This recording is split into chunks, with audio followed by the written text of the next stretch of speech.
The names which we shall approve people who are competent to serve in government. People who understand what the Mwananchi wants, and people who are there to ensure proper service delivery to the people. Because after today, Victor, after Musalia Mudavadi is vetted and approved, after Duale, Korea, all those nominees are vetted and approved, believe you me, they will even be more powerful than these MPs. Yeah.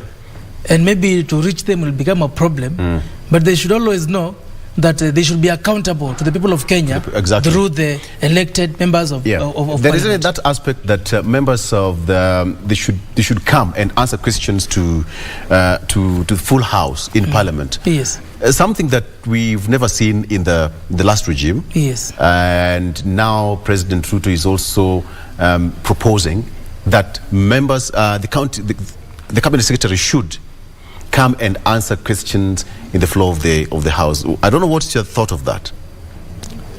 I agree with it. Yes. Because there should be proper and efficient accountability. But of course, before they go to the full house, they will appear before the sectoral committee in charge of that particular department. Then now, from the sectoral committee, they can appear before the full house and give an account of what they have been doing in their particular department. That's a good thing. That's a good thing that the president is giving the Parliament the chance to properly put his government on check. And the president as well is our senior, is our president. We respect him, but I believe from what he said during his inaugural speech after his swearing in, he should also allow the opposition. Speaker of the National Assembly. Yes. Moses Wetangula. I think right now what's happening there is just housekeeping. Yes. Giving instructions and guidelines on whatever is going to happen. And when you see a speaker there, that gives a clear indication that that exercise is just about to begin. Because once the speaker has taken his position, then we should expect that the first candidate will be taking his position anytime from now. With this, and based on what you've just said, Cabinet Secretary is coming to the floor of the House to answer questions to members of Parliament. Do you really think this is exactly what should also happen to the county assemblies, where CECs are also answerable to the county assembly members? That is true, Victor. Yes. There should be a complete replica of what happens at the National Assembly, at the county assembly, because to be honest, we are guided by the same procedures. Exactly. These procedures are more or less the same. They are only customized to fit in a particular county, but they are more or less the same procedures. And I believe my governor will allow us, the assembly, to assist him put his cabinet on check. Because some of these cabinet can also go against the governor. Yeah. Because you see, once you are given that responsibility, you can make decisions which are binding to the county government without even the governor having a know-how of of the decisions you have made. Yes. So the governor, I'm sure, will allow the assembly to do their job of oversight, and we are seriously asking him to allow full participation of the members of the county assembly during all public participation forums. And also when the executive is working on project implementation, let also the members of county assembly be fully involved during project implementation, because it is at the level of project implementation that is where now you can start doing your oversight.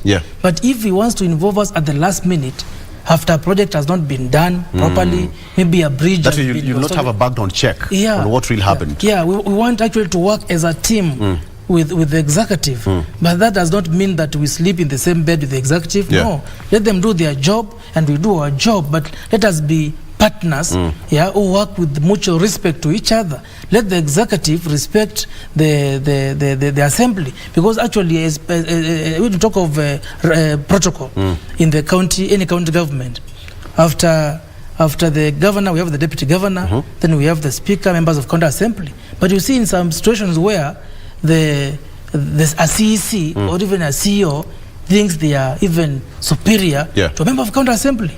That one I will not allow actually in my county. and I've said it before, and actually that should be the same thing should happen at the national level, whereby an MP who has been given that mandate by the people of his or her respective constituency should be senior to the CS. Exactly. Not the other way around. But the question is, can that happen selectively? For example, Kitui County or Nairobi or whichever county, that they have their own standing orders where CECs appear before the members of the county simply to answer questions. Can a particular county have that standing order? Or should it happen generally in all the 47 counties? No, they can have their own standing orders. Yes, they can have their own standing orders. We have only said that, you see, many county assemblies replicated the standing orders from the National Assembly.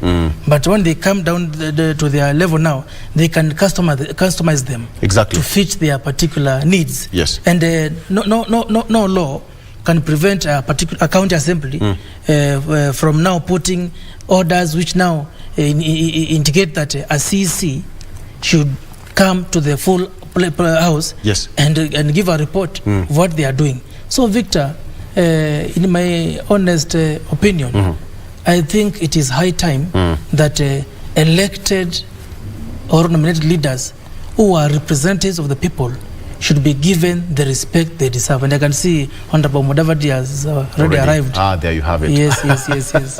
Yeah, that is Amani National Congress leader, Musalia Mudavadi, already taking his position to answer questions from the committee there. That is live feed from the county hall.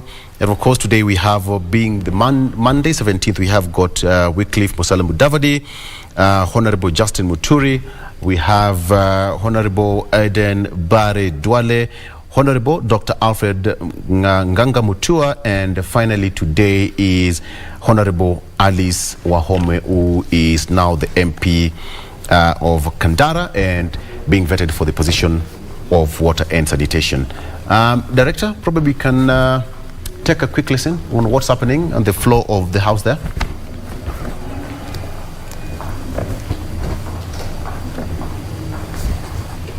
Additionally, the National Assembly Standing Order 2044 spells out the mandate of the Committee on Appointments, which is to consider for approval by the House appointments of the Cabinet Secretaries under Article 152(2) of the Constitution.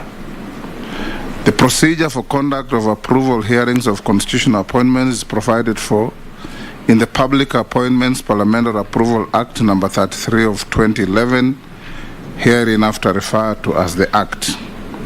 Section 5(1) of the Act provides that the appointing authority shall, upon nominating a person for an appointment to which the Act applies, notify the relevant House of Parliament accordingly.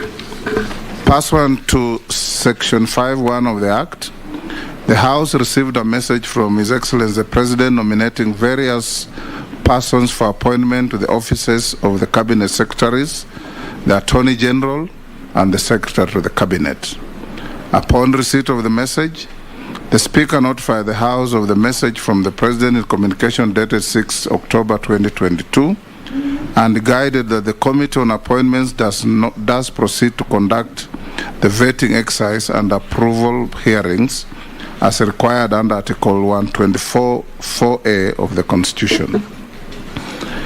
Article 118 of the Constitution provides that Parliament shall facilitate public participation and involvement in the legislative business and other business of Parliament and its committees. Section 6(4) of the Act further provides that the clerk shall notify the public of the time and place for holding an approval hearing at least 7 days prior to the hearing. In this regard, the clerk did publish an advert in the local dailies and notify the public of the time and place for holding the approval hearings of the nominees in accordance with the requirements of Article 118 of the Constitution and Section 6(4) of the Act. Section 6(9) of the Act provides that any person may, prior to the approval hearing and by written statement on oath, provide the clerk with evidence contesting the suitability of a candidate to hold the office to which the candidate has been nominated.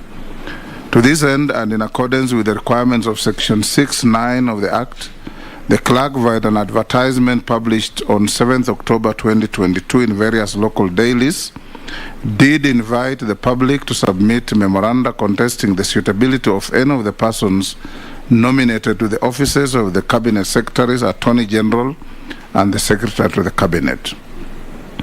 By close of the date and time of receiving the memoranda from the public, the committee had received a total of 22 memoranda which the committee shall consider in seeking to determine the suitability of the respective nominees to hold office.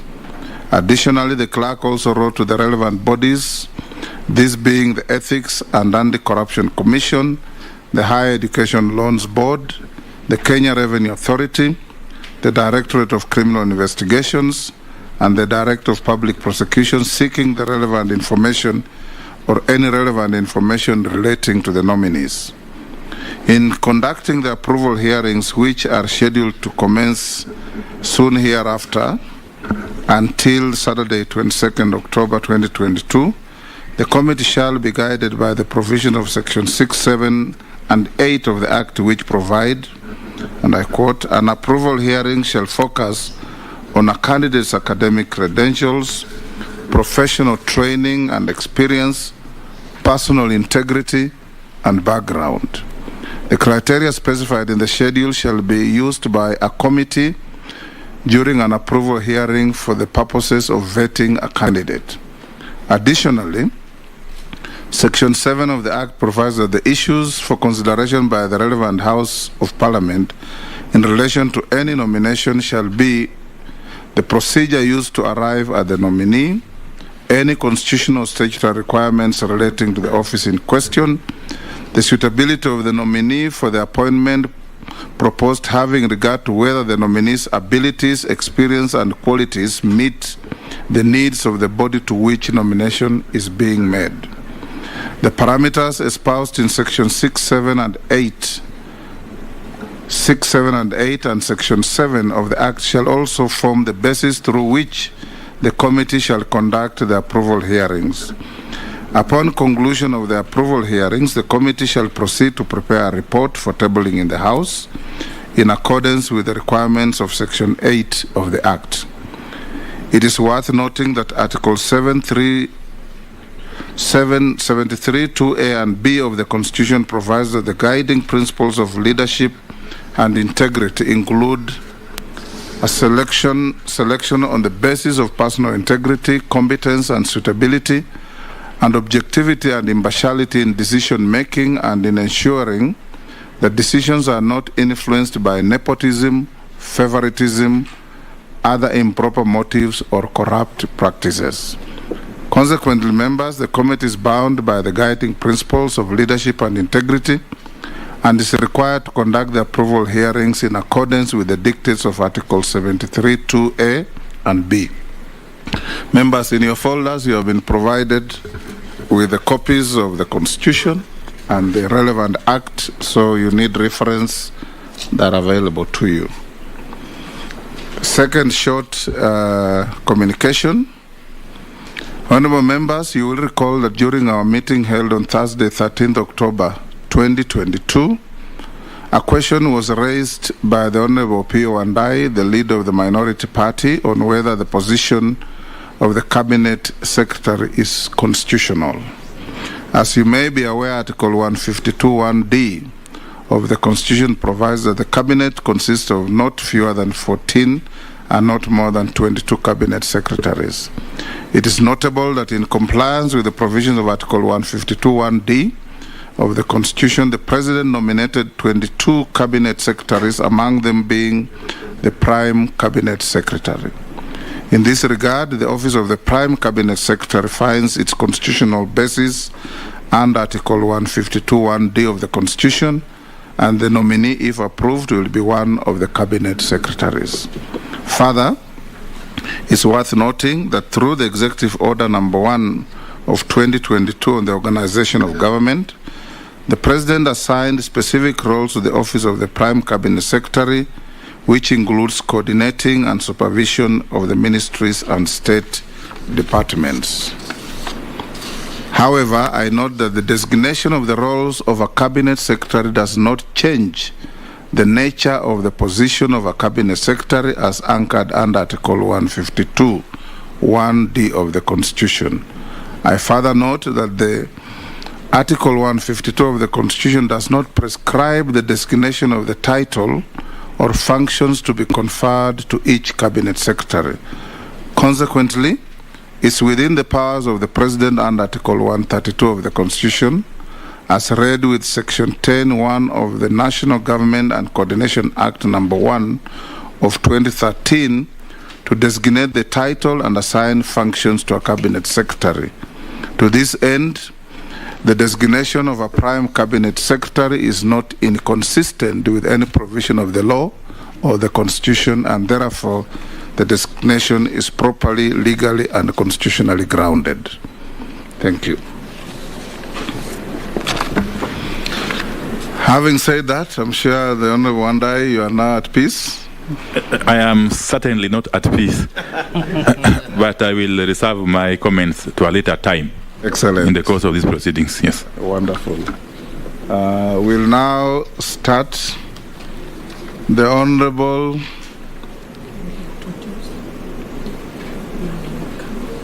I now introduce to you the first nominee to appear before the committee, the Honorable Wycliffe Musalia Mudavadi, who is sitting before you. We'll introduce the members of the vetting committee, starting with the chairman, who is the Speaker of the National Assembly, Moses Masika Wetangula. I'll now invite the members to introduce themselves, starting with the leadership, sitting on my left. Thank you, Honorable Speaker. My name is Kimani Shongwa, Member of Parliament for Kikuyu, the Leader of Majority. My name is Opio Wandai, MP for Ugunja. Thank you. My name is Honorable Junet Mohammed, Member of Parliament for Suna East and Minority Whip. Good morning, members. My name is Owen Baya, Member of Parliament for Kilifi North and Deputy Leader of Majority. Good morning. My name is Robert Mbui, Member of Parliament for Kaviani and the Deputy Leader of the Minority Party. Mheshimiwa Mukami. Good morning. My name is Rehab Mukami, County MP, Nyeri. Good morning. My name is Ferdinand Wanyonyi, Member of Parliament, Kwanza. Good morning. George Gitonga Murugara, MP Tharaka. Morning, Chair. Honorable David Kosing, MP Poko South. Good morning, Honorable Speaker. My name is Abdul Rahim Dawood, MP for North Imenti, Meru County. Good morning. My name is Honorable Mishimboko, MP Likoni Constituency, a member of this committee. Good morning. My name is Nelson Arab Koech, Member of Parliament, Belgut Constituency. Morning, Chair. My name is Caleb Amisi, MP Saboti. Morning, Dido Raso, MP Saku. Morning, Abdi Shurie, MP Balambala. Good morning, Mary Emase Otucho, MP Teso South. Good morning, MP Matungulu, Stephen Mule, a member of this committee. Good morning, I'm Gikaria David, Member of Parliament, Nakuru Town East Constituency. Good morning, Naisula Lesuda, Member of Parliament, Samburu West Constituency. Thank you. We have our team from the Secretariat led by the Clerk of the National Assembly. I'll invite her to introduce her team. Thank you, Mr. Speaker. My name is Sarah Kyoko, the Acting Clerk of the National Assembly. I am and the Deputy Director for Legal Services, Mr. Michael Karuru, and we have other members of staff with us. Thank you. Thank you. We'll now invite the nominee to take the oath that will be administered by one of our officers. It's either the Quran, the Bible, or affirmation.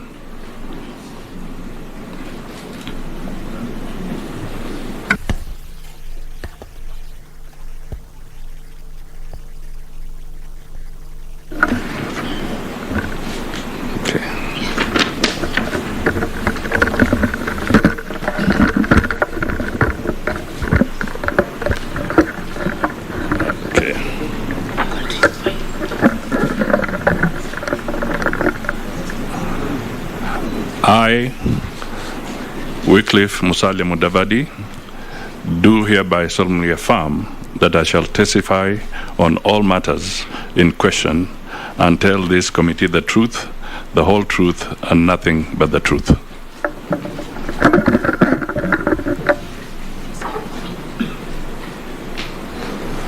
We'll now invite the nominee to present his documents to the Secretariat. There's a list that was sent out, and I can guide you, the Honorable Mudavadi.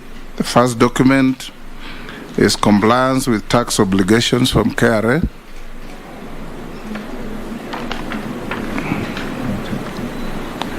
The second document is clearance with Higher Education Loans Board, that you don't owe the public any money in that institution.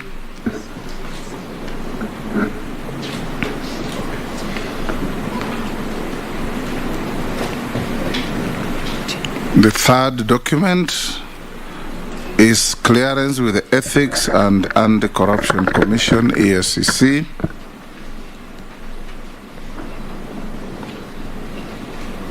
The fourth document is Certificate of Good Conduct.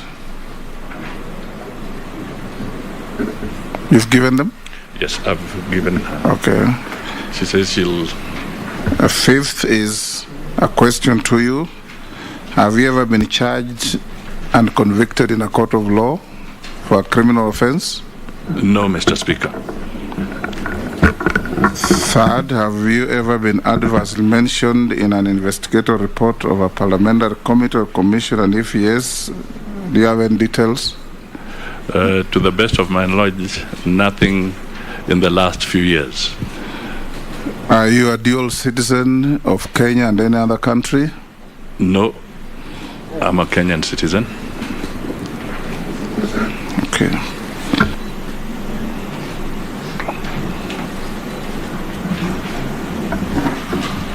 Now I will invite you to make a brief self-introduction and make a brief statement of yourself in not more than 10 minutes. Thank you, Mr. Speaker, and also Chairman of the committee, and all honorable members of this distinguished committee. I am Wycliffe Musalia Mudavadi. On a lighter note, I'm usually called my DVD. I have been a member of parliament in this country for 3 terms. I served as member of Sabatia constituency, and I entered parliament in 1989. Subsequently, I've also held various public positions. I have served as a Minister for Supplies and Marketing, Minister for Finance, Minister for Agriculture, Minister for Transport and Communications. I have also served as Minister for Local Government and Deputy Prime Minister. I have also served a short stint as a Vice President of the Republic of Kenya. Mr. Speaker, I've also been a member of leading political parties in this country. I was a member of KANU. I served as chairman of Kakamega branch and Vihiga. I have also been a member of the ODM party, where I was up to the level of deputy party leader. And at the same time, I have served as vice chair.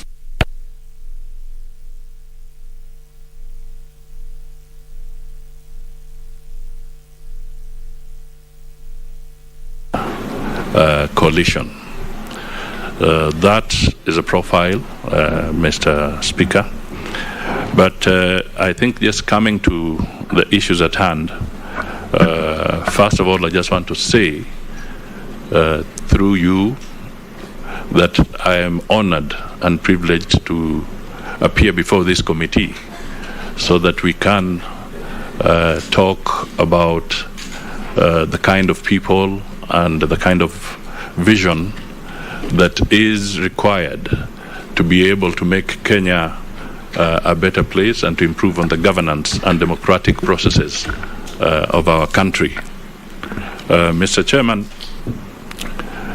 I will also, through this committee, extend my appreciation to the President of the Republic of Kenya, Dr. William Samoei Ruto, for having seen it fit to nominate me to this position of Prime Cabinet Secretary. Mr. Speaker,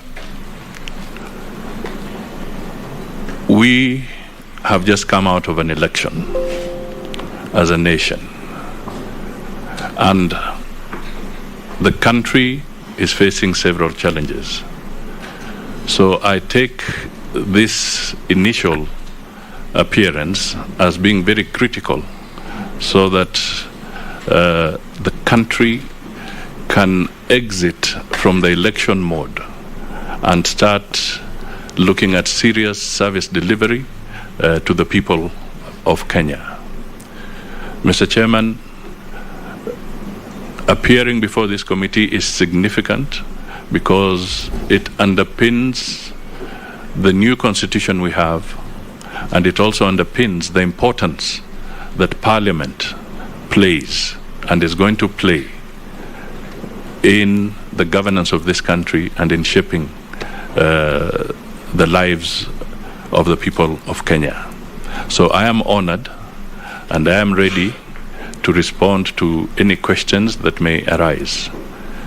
But I would also want at this early stage, Mr. Chairman, to also raise a few issues that may be of my personal integrity. One of the issues that has constantly and regularly been brought up is the issue of the golden bag. Mr. Speaker, I want to state here that at the age of 33, I was appointed to the Ministry of Finance. That is in 1993. That is when the golden bag saga had been in existence and was coming to its full-blown situation. This was really a scheme where the intention of government in terms of export compensation scheme went sour and it was misused, and it cost the country a lot of damage and expenses. Mr. Speaker, I took up the role of dismantling the network of the golden bag hydra. There are so many issues to this, and subsequently, Mr. Speaker, there was even a judicial commission of inquiry under the government of President Mwai Kibaki when he was elected. This commission of inquiry was conducted over a 2-year period. And Mr. Speaker, I just wish to draw members, and I'll be availing the document here, the report of the Judicial Commission of Inquiry, specifically to page 220. There's a paragraph there that is very distinct about me, I think paragraph 589, which clearly brings out the details and exonerates me and even lauds me for having been the individual that stood firm and scuttled and dismantled the golden bag scam. That is one issue that I would like to bring up front. The other issue that I would like to bring up front, Mr. Speaker, Chairman, is that when I was in the Ministry of Local Government, there was also an issue about the cemetery scam. This is an issue that entailed overpricing of land by the City Council of Nairobi at that time. There were allegations that through issues on me. The word of the Speaker. Yes. Chairman, I totally agree with the honourable member on the trajectory, but I wanted to indulge the speaker, the chairman, that at this session, at this point, the minutes you gave is just for self-explanatory introduction. Yes. We will come to those issues in due course, Your Excellency. I mean, Mr. Speaker, in due course. Let him wind up on that. Yes. Thank you. I'll wind up. Thank you. Thank you, my friend. I just want to state that that matter again was dealt with. It went through the courts, and after investigations by the relevant agencies, those who were culpable were tried and convicted, and I was not one of them. So, Mr. Speaker, I just want to state that it is important that these issues hopefully will come to rest as the details come out, and I want to assure the members of this committee that it is my intention to work very closely and cooperate with the National Assembly, with the legislature, in ensuring that we have a better country. Thank you. Thank you for sticking to your 10 minutes. You have actually taken less. A few questions before we open you to members of the committee. Have you at any time held any position in a political party? Yes, Mr. Chairman, I have. Which is? I have, the most recent one was being party leader of the Amani National Congress. Are you still the leader? No, Mr. Chairman. Okay. Have you ever been dismissed from office for any conflict between personal interest and public or official duties? No, Mr. Chairman. Have you ever been adversely associated with practices that depict bias, favoritism, or nepotism in the discharge of public duties? No. Would you tell this committee your financial net worth?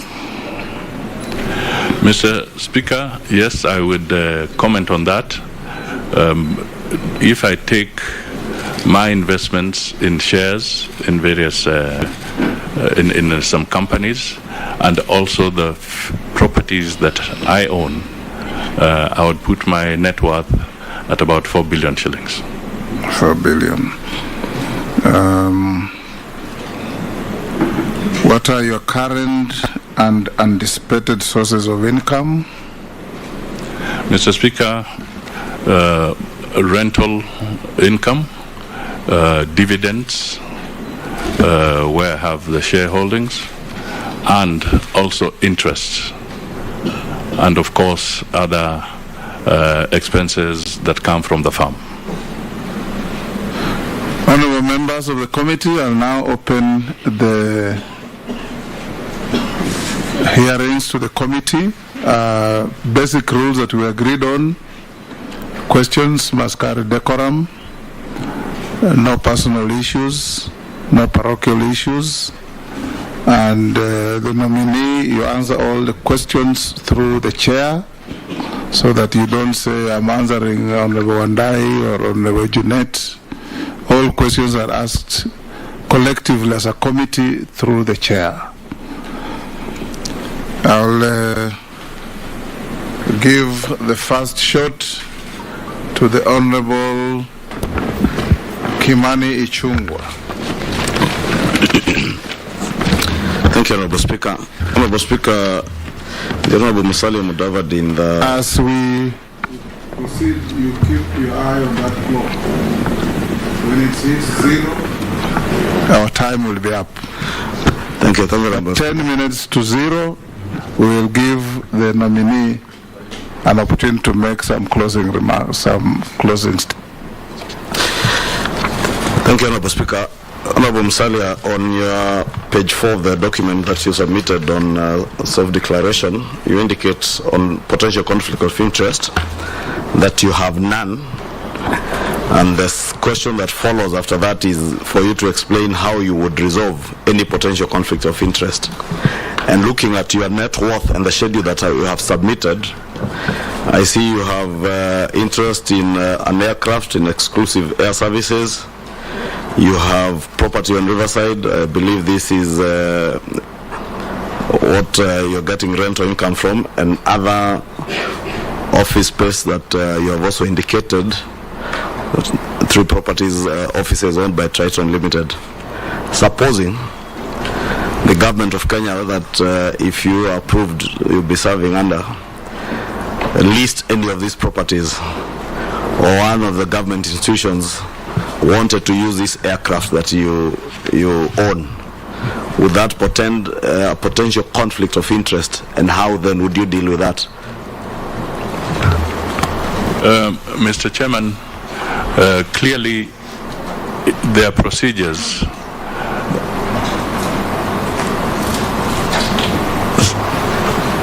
Sorry, Mr. Chairman, clearly there are procedures that are in law that would make sure that there is a public disclosure or full disclosure under such circumstances if they did arise.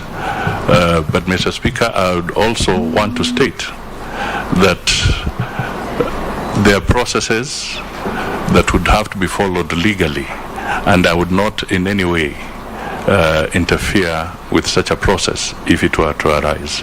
Secondly, I would not use my position in public to try and interfere with that. I would really stick to the issues required in terms of integrity as required by law and the Constitution, so that any conflict that would arise would then not have to arise. Honorable Wandai. Thank you, Mr. Speaker. I have got 2 questions in quick succession. One, the Honorable Mudavadi, and following, or notwithstanding the ruling by the Speaker a while ago, you obviously know that in the coalition agreement that you entered into within the Kenya Kwanza Alliance,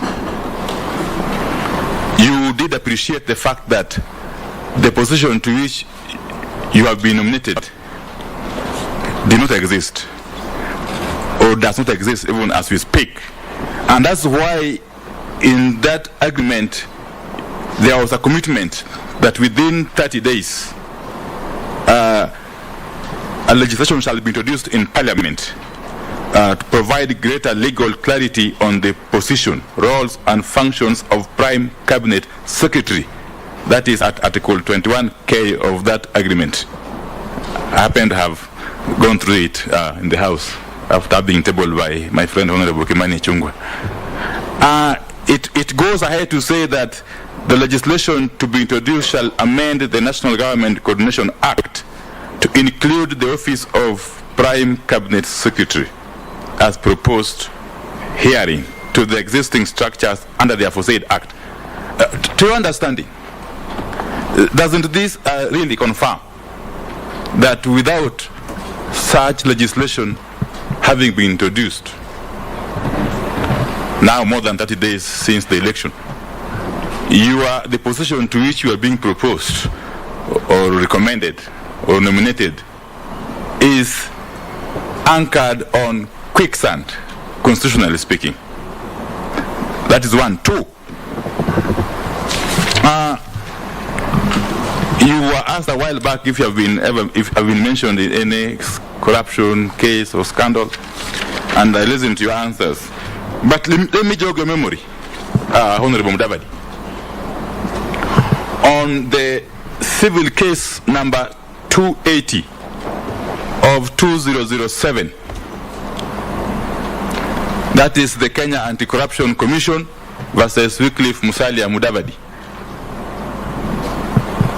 In this matter, you are being accused of having fraudulently acquired property in Woodley Estate in Nairobi, property that belonged to the public, a property that was under the care of the Nairobi County Council then.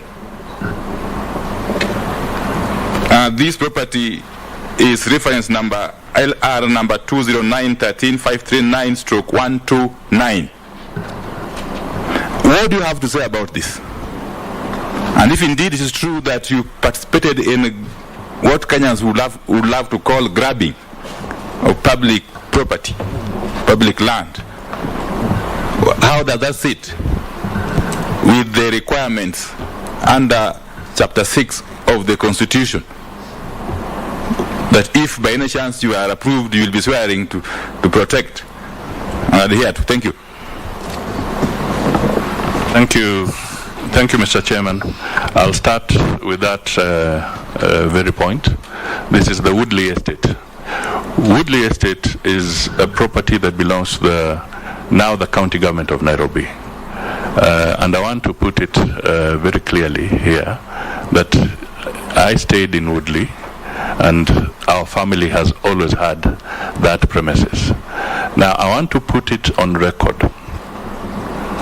that to this day we pay rent to the county government of Nairobi. At no time has that property ever been transferred. I want to put it on record here that the ethics or the Kenya anti-corruption body at that time went on a tangent that they had not verified the facts. I ended up also seeking legal redress for defamation on their part and for them having given out misleading information. Mr. Speaker and Mr. Chairman, as we speak today, the same property belongs to the county government of Nairobi and we pay rent. I would not be paying rent for a property that is personally mine. And therefore I was not involved in any land grabbing whatsoever. The records are there and I can request that even this committee can go further and seek whatever evidence they wish from the county government of Nairobi on that particular issue. And hopefully it will also be put to rest because it was, in my view, a witch hunt at that time.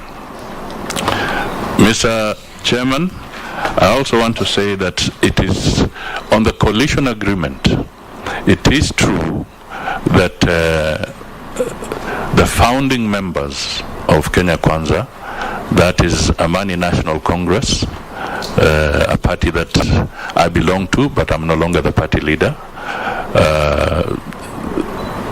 The Ford Kenya, Mr. Chairman, you happen to be a member of that party, and of course the UDA party, headed by the President of the Republic of Kenya. We did enter into a coalition agreement which we submitted to the Registrar of Political Parties, and it is a valid legal coalition document. Mr. Speaker, when we were forming government, we were alive to the fact that there are issues that can be done and executed by the President through the executive order. And these are now being manifested through Executive Order number 1. Now, the streamlining and clarity that we spoke about would be those that will help in refining the mechanisms of coordination of government.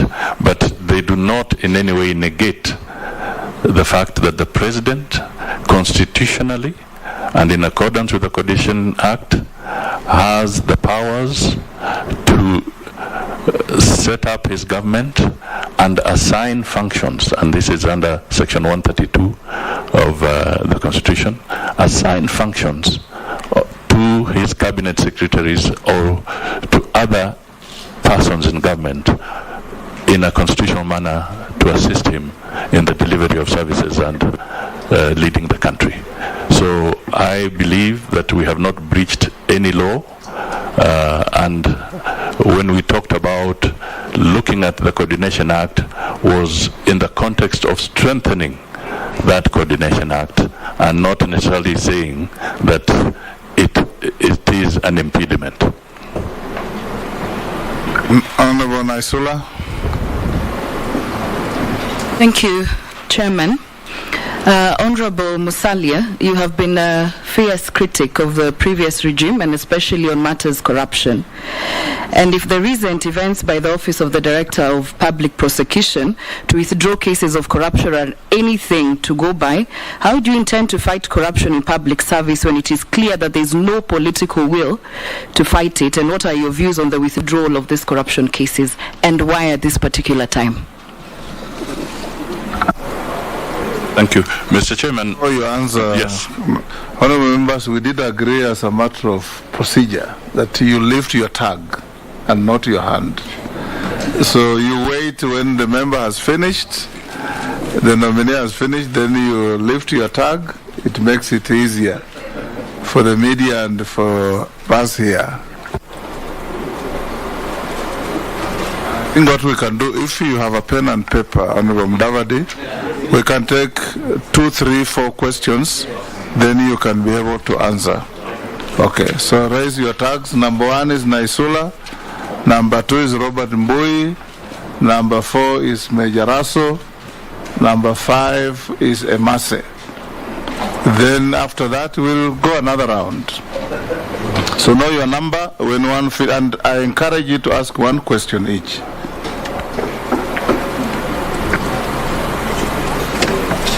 So I can deal with that one first, and then we come to the second. Yeah, deal with that, then the rest will follow in the manner we have given the numbers. Thank you, Mr. Chairman. I would like to say that first of all, I need to appreciate, and we all ought to appreciate, that the Office of the Director of Public Prosecution is an independent office, and we have no oversight over that office. It is independent and it makes its own decisions. So the details and circumstances of why he would drop cases, I think that office would be best suited to respond to it directly. But going forward, I think one of the things that we want to point out is that in the fight against corruption, I think we should move away from any attempt to weaponize or to try and use such battles against corruption for political purposes. So, Mr. Chairman, I am so refrained to comment in detail because, as I said, the DPP office would be best suited to respond to this. But I think going into the future, it should be clear that whenever we are dealing with corruption, we must avoid anything that is a witch hunt, anything that is politically instigated, and we must be sticklers of the law. And going forward, I think what is important is through Parliament to see how independent institutions within the justice system, and of course those that handle other matters, are properly restored.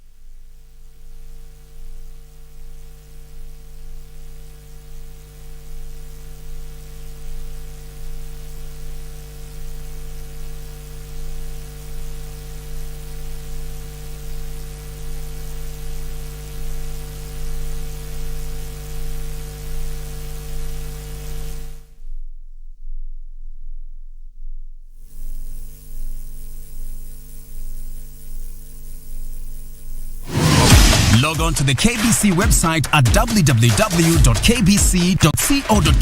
to get the latest breaking news, entertainment, sports, politics, lifestyle or business trends from Kenya and around the world.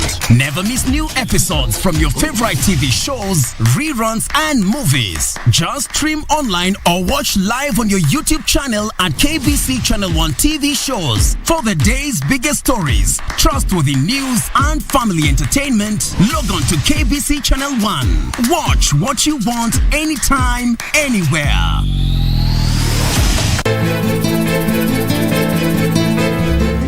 Wanasema samaki apige reverse, lakini sio kwa dingo. Pipi, mbona wazunguka? Ushakunywa chai? Bado, lakini hapana, njoo unywe chai. tangu lini tukaanza na komba meza moja? Nadhani itakuwa vema zaidi hizi pesa ukiziongeza. Hii familia hapa hii imelaniwa. Babangu akipaondoka hapa kutatulia. The only reason why I'm here is because I need peace in my house.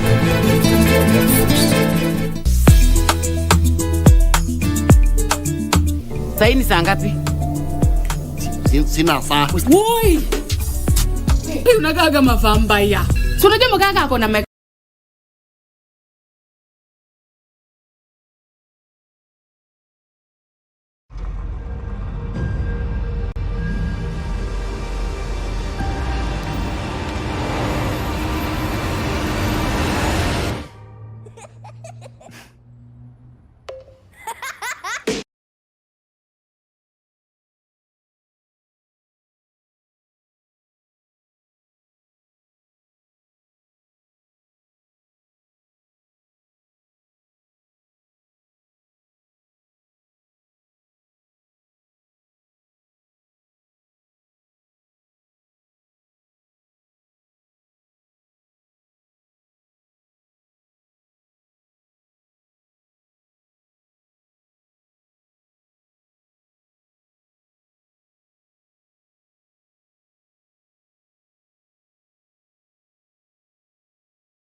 to do as the ringmaster or as the coordinator of government activities, the indicators of economic revival or things you are likely to put in place for Kenyans to begin to start having money in their pockets. Thank you, Chairman.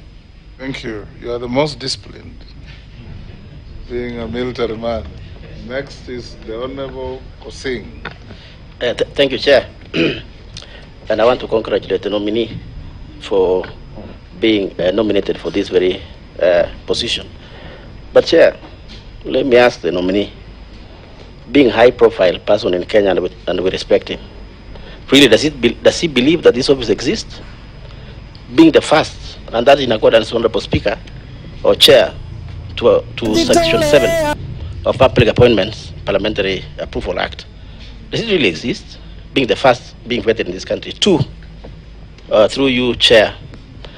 And that is and very clear evidence, Honorable Chair, when even in the executive order, somebody is struggling to be able even to give functions. And I want to go to this function of chairing and coordinating national government legislation and engaging or coordinating with the leadership of the House. Chair, don't you think that is the work of Attorney General? And that is why it was really struggling to be able to give him some responsibilities. And perhaps maybe this will be the first office of conflict, Honorable Speaker. What does he think about that? Honorable Member, I think as we go forward, take into account the ruling or the direction or communication from the Chair that this position is properly grounded in law and under the Constitution. Different opinion. You want different opinion? Don't stop me. When you finish, you switch off your microphone, please. Thank you, Mr. Speaker. Honorable Mudavadi, there is a general perception that the duties of the Prime Cabinet Secretary are similar to those of the Deputy President. How do you intend to ensure that there is no conflict between the two offices?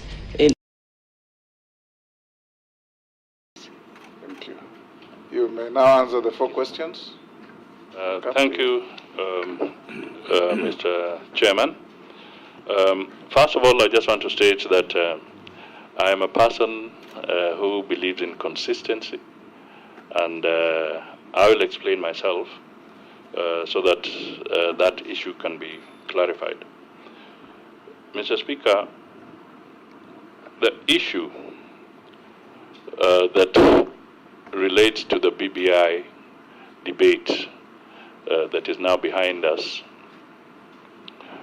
if one will recollect very carefully, on both occasions, when I was at the Bomas of Kenya at one of the public functions, I did highlight that there are some good things in that document, and there are also some toxic things in that document.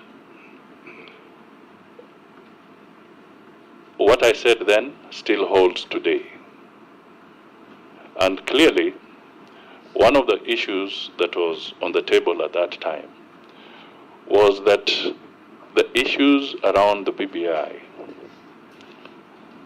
found their Waterloo because we did not listen to each other. I will personally say that at one point I did highlight at the BBI meeting that this institution called the Ombudsman to the judiciary was going to scatter the very noble objectives within the BBI document, because it was going to encroach on the independence of the judiciary. Mr. Speaker, without blinking, the people at Bomas heckled because they thought that we were not speaking to the truth. But one of the key issues that led to the Waterloo of the BBI document in the courts of law was precisely that, because it was a good document mixed with some toxic aspects, and that is a matter that is now behind us. Mr. Speaker, it also is important for us to consider that in the conversation, the reorganizing of government, and that is one of the things we said, you could reorganize government at a less cost without having to go to certain levels. And if then the country is in the right mood and there's sufficient public participation and consensus, constitutions will be amended, and in any case, there's room for amendments of constitutions. So on that score, I just want to say I've been consistent, and I don't think I misled anybody on this particular issue.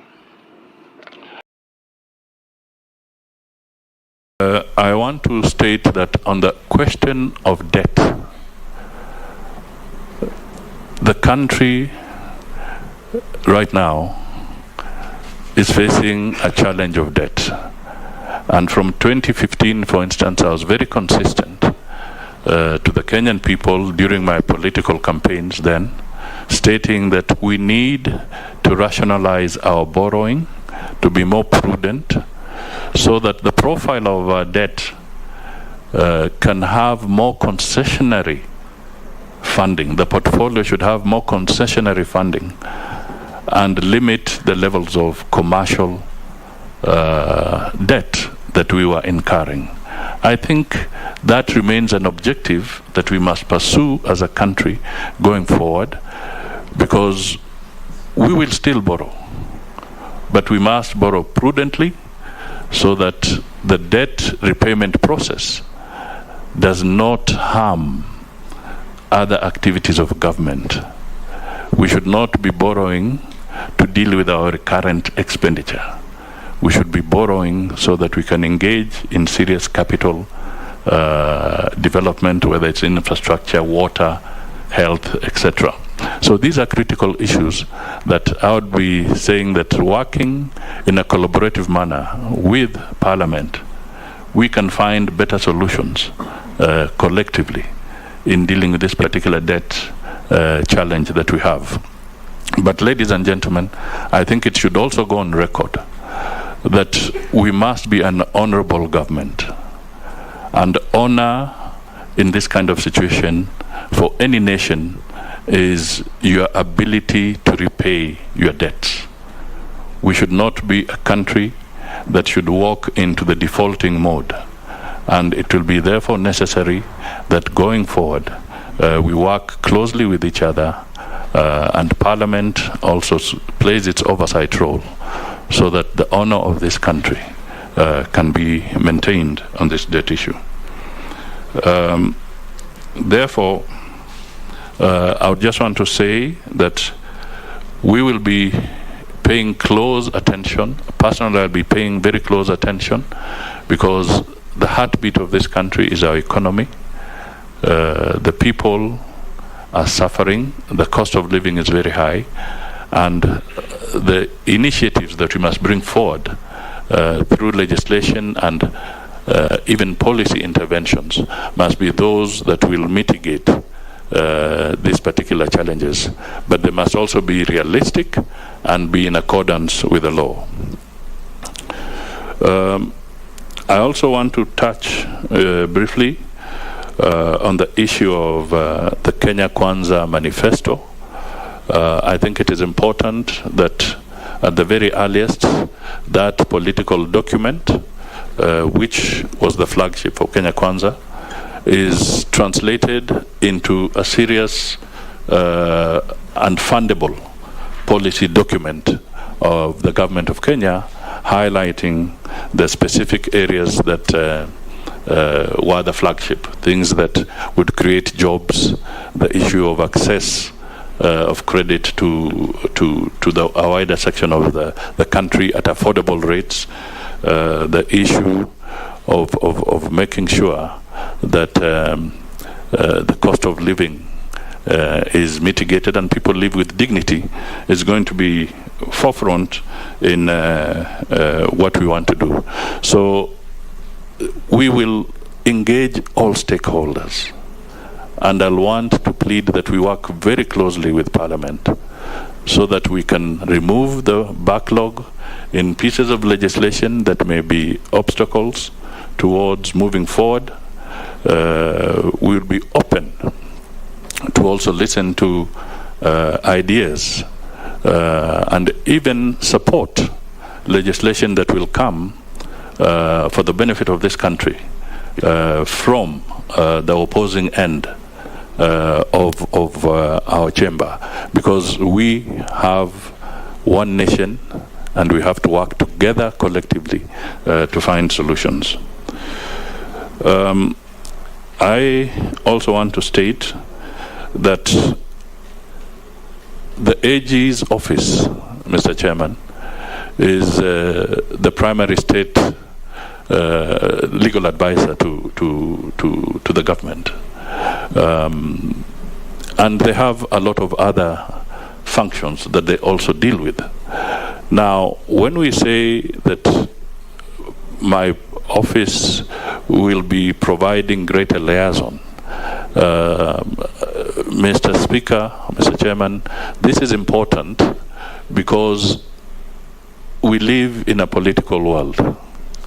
We want to be able to have greater collaboration, greater interaction, greater consultation, so that those of us who then will be interacting quite a lot with the general public on some of these issues from the executive viewpoint, can have the right interface between Parliament and the people as we move forward. There is no intention whatsoever, and I have been in public office for a long time, to say that we can use up the role of the Attorney General. We shall be very careful. But it is important that that political aspect of it is brought forward more effectively than in the past. We must have more robust consultation, Mr. Chairman. I also want to make it very clear that we want to bring a whole of government. We want to bring that cohesion. We don't want to operate in silos. We don't want to be territorial. And I think this speaks volumes in the functioning of government.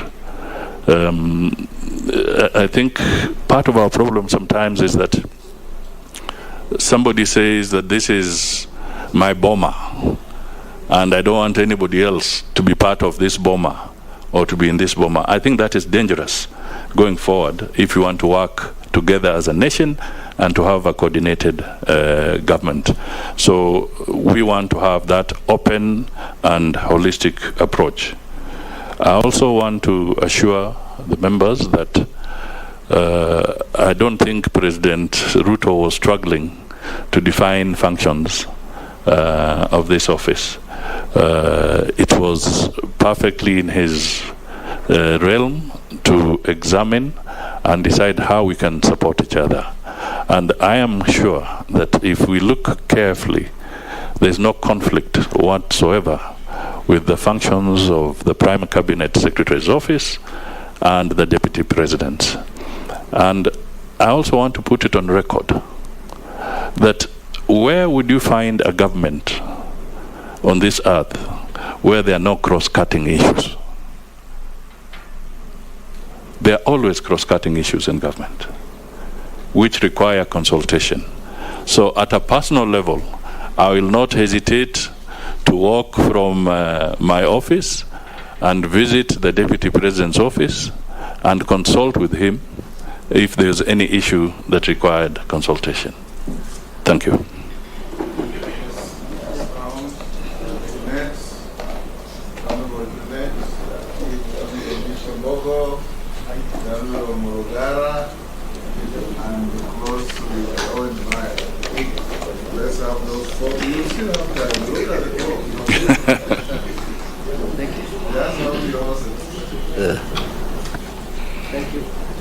Thank you, Chairman.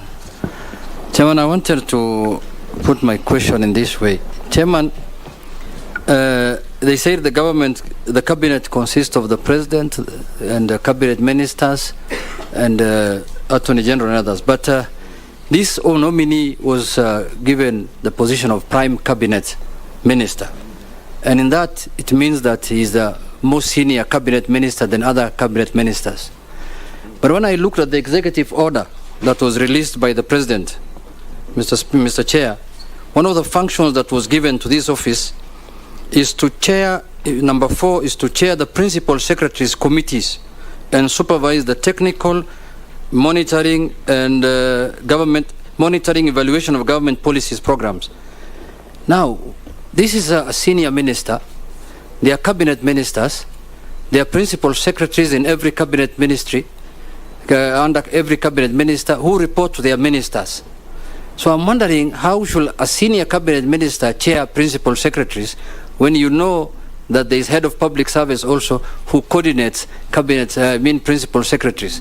So I'm wondering, the cabinet prime minister is dealing with cabinet principal secretaries who have ministers in their line of duty. But more importantly, Chair, I also want the nominee to take this opportunity to slay it and lay to rest the issue of the golden bag.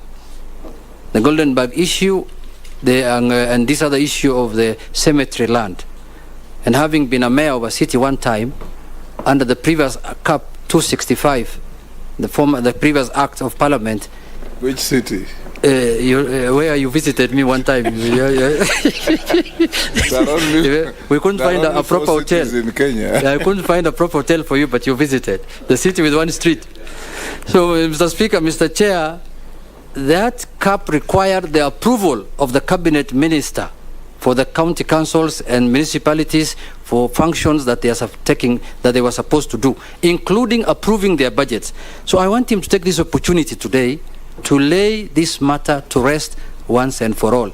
And lastly, I wanted to ask the nominee whether he's happy with his office at Kenya Railways, whether that office is suitable for a prime cabinet minister. Ishimbogo. Thank you, Chair. Chair, before I ask my question, I want to put a rejoinder on what Honorable Junet has just said. In the issue of Anglo-leasing, Goldenberg, and the cemetery land scandals, I would ask a question to Honorable Musalia. What will be taking responsibility mean to you? Because these things happen under your watch when you are the former finance minister and the local government minister.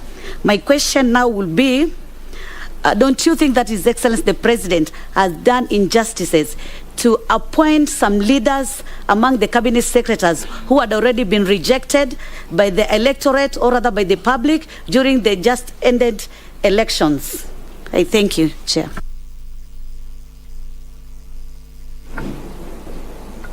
Thank you, Mr. Chairman. This is to the nominee. Under Executive Order number 1, one of the functions that has been, or one of the roles to be played by your office is that of coordinating the legislative agenda of the government with the parliament. This is where actually it comes into conflict, or it's supposed to be in conflict with the role of the Honorable Attorney General, but it's clarified that it is coordinating the legislative function between the legislature and the ministries. And in most cases, ministries deal with the subsidiary legislation. We have seen ministries making laws, subsidiary laws which are known as delegated legislation, which are so inconsistent with the other laws that it has taken Parliament a lot of time to actually do away with most of those regulations. That is called annulling, and this is done through the Committee on Delegated Legislation. As the coordinator of that function, how do you propose to deal with laws made by ministries when they are brought to Parliament, so that we do not have to spend a lot of time annulling, but should actually be passed for purposes of enabling the government to function properly? Owen Baya. Thank you, Speaker, Chair. Honorable Musalia Mudavadi, taking your experience in economics and having served as Minister for Finance in this country, looking at this country, the cost of living is very high. We have issues of the subsidies in fuel and unga and all that. How would you advise the President on how to bring down the cost of living, how to work around the issues of subsidies and bring down the cost of fuel in this country, and what would be the expectations of Kenyans in terms of economic revival and economic uplifting as you take office as Prime Cabinet Secretary? Thank you. There we go. Nominee.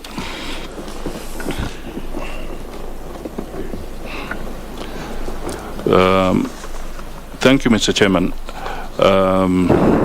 I just want to state the following, that when we look at the functions of the Prime Cabinet Secretary, as envisaged in Executive Order number 1, the whole aspect of coordination, technical evaluation, monitoring of programs, policy formulation, and even projects, Mr. Chairman, I think working with the principal secretaries is going to be a very, very important function of this office. It is important for us to acknowledge that principal secretaries are the accounting officers. They are the ones who go into the detail of financial disbursements in their respective ministries. So to me, having a situation where there is a regular, constant, and structured interaction in this area will play a very, very important role in improving on efficiency and resource allocation in the country, at least from the perspective of this government. So I do not feel in any way that this is a demeaning role. I think it is not. No Kenyan, no office is too small in this country. We need to pay attention to the detail. We need to develop a structure where clear data, clean data will become the driving point for our decision making across the board, policy formulation, resource allocation. We need accurate data. And I think it is important that we have a blend of the politics working with the technocrats to try and tease this out for the betterment of the country. I also want to state again that I did address the issue in my opening remarks around the Golden Bag, and I want to assure this committee and the country at large that my conscience is clear. My conscience is clear.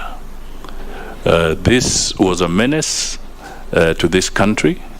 It was a program of export compensation, which was a policy position of the government of the day to try and spur exports in this country. And then it was abused. And in the process of it being abused, it caused havoc. And I would really plead that the members of the public, and more so I would appeal through members of the Fourth Estate here, if they can help Kenyans to dissect the Judicial Commission of Inquiry report in this country, it will really help in getting Kenyans to understand where we were, what was this about, and how did it come to an end. I can only plead on that basis. On the issue of the cemetery scandal, I come back to it again and I say this matter was dealt with, it was investigated, the matter was even dealt with through the courts, and the decisions were made by the courts. And I was not in any of those areas as somebody who was a suspect or anything. So it is so clear that that matter has come to an end. On the issues, somebody raised an issue about Anglo leasing. Again, I can only say that it would be important to note that this matter was dealt with again in 2016. And in 2016, I was a state witness in those matters. I was not a culprit. I went and testified as a state witness. So I think I would say that that should be sufficient. On the issue of the Kenya Railways, I am happy, very happy about the Kenya Railways as a location for this office. First of all, the people who voted us in are there, alighting every morning to go to work and alighting every evening to go home.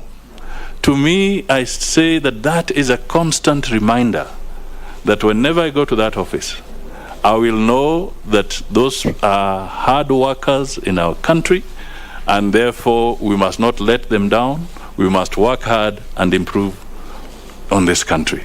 So I am personally very delighted to be domiciled at the railway headquarters. That is perfect. I'm proud of that.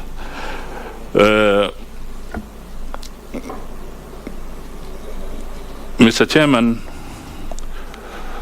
nominating people who may have contested in elections and maybe not succeeded to take up public offices is not an offense. It is perfectly constitutional, and it does not mean that because you have lost an election that you cannot be helpful to the nation in a different capacity. I am sure we sit here, there are those who are from the Kenya Kwanza realm, and there are those who are from the Azimio realm.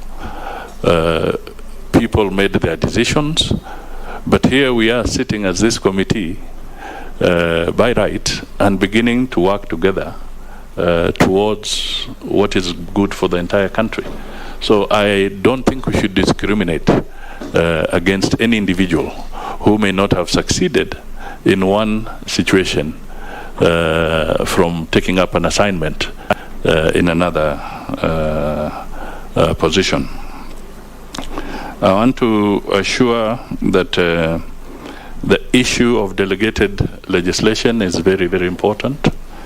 And that is why we are putting more emphasis around this need for coordination and liaison and cooperation within ministries and also with greater interface with the National Assembly, and particularly those that will also handle not just all legislation, but even that delegated responsibilities on matters of statute. I want to state here that that holistic approach is what we want to bring in, because it is true when we operate in silos, we create laws and regulations that become a serious problem to the functioning of the economy and delivery of services. So I think that is a very critical anchor in this matter. On the issue of subsidies and maybe broad commentary on the economy, I just want to say that subsidies can be very expensive. They are usually what you might call targeted interventions to try and mitigate on some issues. Some may be short-term, some may be to spur certain economic activity or agricultural activity or production. They are usually short-term interventions targeted. But I want to try and appeal to the nation that we should not become a nation that thrives on subsidies, because they can be very expensive to maintain. Funding of subsidies can be very, very dangerous if your economy cannot sustain it. And a classic example was the subsidy around the petroleum sector. Mr. Chairman, as I speak here, I was the one who actually removed price controls when we were liberalizing the economy, even on petroleum products. And price controls were also a hidden way of trying to introduce subsidies on petroleum products then. And we used to have shortages of petroleum products because people were playing around with that kind of economic regime. So if we want to go forward, we must be very, very careful that subsidies do not become a permanent feature of our economic policy. That is what I would advise, and that is what I'll advise the President and advise the Kenyans on this matter, that we must find better ways in the long run of spurring economic growth and activity so that people can move away from that. And key is to make sure that inflation is tamed. Because the whole issue of subsidies is because somebody feels that something is not affordable. So they're looking for some mitigation. But ultimately, if as a country we can fight and contain inflation, then the urge for subsidies will become less as we go ahead. So I didn't want to make this too much of that, but I was just looking at it as a generality and as something that we need to pursue. Thank you. Thank you. Daud, the Honorable Daud, the Honorable Mukami, the Honorable Mule, the Honorable Koech. There's still another round. Thank you, Chairman, Mr. Speaker. First of all, I want to congratulate the nominee, Honorable Mudavadi. Honorable Mudavadi, you've been a minister for local government and you've been in the executive for many, many years. And during your time prior to the devolution system being in place, there was a sessional paper which you signed off. That was a sessional paper on devolved government under the Constitution of Kenya.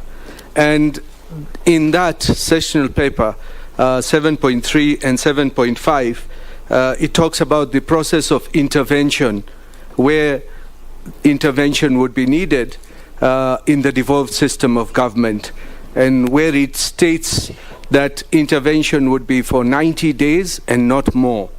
What I want to ask you, in your personal opinion, because you were the author of that document under you, do you think that the devolved system of government has worked as anticipated with regards to revenue and service delivery?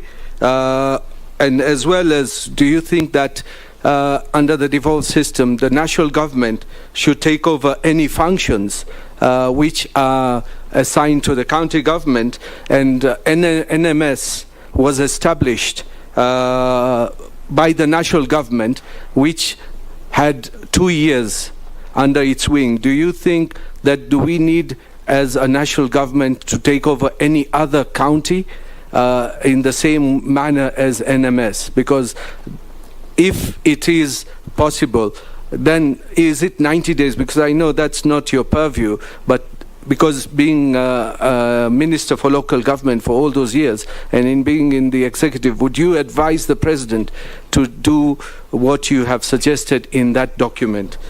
Second question would be for the state corporations. Please, Mr. Speaker. You are aware that many parastatals are not performing the way they should. And you being in charge of the state corporations, as per the mandate the President has given in the executive order, what would you advise the President in folding up the parastatals or state corporations and making a smaller bureaucracy? Thank you, Mr. Speaker. Yes, Rahab. Congratulations, Honorable Mudavadi. My question is, one of the roles of the Prime Cabinet Minister is to oversee the national legislative agenda for the Kenya Kwanza government. What are some of your priority legislative proposals, and what measures will you put in place to ensure that they are actualized? Very good. Who was the next? Mule. Thank you very much. This goes to the nominee. First and foremost is that you're being nominated to one of the positions to coordinate peace, economics, diaspora, environment, culture, diplomacy as a 4 pillar of the Kenyan government. My question is that goes back to where you left on agro-leasing, whereby you say that you are a witness. But is in a public domain, the former CS, Chris Obure, indicated to Judge Ann that you did a letter yourself, which he received on 9th of May, the year 2002, during that hearing, whereby you sought direct procurement of equipments for Postal Corporation of Kenya, and indicated that was the intention of the government to refurb that corporation. My question goes, Mr. Chair, to the nominee, that now you are coordinating the principal secretaries in every ministry who are the accounting officers. I'm afraid, are you going to assure Kenyans you will not return to this habit of direct procurement and instructing them what to do in their ministries? Thank you. Coach. First, congratulations, Honorable Musalia Mudavadi, on your nomination. My question is, one of your tasks, which will include supervising the technical monitoring and evaluating committees of government policies, programs and projects. Projects across the country were halted for whatever reason, not only in the immediate preceding regime, but even dating back to 2002. In fact, statistics have placed the value of the stalled projects at 9 trillion, which is equivalent to our country's entire economy. The scenario is impacting and negatively on us because we have to pay cost of the delay to the contractors and even making the costs high in the long run. What plans do you have, Honorable Musalia Mudavadi, with regard to the stalled government projects, and possibly if you could give us a roadmap and even possibly timeline? Thank you.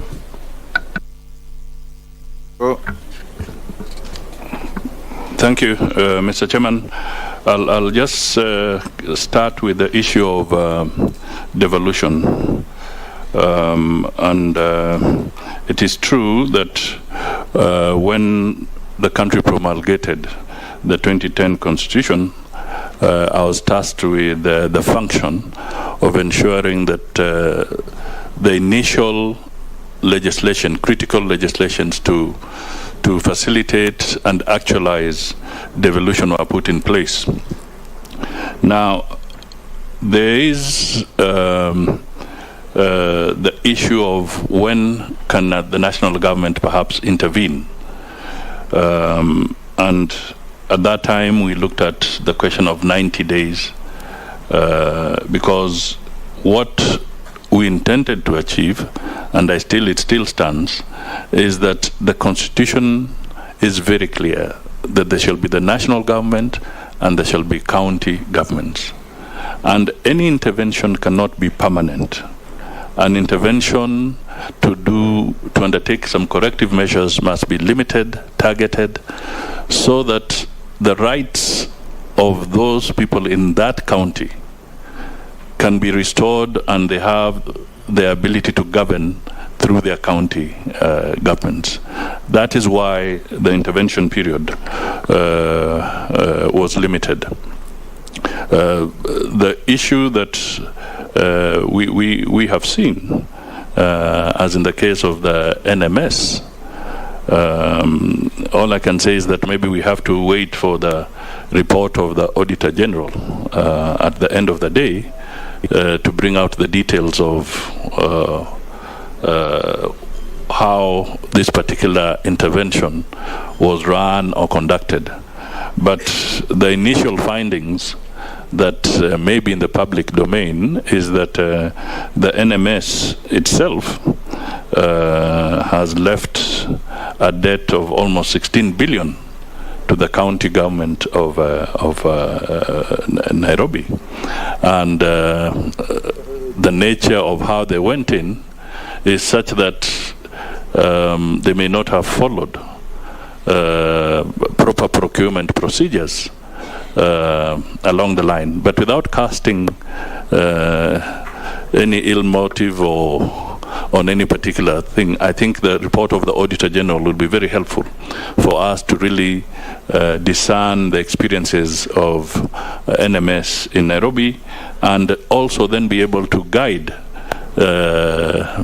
Parliament, guide Kenyans, and guide the county governments on any future interventions, because this is a learning process. We have had devolution now for 10 years.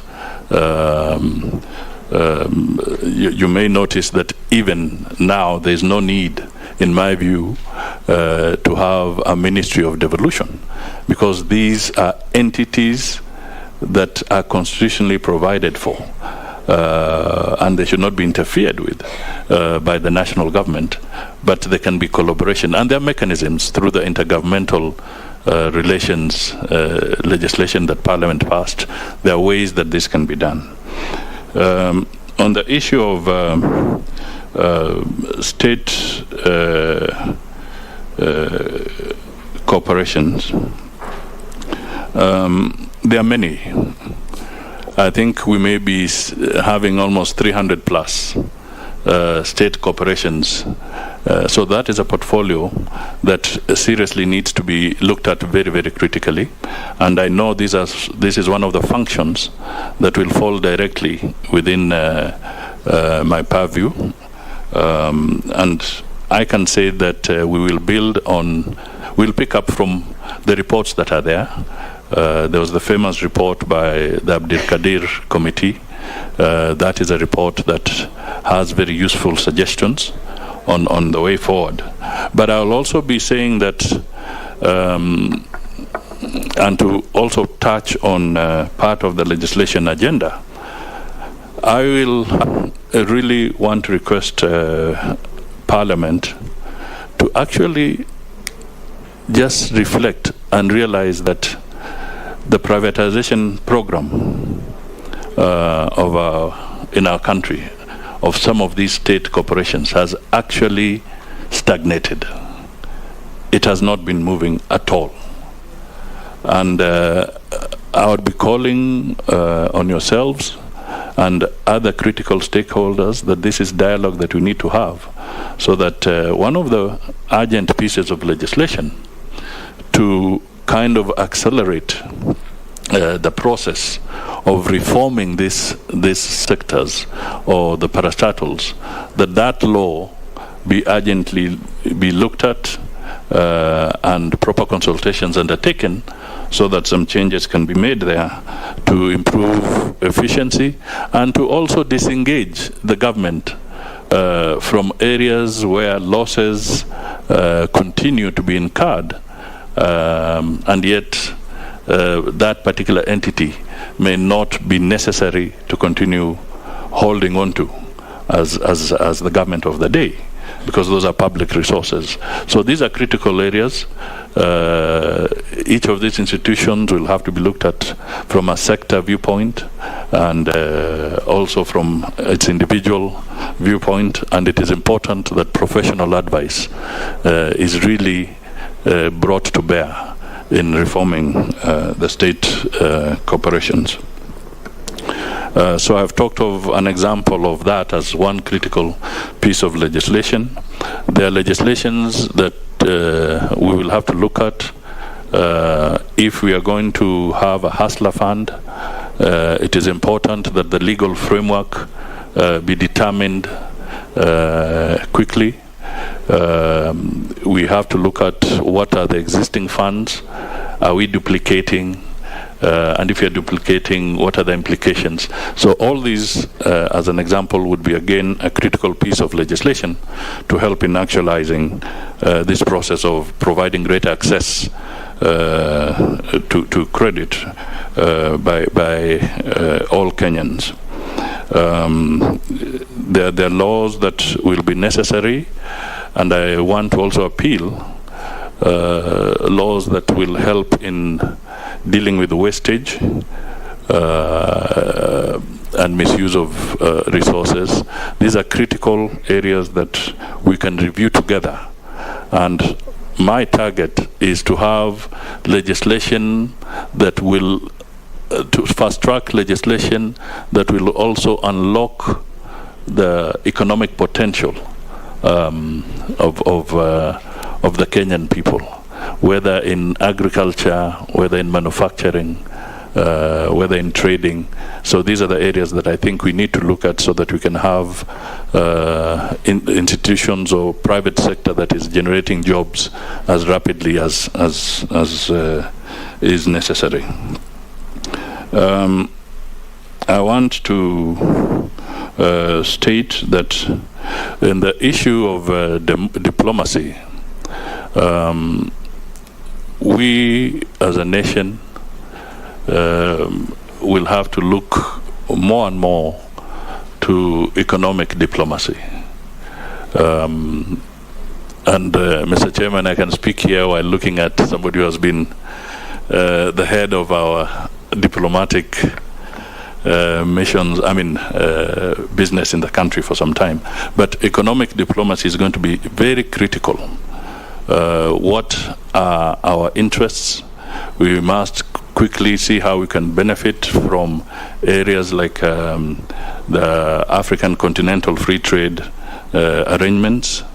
We must look seriously at enhancing our presence and our footprint within the East African Community region, whether you're bringing in the DRC, South Sudan, and how we can network. We must also play a very significant role because for economic diplomacy to work, there must be peace in this region. So we must be more aggressive in dealing with the issues around Somalia. We'll have to be more aggressive in dealing with the issues even around South Sudan. And I can give an example. For instance, there's a road that the government of Kenya with its partners want to push all the way to Southern Sudan. But there is an issue right up there between Kenya's border and South Sudan that requires urgent political resolution, because that road is supposed to link. So the funding is there, but the process cannot be completed or pushed further because there's still some political issues to be dealt with. So these, to me, are going to be very critical interventions that need to be done. The diaspora, Mr. Chairman, the figures are in the public domain. The Kenyan diaspora, for instance, brings in place into this country almost 480 billion Kenya shillings annually. And the president has, in fact, in designating the issues around foreign affairs, has now brought the issue of the diaspora to the limelight, because that has now become a very critical constituency in the development of our country. We also have to take advantage of things like the climate change programs and play a leading role in those areas. They also provide a platform for a lot of funding if we can work well within those circles. So in coordinating matters around diplomacy, I'll be putting a lot of focus there, while also saying that we need to also continue strengthening our relations with our traditional partners, and make sure at all time the Kenyan interest is covered. We may even want to work more aggressively. There's been an attempt about Kenyans who are suffering in some countries when they get jobs there. These are issues that will require very serious and more robust and high-profile intervention to try and deal with that crisis, so that we can avoid seeing the things we see and we read about Kenyans undergoing very serious problems in different parts of the globe. I just want to repeat the issue around Anglo leasing. I want to state that that matter was canvassed in court. It was dealt with. It is behind us. And even the issues that came up, it was not too long ago that I read in the papers that indeed, even those who are facing trial on some of these issues were acquitted eventually. So it was dealt by the court. And I want to state very critically that ministers, or for that matter cabinet secretaries, do not engage in procurement. You can talk about policy issues, but there is a procurement law that must be adhered to all the time. The halted projects or stalled projects, this is a crisis, and hence that very important committee of PSS and all the technical people, because we need to have a clear audit of these projects. It's clear that some may no longer be useful to the country, and therefore there's a very serious need for a detailed approach and professional approach to looking at these things, so that decisions can be made and appropriate interventions can be developed. And this also brings to question the serious issue of pending bills in this country, because very many businessmen, contractors in our counties. You know them. Some have been crippled because they have never been paid for years. They are suffering. They have families. They have employees. They have loans in banks, but they've been crippled. So as we deal with this issue of stalled projects, one critical issue that we must also address fairly and in a balanced way will be the issue of pending bills in our public entities. The Honorable Kaliba Misi, the Honorable Fernando Anyonyi, the Honorable Shurie, and the Honorable Gikaria. In that order. Thank you, Chairman. Chairman, the problem of asking the last, you find I hope that you are looking at the clock. Yeah. The problem of asking the last chair is you find all your questions have been asked before. But nevertheless, I've been looking at your CV, Honorable Mudavadi. You were a minister in 1989. That time I was 3 years old. You were Minister for Supplies, Marketing, Minister for Finance, Agriculture, Information, Transport, Vice President. In fact, I remember vividly when you are the Vice President, you presented a check to me to go to Starehe, presented by Kenyans living in US. And now I'm serving my second term in Parliament. I'm here vetting you for a position that is still mesmerizing Kenyans. Does it portray you as a man who lacks ambition, or is it lack of option? Because you are going to be in a position head of a cabinet. Kenya is an ambitious nation in the community of nations. We want to portray as an ambitious man who is at the head of the cabinet, the head of helm. Look at this history that spread in 30 years. Does it portray you as a man who does not have ambition? Thank you.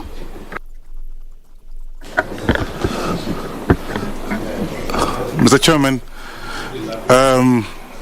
I want to ask you very back home that in the previous parliaments where I've been actually as a committee, there has been a tendency of the cabinet secretaries failing to honor summons and failing to respond to matters comprehensively without doing any research, what have you, and in a timely manner. In your role, how will you ensure that the cabinet secretaries actually attend the committees and sometimes come to Parliament? Because we've had these cases where you someone and a cabinet secretary sends somebody else, maybe a junior fellow, and can't even answer comprehensively the questions that you're supposed to be. So are you going to ensure that that is done properly? Secondly, Mr. Speaker, I want to ask a question that is important in agriculture. We've had cases where, and now we have this drought, and irrigation is misplaced. Instead of being in agriculture, it's misplaced, it's actually in tourism. It's under blue economy. So are you able to assist to bring irrigation back to agriculture so that can be able to do some of the projects like Kalana Kulalu and the rest? Thank you. Thank you, Chair. I wish to ask the nominee, how does he want to cultivate a relationship and a good working relationship between institutions that oversight the government, e.g. Parliament and the Office of the Auditor General, with his office and being the Prime Cabinet Secretary together with his cabinet? Thank you. Kikaria. Thank you, Speaker. Pengine niulize ndugu yetu Wycliffe Mudavadi swali kwa Kiswahili. Unajua serikali ambayo iliondoka ilikuwa kuna agenda 4 ambazo zilikuwa nzuri sana, lakini haikuweza kutimiza yale maneno ambayo ilikuwa.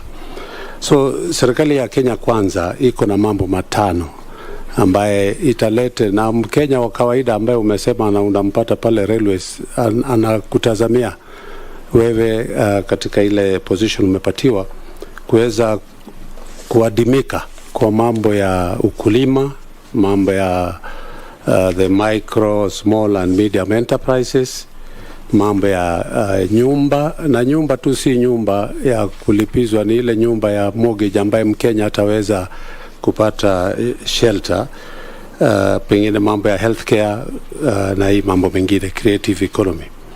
Wewe katika ile nyadhifa umepatiwa, ni njia gani utaweka mikakati kuonyesha mambo haya yatatimika na Mkenya asiwe tena atakuwa ni mambo ya kungoja kama ile the big four agenda ambayo iliwekwa na serikali iliyopita na ikuweza kutimiza?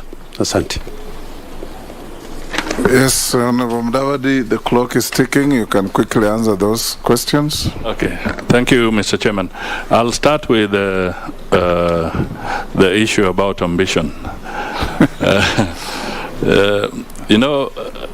There's Shakespeare, and in his book Macbeth, he made reference to how you should manage your ambition. He called it vaulting ambition. If you can have vaulting ambition and you're not careful, as you try to jump onto the horse, you will land on the other side of the horse.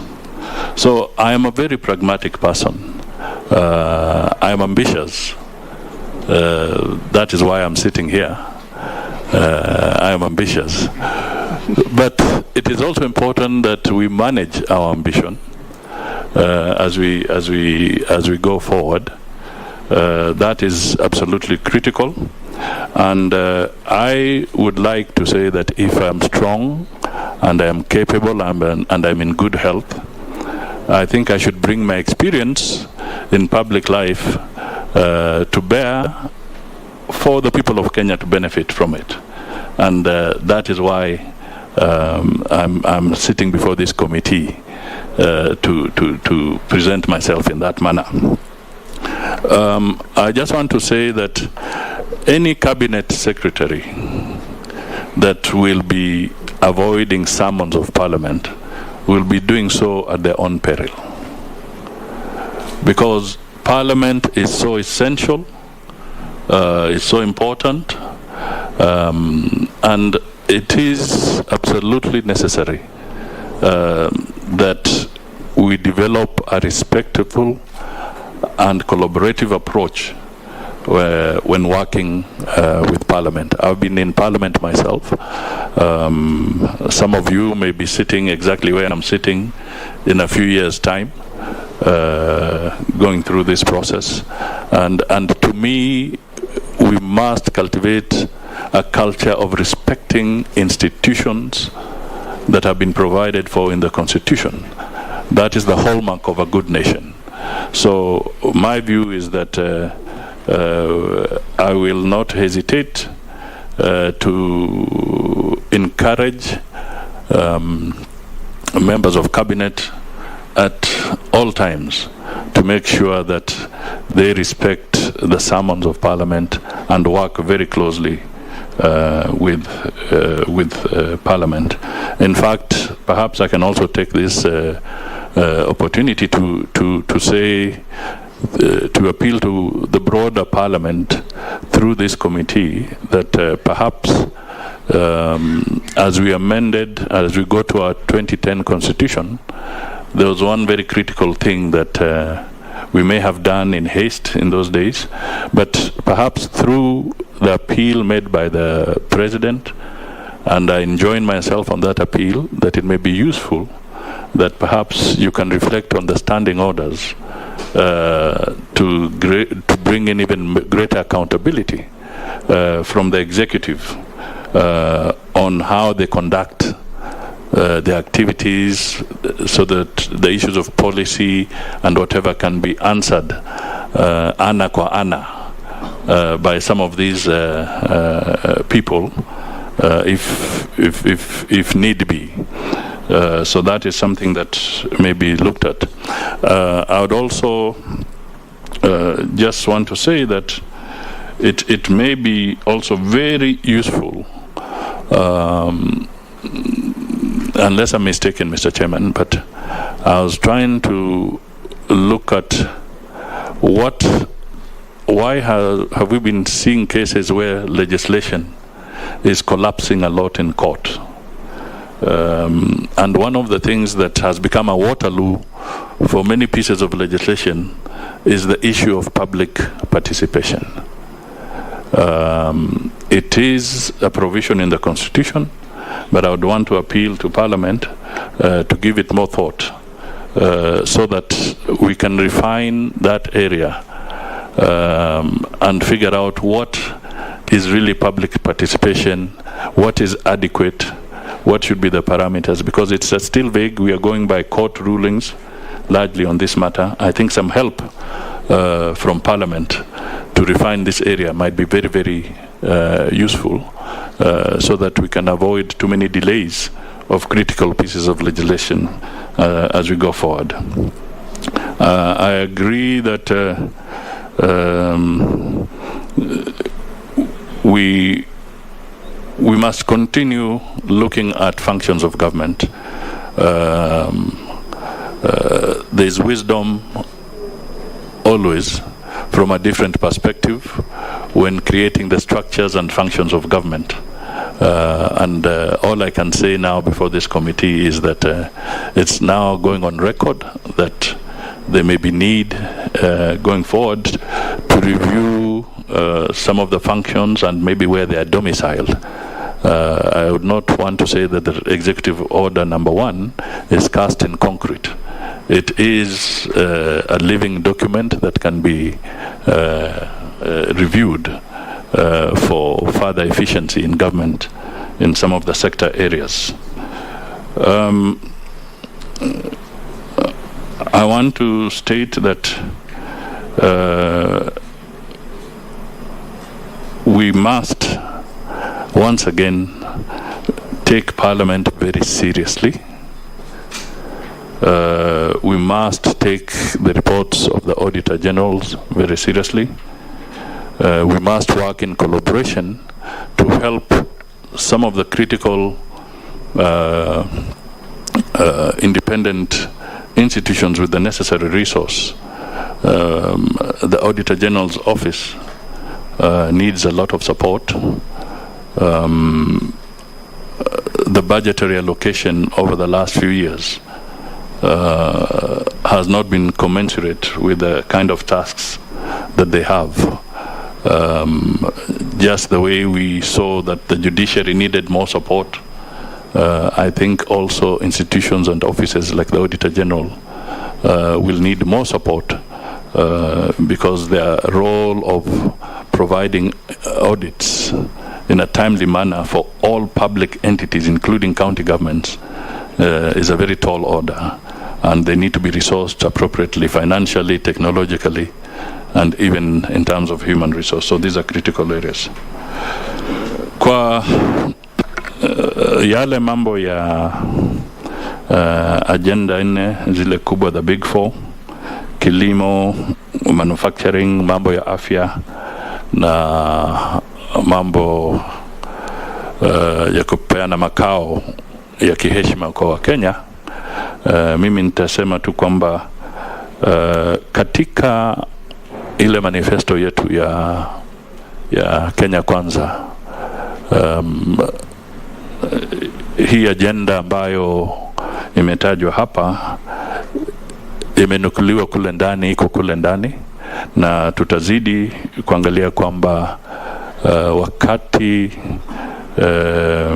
pesa za kitaifa zinatengwa ama zitaelekezwa katika sekta hizi, ili tuwe na uwezo wa kuhakikisha kwamba tutatimiza yale ambayo tuliahidi wa Kenya.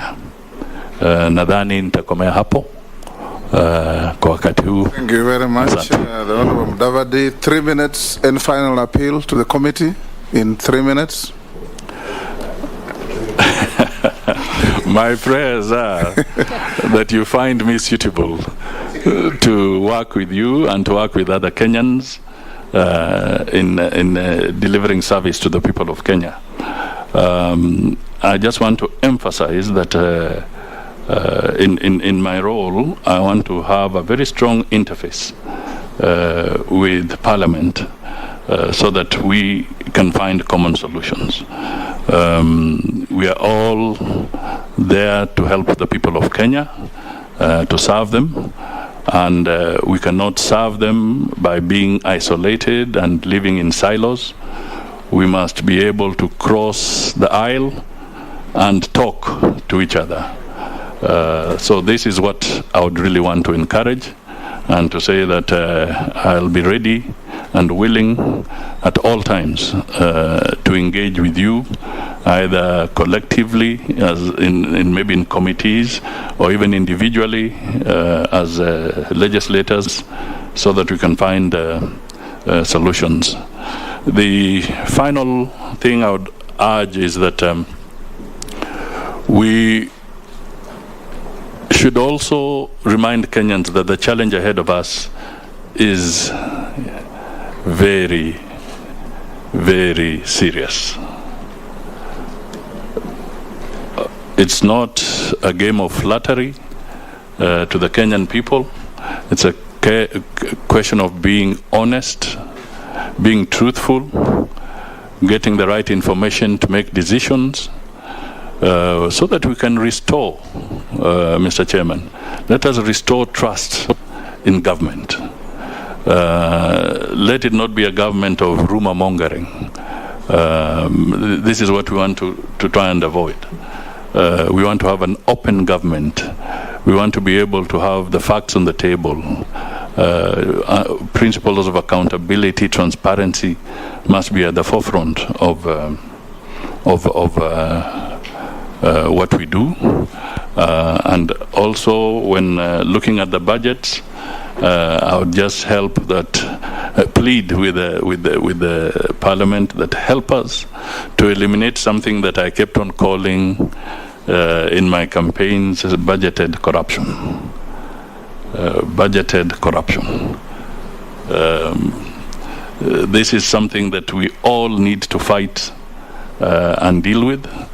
Up to this day, the person I'm going to meet at the railway station will still want to know why would a product cost 100 shillings in the kiosk, and when the government is procuring the same product, it costs 1,000.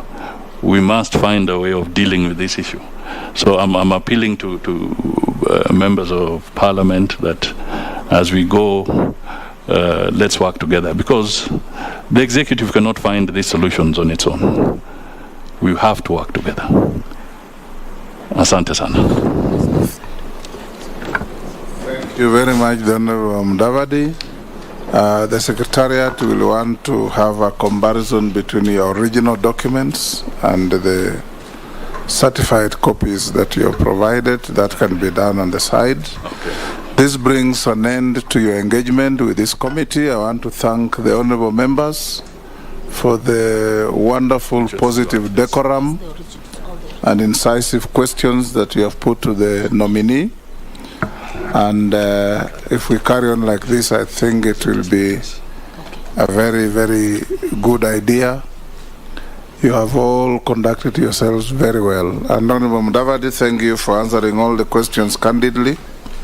You are now released to go to your other national duties.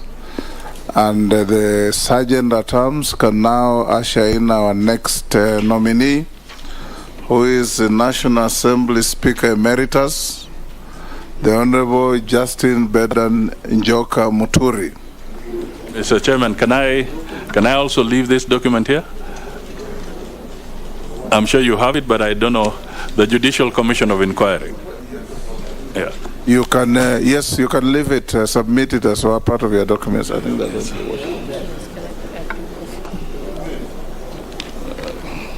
Bring the Honorable Muturi in 5 minutes so that members who are walking out to ease themselves or to have a cup of tea can. The ID. And today.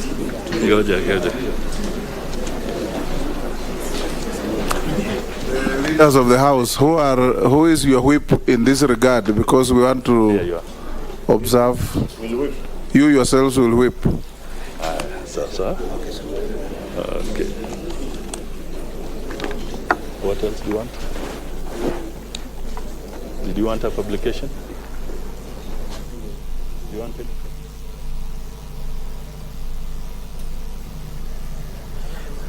Na mtazamaji, kama unavyotizama ni shughuli ambayo imetamatika ya kwanza ya kumsaili au kumpiga msasa aliyekuwa kiongozi wa chama cha ANC Musalia Mudavadi, akijaribu kutetea ufaafu wake katika wadhifa wa waziri mwenye mamlaka zaidi hapa nchini. Maswali yamekuwa mengi kwake akiwa kwenye jukwaa, na baadhi tu ya wale ambao wako kwenye ile kamati ya uteuzi ya kupiga msasa wamemuuliza maswali kuhusiana na jinsi atakavyotekeleza wajibu wake, akipewa jukumu kuwa waziri mwenye mamlaka zaidi humo nchini. Na ameweza kuulizwa maswali kuhusiana na tuhuma za ubadhirifu wa fedha, au ile sakata ya ufisadi ya Anglo Leasing, Golden Bag, na vilevile ameweza kuweka paruanja kuhusiana na yale ambayo yalifanyika wakati huo,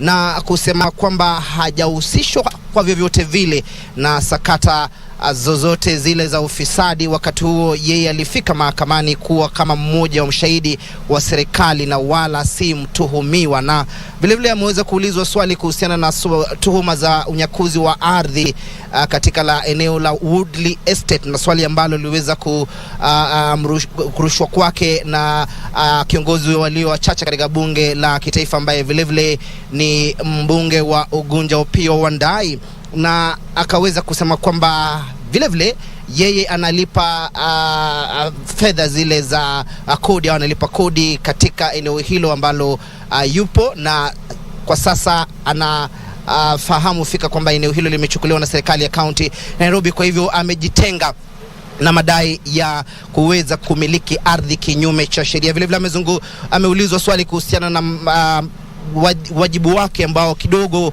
unaoana na wajibu wa naibu wa rais, swali ambalo liweza kuulizwa kwake na mbunge Mary Amasa. Akasema kwamba atakuwa na mazungumzo kila mara atakapokuwa anatekeleza wajibu wake ili kusikuwe na mgongano wa kazi kati yake na naibu wa rais Rigathi Gachagua. Swala jingine ambalo limejitokeza wazi katika kikao hiki ni kuhusiana na maswala wa waziri kutofika mbele ya kamati ya bunge kuulizwa maswali kuhusiana na maswala kadha wa kadha, iwe ni ubadhirifu wa fedha, maswala kuhusiana na jinsi kazi imetekelezwa na maswala kama hayo. Na baadhi tu ya wale ambao yule ambaye ameuliza swali hilo amesema kwamba hapo awali mawaziri wamekuwa wakikaidi kufika mbele ya kamati kuulizwa maswali, na badala yake kuwatuma wale maafisa wadogo kujibu maswali ambayo ni nyeti. Kwa hivyo Mudavadi amesema hilo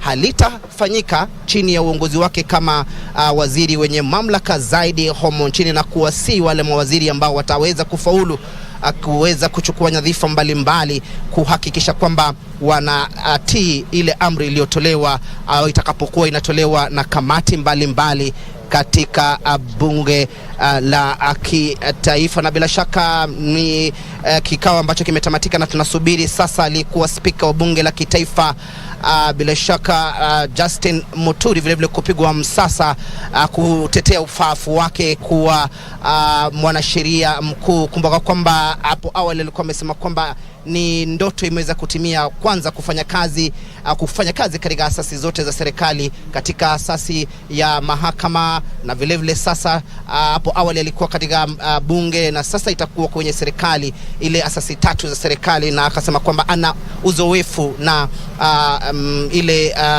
tajriba ya kutosha kuweza kutekeleza wajibu. Kwa hivyo atakuwa anafika muda wote kutoka sasa ili kusailiwa na kamati ya watu 15 ambayo inaongozwa na spika wa bunge la kitaifa ambaye ndiye mwenyekiti vilevile wa kamati hii Moses Masika Wetangula. Kwa hivyo kwa sasa mtazamaji, tutakuwa tunakurejesha huku jinsi mambo yatakavyokuwa yanatukia, lakini kwa sasa na kuelekeza moja kwa moja hadi kwenye makao makuu ya shirika la utangazaji KBC, ambapo mwenzangu Bentro Njue yuko pale kuweza kungamua kingenge kuhusiana na masuala ambayo yameweza kutukia katika bunge au katika kamati hii. Mimi naitwa Timothy Kipnusu, kazi kwako mwenzangu Bentro Njue.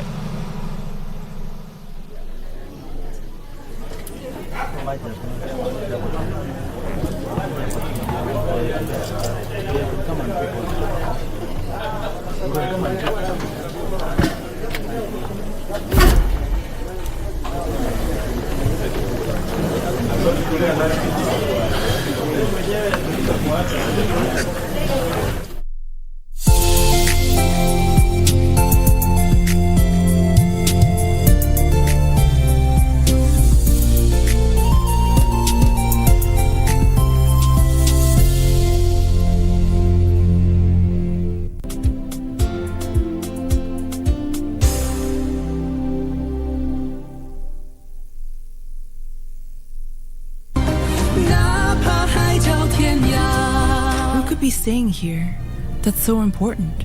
It's Lady Betsy of Green Hill. Betsy of Green Hill is here? Why wouldn't you let me know this earlier? I feel sorry for the prince. I bet she's put a charm on Genova. I seem to recall speaking ill of immortals is not allowed in the palace. Am I right? You let him drink, didn't you? He's been asleep since yesterday afternoon. What's going on? I thought that since you brought Betsy here, that things were going really well with you two. But judging by your face, that doesn't seem to be the case. Are you just trying to upset me? You know that's not what I mean.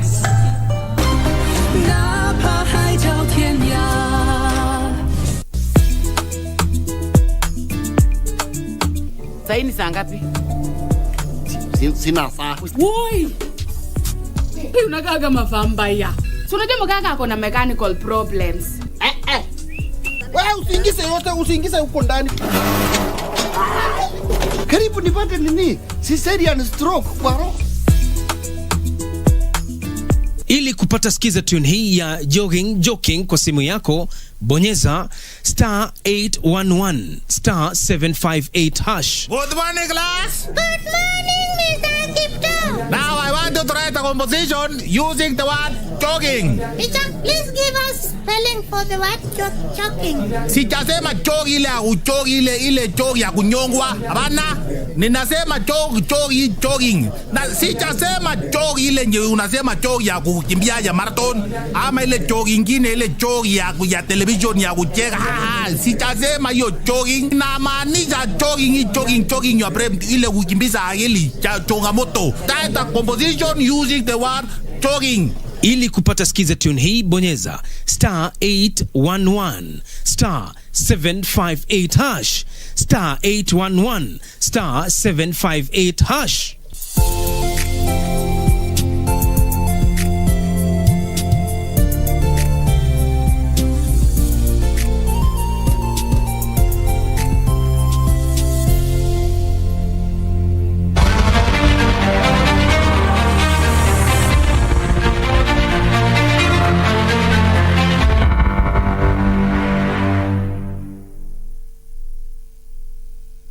At exactly 11 a.m. East African time, good morning. On this day is the 17th day of October 2022. It is a great day, and especially for cabinet nominees, and especially 5 will be vetted today. And as my colleague has rightly put it, Timothy Kipnusu, it is where they will be given the green light, at least to serve as Kenya's cabinet secretaries. And first on the list is none other than the Prime Cabinet Secretary nominee, who is also a seasoned politician, a former vice president, and also a former MP and a former cabinet minister in other regimes. That is Wycliffe Musalia Mudavadi. And remember, the 15-member committee established under the provisions of the Standing Order number 204 to actualize and ensure that these people are vetted before their names are forwarded to the National Assembly plenary for the last green light, so as they may start to actualize the Kenya Kwanza agenda. First things first, before we go back to the county hall for the second nominee, who happens to be Justin Bidan Joka Muturi, who is the cabinet nominee for the Attorney General position. Let's first of all put things into perspective. Musalia Mudavadi, some of the things that have come out of the vetting process is, one, he is he has already relinquished his position as ANC party leader, or at least officially. And we do know that according to the law, you have to relinquish. You cannot be a party leader and still be a cabinet secretary. You have to distinguish those two. That is something that will at least ripple some feathers when it comes to the ANC party. Another thing that has come up is, of course, the Goldenberger, the Anglo leasing scandals that have refused to just die down. The nominee having served in the government during that time, he has some of what he owns. Another thing that has come up is that his prayers is to find him suitable so that he may be able to go ahead and dot the I's and cross the T's to actualize the Kenya Kwanza manifesto. Enough said. Let me now bring in one of my resident analysts, Tolsten Alenga. Karibu sana, Tolsten. Thank you. The man from your place is the first is the first on the chopping board, and he has talked about a lot of things. And some of the things that have come up is that he is no longer the ANC party leader. Just one. Yeah, thank you, Ben, for in a minute. We're crossing back. Yeah, I think it's a good thing to learn that Musalia Mudavadi has followed the law in the sense that he has actually relinquished his position as party leader for ANC. But then there are other attendant issues that come with that. And maybe as we proceed into the discussion, we can discuss more about what are the implications of that, and going forward, what is in for Musalia as the man and entirely the region of Western that he represents at the moment. And also another thing that refused to go away is the distinction between the two roles of the deputy president and also that. But also that we will also be touching on. But first things first, as you can see, Justin Bidan Njoka Muturi, who is the second nominee to be vetted for the Attorney General position. Let's now cross over to County Hall.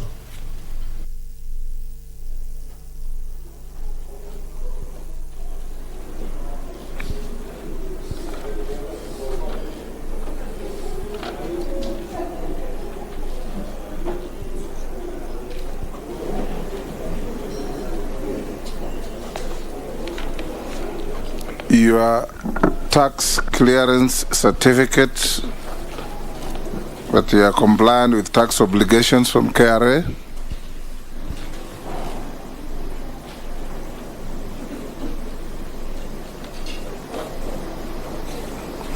If it is a bundle, you can run through them, you give her the bundle, then she'll confirm that they're all together.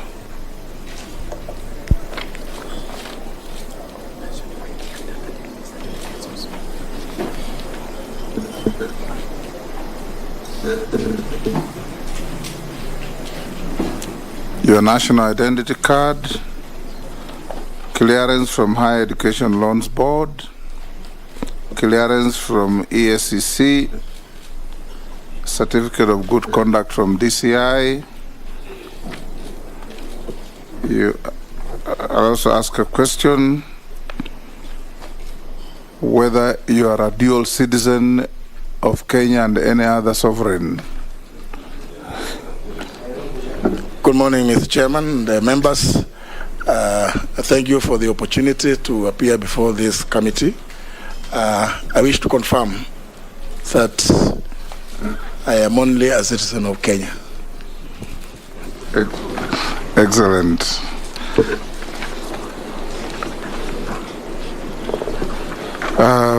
The Deputy Speaker may ask you one or two other questions before we come to...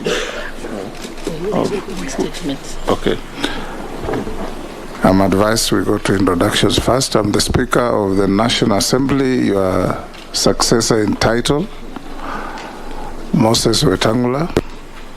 I'll ask all the members to introduce themselves to the nominee, starting with the Majority Leader. Kimani Ishungwa, MP Kikuyu. My name is Opriyo Wandai, MP Ugunja. Ahmed, MP Suna East. Owen Baya, MP Kilifi North. Robert Mbui, MP Kadhiani. Rehab Mukami, County MP Nyeri. Ferdinand Kevin Wanyonyi, Member of Parliament, Kwanza, Trans Nzoia County, Republic of Kenya. George Gitonga Murugara, Member Tharaka.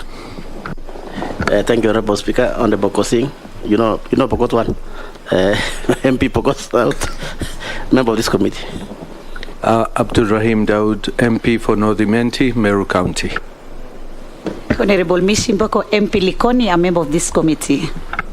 Nelson Arab Koech, MP Belgut. Thank you, Chair. Caleb Amisi, MP Sabot. Dido Raso, MP Saku. Abdi Shurie, MP Balambala.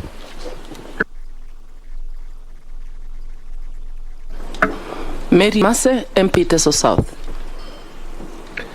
Stephen Mule, MP Matungulu, a member of this committee. David Gikaria, Nakuru Town is constituency. Naisula Lesuda, MP Samburu West constituency. But not least, Deputy Speaker. Gladys Boss, member for Wasingishu County, Deputy Speaker of the National Assembly. Thank you. I'll invite the clerk to introduce the support team to the committee. Thank you, Mr. Speaker. My name is Sarah Kyoko, the Acting Clerk of the National Assembly, and with me is the Deputy Director, Legal Services, and other staff from the various directorates who are supporting this committee. Thank you.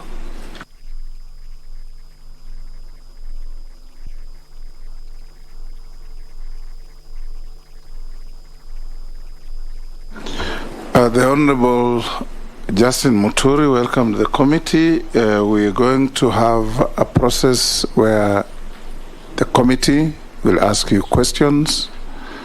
We expect cogent, clear answers. We have asked ourselves as a committee not to engage in parochial issues, but to ask questions pertinent to and relevant to the office to which you have been nominated. So far, we have done very well with the previous nominee.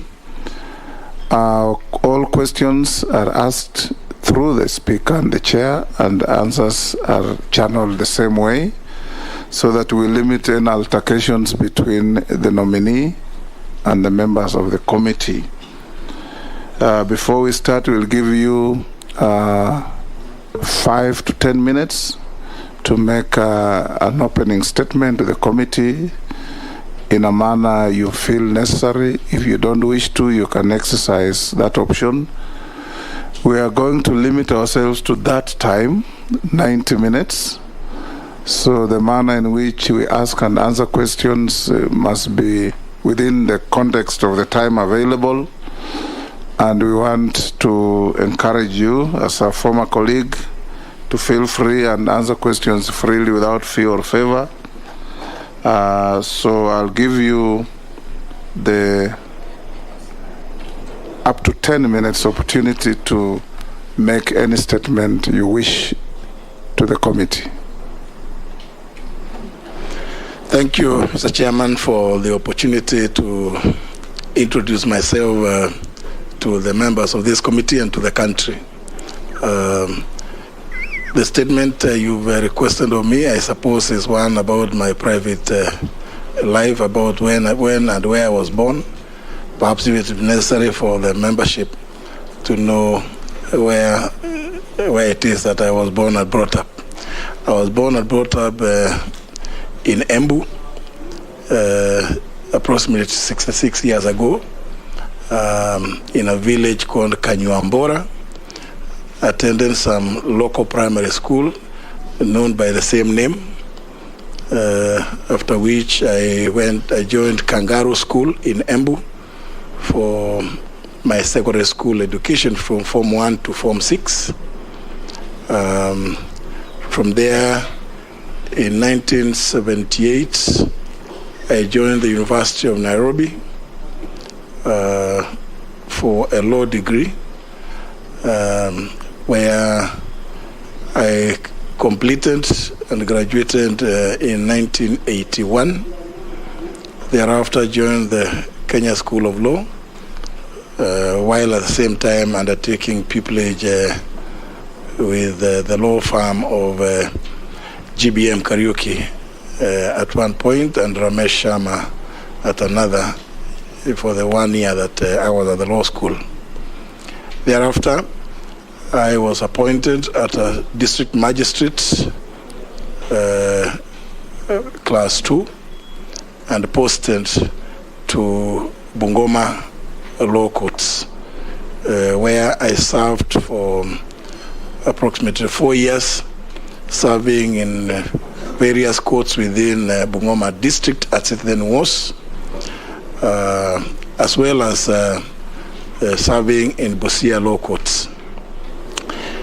Later, in 1986, I was transferred to Githunguri Law Courts at a position of resident magistrate.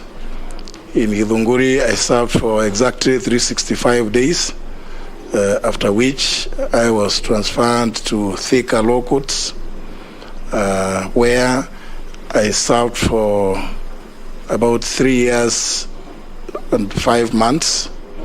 And while in Thika, I was dealing, just like no the other courts, with both criminal and civil litigation, and also did administrative work, overseeing the courts within Thika sub-districts, including Kandara, Gatundu, and Yatta in Machakos.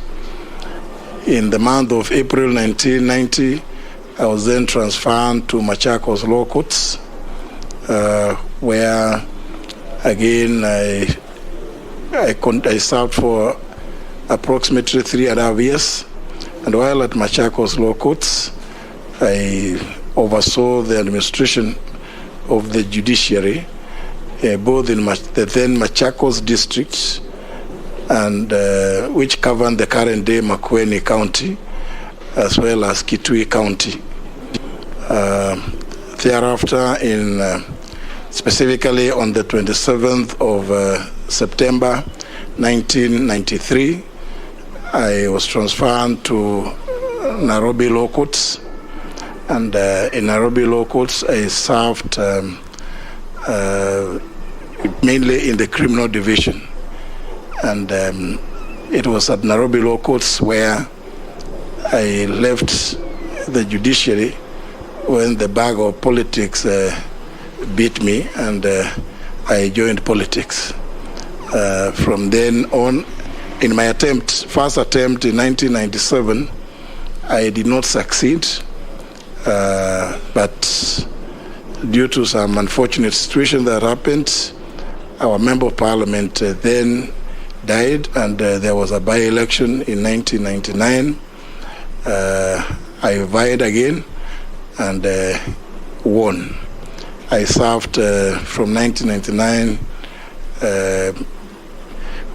up to 2002. Again, there was a general election. I vied, defended the seats, and I won.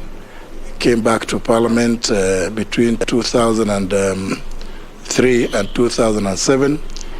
During that time, I also served as the chairperson of the Public Investments Committee and also as the opposition chief whip. In 2007, I lost the seat and briefly went into personal private matters, but actively engaging in the constitutional review process that was then that had begun in the year 2000 and continued until the time of promulgation of the new constitution on August 27th, 2010.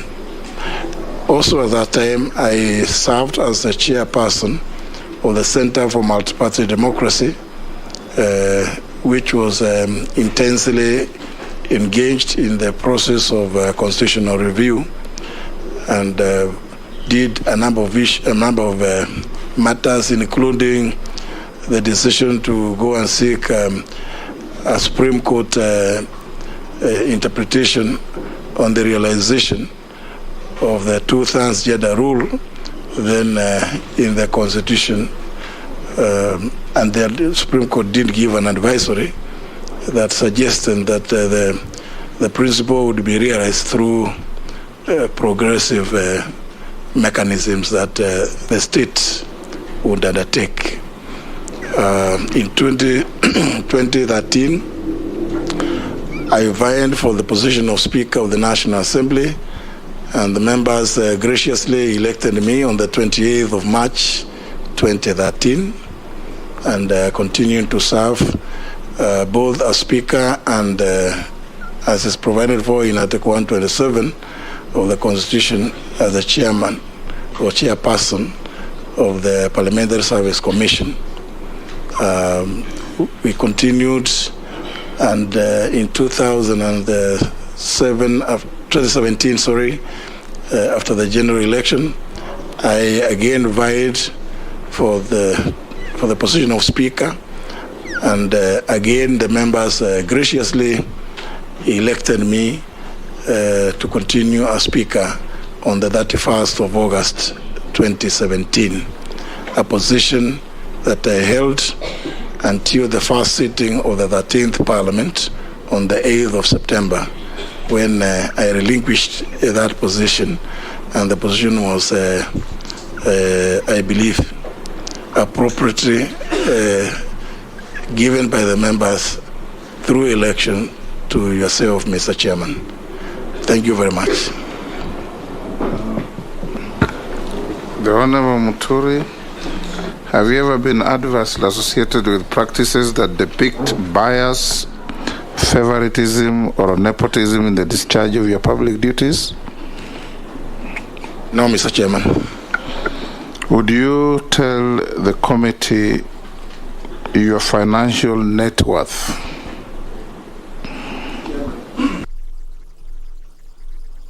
Mr. Chairman, I've been a very modest public servant, and my net worth is currently estimated at just about 700 million.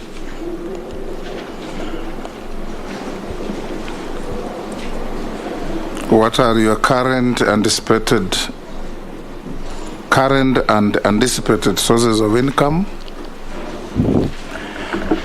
Currently, from my activities as a farmer, and through consultancies that I do from time to time, do get occasional rewards. Otherwise, I am now a pensioner, a retired speaker, and I expect that I should be governed, whatever I get from the public coffers should be governed by the Deputy President and Designated State Officers Act of 2015. Thank you. We'll now open the conversation, and the first to go will be the Deputy Speaker. Honorable J.B. Muturi, as the Attorney General, you're going to be the principal legal advisor of the government. As you know from the past, the Attorney General or the government has lost very many major cases, one of them being the World Duty-Free case, the Kotek mining case, among others. So, and including many other cases against the government, including the President.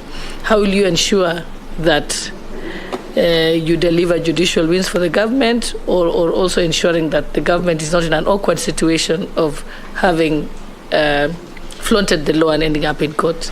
Thank you. And we want to carry on as we take 4 at a time, then you answer them and we take another round. Kimani Chungwa. Thank you, Honorable Speaker. And I'll just carry on from where the Deputy Speaker began from. As the Chief Legal Advisor to Government, Honorable Muturi, you know, under the previous regime, there has what was seemingly an abuse of the justice system for political reasons. I don't know what you intend to do now as government's chief legal advisor to ensure that the criminal justice system is not used by government, the government that you'll be serving in, for political ends. Two, in relation to what the Honorable Shalay has asked you, it's indeed true that government has lost a number of cases in court, and tied to that is a question of pending bills. Close to 1 trillion shillings of adverse court judgments against government. What will be your immediate dues in terms of probably being able to renegotiate or negotiate with other litigants against government to help government to bring down this huge cost of pending bills in terms of court judgments? Thank you. Wandai, the Honorable. Yes, thank you, Honorable Chairman. The Honorable Muturi, I've got two quick questions. One, it is a matter of public notoriety that while serving in Nairobi station, you were once charged with a criminal offense, even though we know you were eventually acquitted. Perhaps what would interest us as a committee is, firstly, the prosecution did appeal the acquittal. We are not too sure what became of the appeal. If you could perhaps enlighten us. But secondly, could you also let us understand whether you went through the Ringera vetting of 203, and if you did so, why were you not translated to the judiciary? Two, you know, the progressive forces have over the years fought very, very consistently towards widening the democratic space. And this struggle has cost people a lot of things, including lives. As if this committee or the House eventually confirms you to this position that you've been nominated, you will be the principal advisor to the government. And some of the areas or the issues you'll be advising the government on include matters of human rights, democracy, and so on and so forth. I have noted that you've been adversely mentioned in a book which I've just finished reading, that is Stronger Than Faith, My Journey in the Quest for Justice in Repressive Kenya, by one Udwor Ongwen. In this book, it's alleged that you betrayed the cause of the struggle for positive change within the university by, among others, university students in the early 80s. And as you know, political socialization it becomes more effective at the formative stages in life, especially at the university stage when you are a student. Could it be that you still hold those beliefs that could have informed your taking of contrary position to the popular position then by the university students? Which views could actually impact on your role as a chief advisor, legal advisor to the government? If I confirm, thank you. Robert Mbui. Yeah, thank you, Speaker. I would like to ask the nominee, having been Speaker and now being proposed for the position of Chief Advisor, Legal Advisor to the government, do you believe that a Member of Parliament elected in a party or a coalition should be able to defect from that position without seeking the mandate of the public that voted them in? Is the member's political rights maybe superior to the voter? And the second one is, what is your legal position on the charges that have been dropped against nominees to the CS position this time round by the DPP, and those also that have been proposed to other executive offices? Thank you. Honorable Muturi, you can answer those questions in succession, then we'll take another round. Very well. Thank you, Mr. Chairman. Mr. Chairman, I must say that I wasn't quite clear about the question that the Honorable Deputy Speaker asked, because it touched on the case touching on duty. She said the government has lost very high-profile cases through a perception of inadequate legal services from the Attorney General. Are you going to carry on with the inadequacy, or what are you going to do? Thank you very much, Mr. Chairman. I think that's a very important question. In that, my personal view is that it is not a right of government to always win cases, but government will win or lose cases depending on how much legal advice the particular entity within which the dispute is located. If it is, say, for instance, the Ministry of Trade or Ministry of Finance, it is important that all those departments, first and foremost, before committing government to anything, must seek legal advice. Of course, once the advice is sought, it may or may not be acted on. But of course, with the attendant risk, when they don't act on that, on those opinions, that they could easily find themselves on the receiving end. And in a number of cases, in fact, in a majority of cases, government has found itself on the receiving end because the Office of the Attorney General is brought in many of those cases at the tail end. It is not involved at the time when the government was being contracted into some particular activity.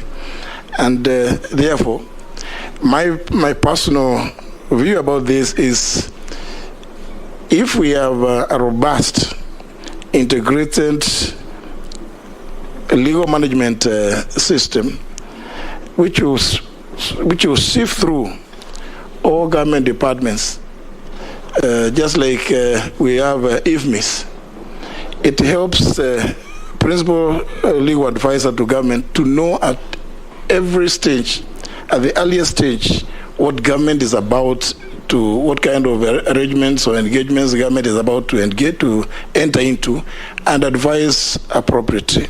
And therefore, I myself, in a proactive way, propose that I would introduce such a system.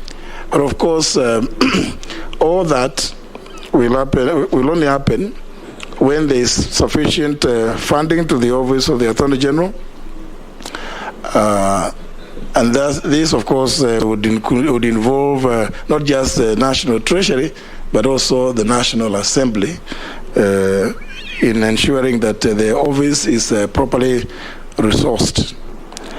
But I also want to agree with the Honorable Deputy Speaker that indeed government has lost in cases where, if properly advised and been sought ab initio, that would not have happened.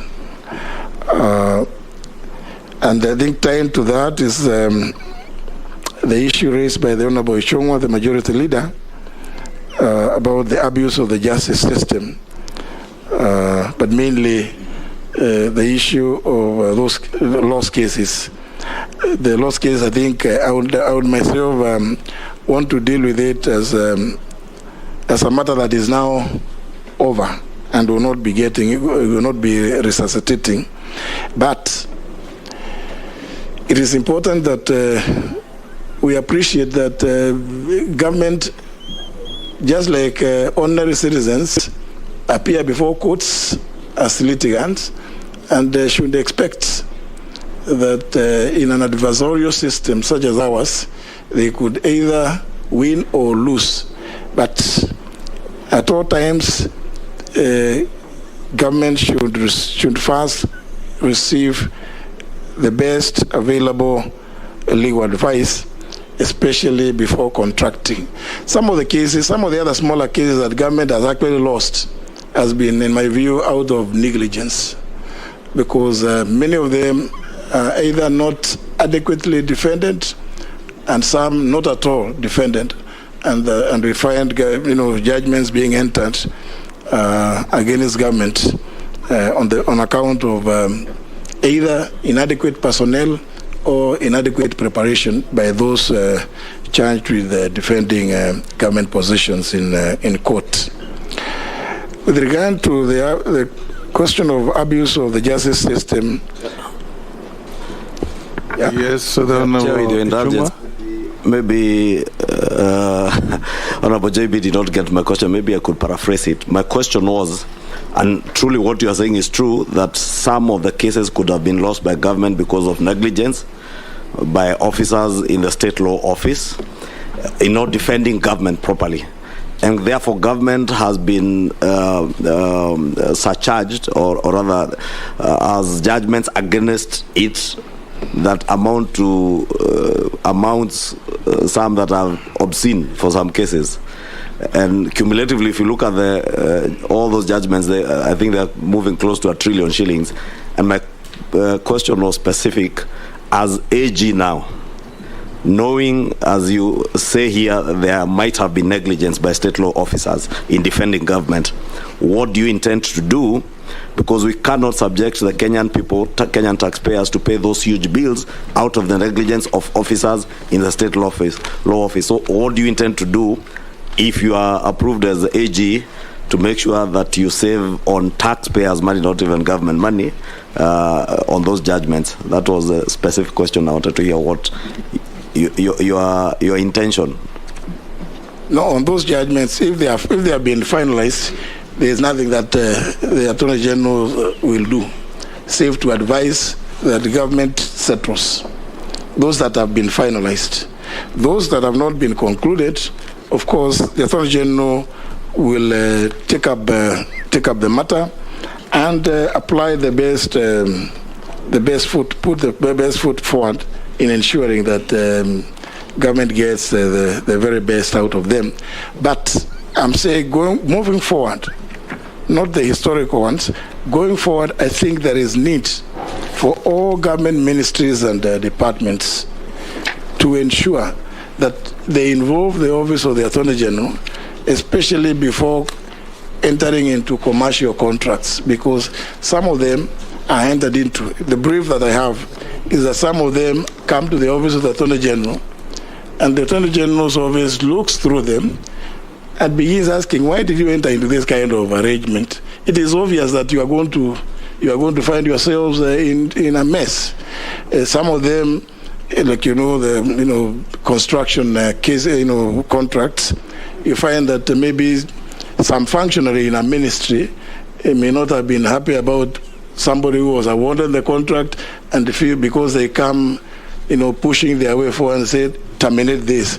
Obviously, the consequence is that the party that is aggrieved to go to court, and chances are very high in those kind of situations that government will lose. So that's why I'm saying, going forward, it is important that we have a policy understanding that the constitutional mandate of the Office of the Attorney General to be the principal legal advisor is taken seriously by all government ministries and departments, so that we are able to avoid some of these losses that impact on even our economic performance.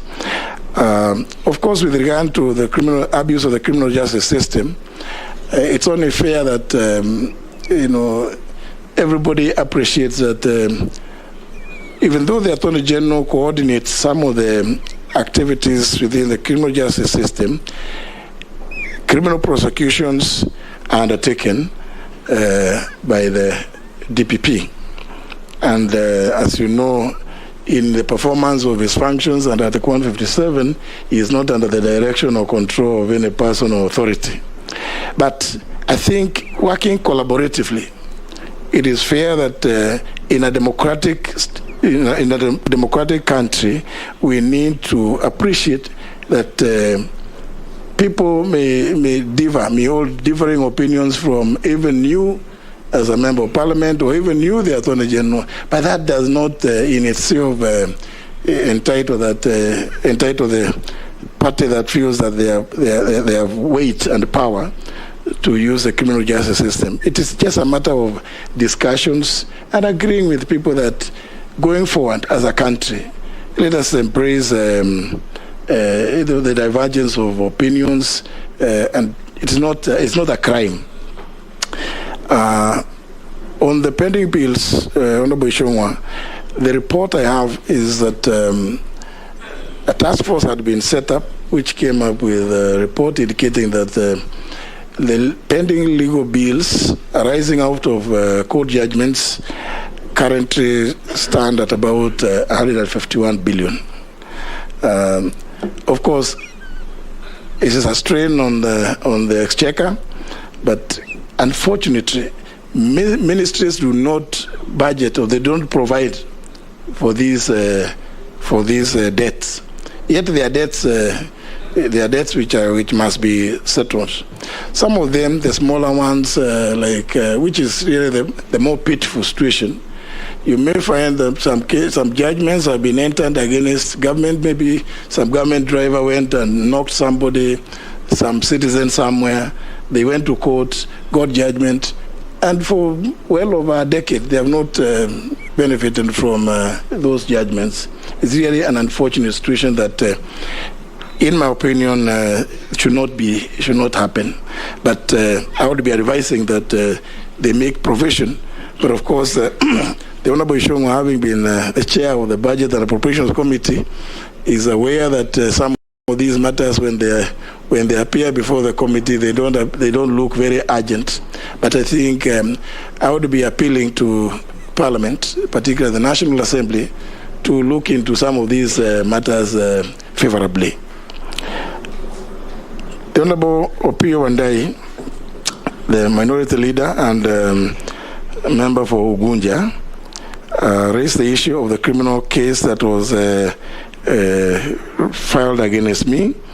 I just wish to inform the committee that, through you, Mr. Chairman, that that case was dismissed at no case to answer. In fact, in the judgment, it was described as one built on quicksand. The Attorney General's office, which was, and it's unfortunate, I didn't want to go to this, but I must say it to clear there. The Attorney General's office, which at that time was responsible also for criminal prosecutions, appealed. And I was not surprised that they were appealing, because the case actually originated from them. They knew what it is that were pursuing against me. But again, the appeal was dismissed by the late Honorable Justice Oguk. So nothing really came of it. Vetting by Justice Rengera, it was something which was famously known as radical surgery or surgery by radicals. Unfortunately, when that surgery was happening, I was a happy member for Siakago constituency in 2003, and you needed to come to Bunge to deal with us differently. So I did not have to be taken to him. The Honorable Opio Wandai, Mr. Chairman, also raised a very pertinent issue about the issues of human rights and democracy. And as you know, if you look at the functions of the Attorney General, one of it is to advise the government on the issue of human rights. In fact, the Department of Justice within the Attorney General's office specifically deals with that issue of advising government on matters of human rights and democracy. And therefore, you can expect that there will be robust engagement with the various arms and various actors. Remember, one of the reports that the President has to deliver to Parliament and Article 132 is one showing what steps the government is taking towards implementing the many values contained in Article 10, which include, among others, human rights and the enforcement and implementation of international treaties. And therefore, when that happens, the president usually is advised from the Attorney General's Office, Department of Justice, on the steps that have been taken. But to go further, it's also to inform the committee that if you look at Article 59 on the establishment of the Kenya National Commission on Human Rights, one of the issues that commission is charged with is the enforcement of issues to do with human rights. And though it's an independent commission, that commission works in close cooperation with the Office of the Attorney General with regard to matters to do with human rights and democracy. There's a question about Mr. Duale about a position I took in regard to some demonstration that was happening in the university. I can inform the committee that was approximately 41 years ago. I suspect not very many of us were born, but it's just a matter of expressing a divergent opinion. There had been no formal body at the university since the proscribing of the Nairobi University Students' Union, NUSO. And what used to be there was a body that was loosely called SRC, the Students' Representative Council. And as the chairman then of the Kenya Law Student Society, I was co-opted into it. In that body, we had debates, very robust debates, and there was some people took the position that we needed to go to demonstrate.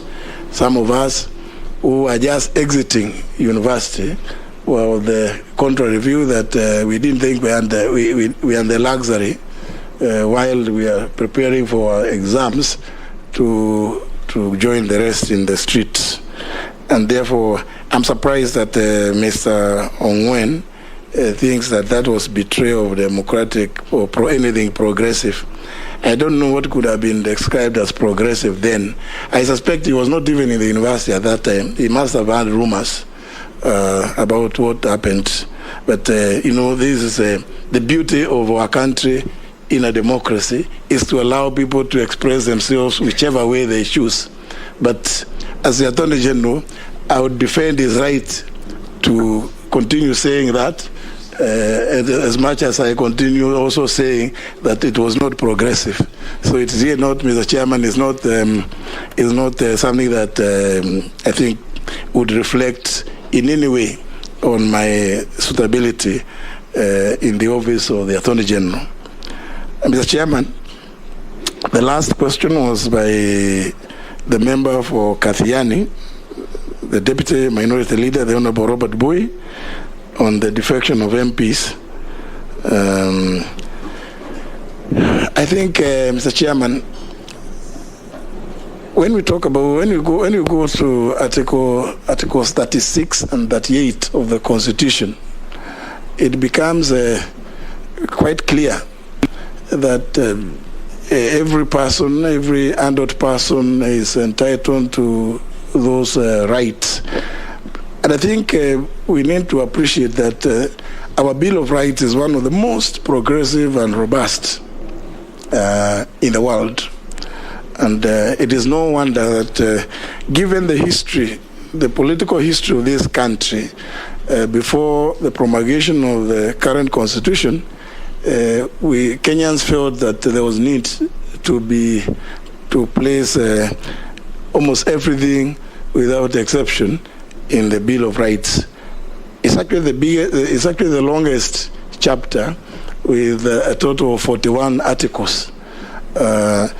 And So everybody has a right to form and be in a political formation.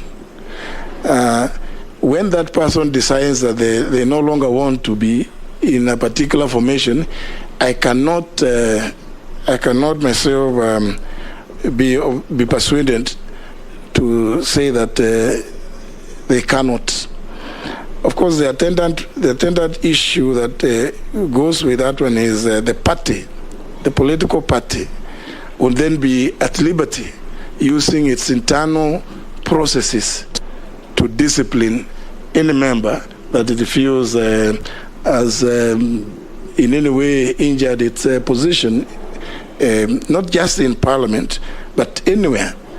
Remember, when we did the Political Parties Act, Mr. Chairman, we went to great lengths to provide even for disciplinary mechanisms that a political party should follow in dealing with its members whom it may deem errant. And of course, going on to even provide in Article 103 what should happen in the event that the member is a member of Parliament. But I'll be willing to engage on the technicalities that are there. But for now, suffice to say that I think a member is at liberty to choose to make decisions as they find appropriate.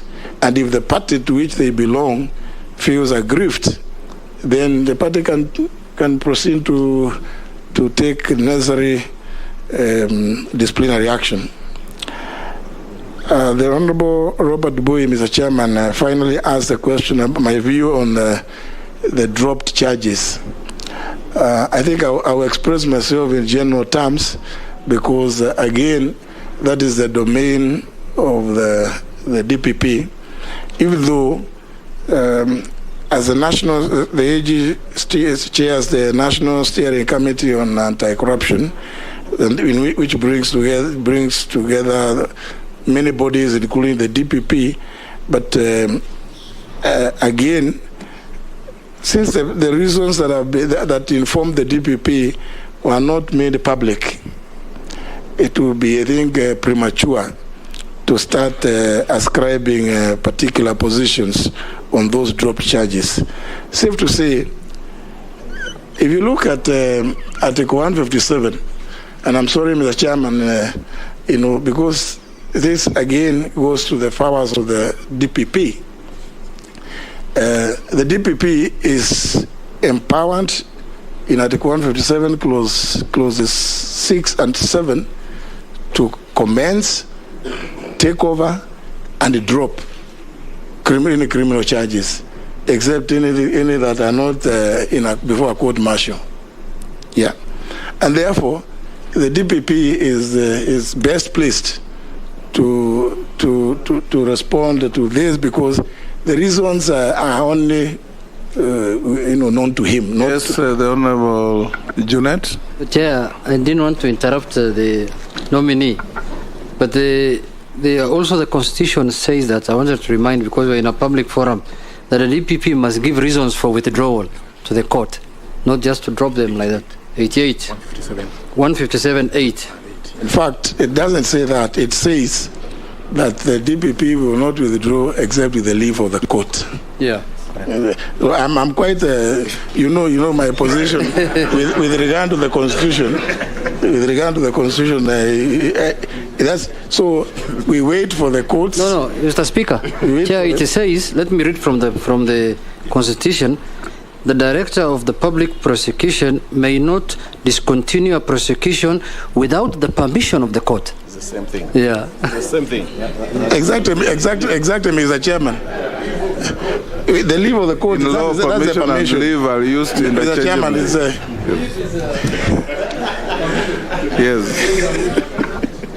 Mr. Chairman, I think we are saying the same thing. Yes, it is the same thing. With the honourable member, yeah. But again, because we don't know whether the courts have given permission. So again, it may be inchoate for us to start saying this and this has happened, because the courts before whom the DPP is making the application will ask for the reasons. And maybe if the courts are not satisfied, the court is not satisfied, it might refuse. But remember again, that same, we go slightly above there in clause 7, if the withdrawal comes after the DPP has closed his case, it's a result in the acquittal of the accused person. And that would have, some bearing on. Then, of course, and these are some of the things that I was saying earlier on. Remember, this is you, even you, honorable member, may be taken to court, and if the reasons for which you have been taken there are not justifiable, you also have a right, after that acquittal, to even sue the government.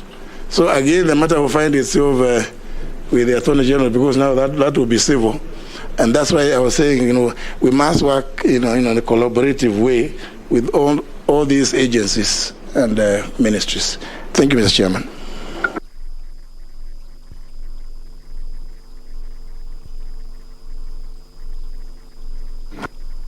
Can see that the interest is immense. So one question each member and a succinct answer from the nominee.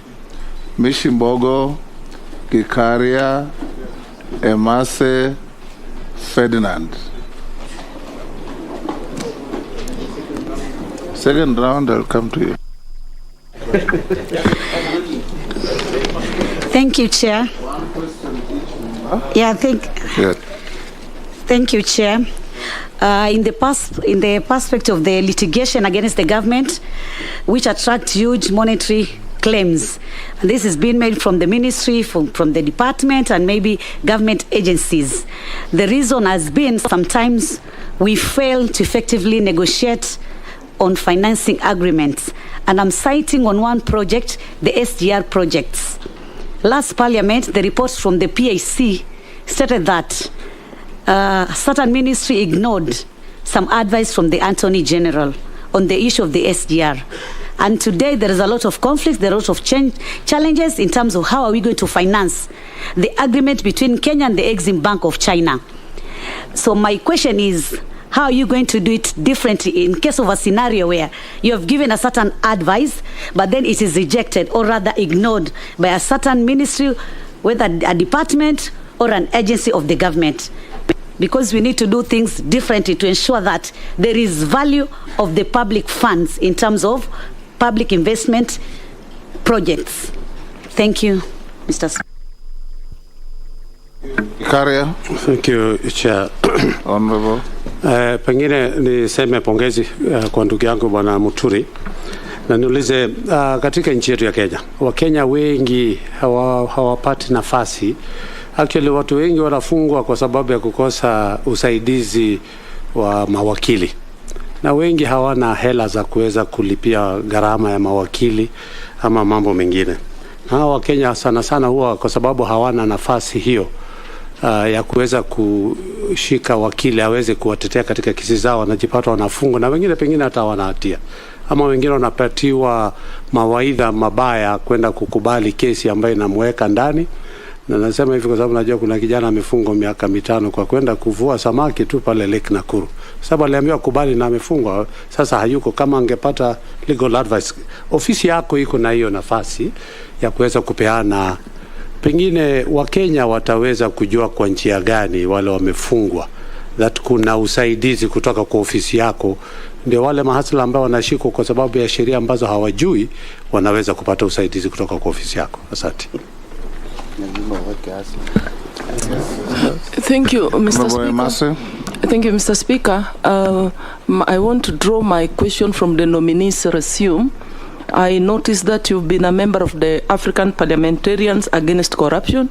You're also a member of the Global Organization of Parliamentarians Against Corruption. Mr. Speaker, noting that corruption is still a major menace and an impediment to the realization of our development agenda or targets as a country, I want the nominee to tell us what is going to do to strengthen the legal frameworks in liaison with other institutions, because we witness that there's a lot of delays in prosecution, a lot of delays in investigation, blame games between the EACC and the office of the DPP. So what are you planning to do in order to address these issues to make sure that there is justice? Justice is not delayed, and Kenyans get justice, and corruption cases are addressed efficiently and effectively. Thank you. Honorable Muturi. Sorry, Mr. Chairman, I thought you indicated the Honorable Ferdinand Wanyonyi. Sorry, Ferdinand. He showed no enthusiasm in pursuing the question. I didn't know what? You slept on your right. I said my right. Okay. Chair, I want to ask the AG, and I think you have to the task. From the way you are talking, you are up to the task. Yeah. But my question is that in your role as an AG, you will also serve as a member of the Judicial Service Commission. That's your work. Complaints have been made, and I think I'm one of them. I don't want to specify which complaint, but we've made complaints about these officers, judicial officers, taking their work very casually, and it takes time for them to even to come back to you as a complainant that your case is coming up or something like that. What do you want to do? How would you help the public in that case? Thank you. Yes, Honorable. Thank you, Mr. Chairman. Let me begin with the one by the Honorable Wanyonyi.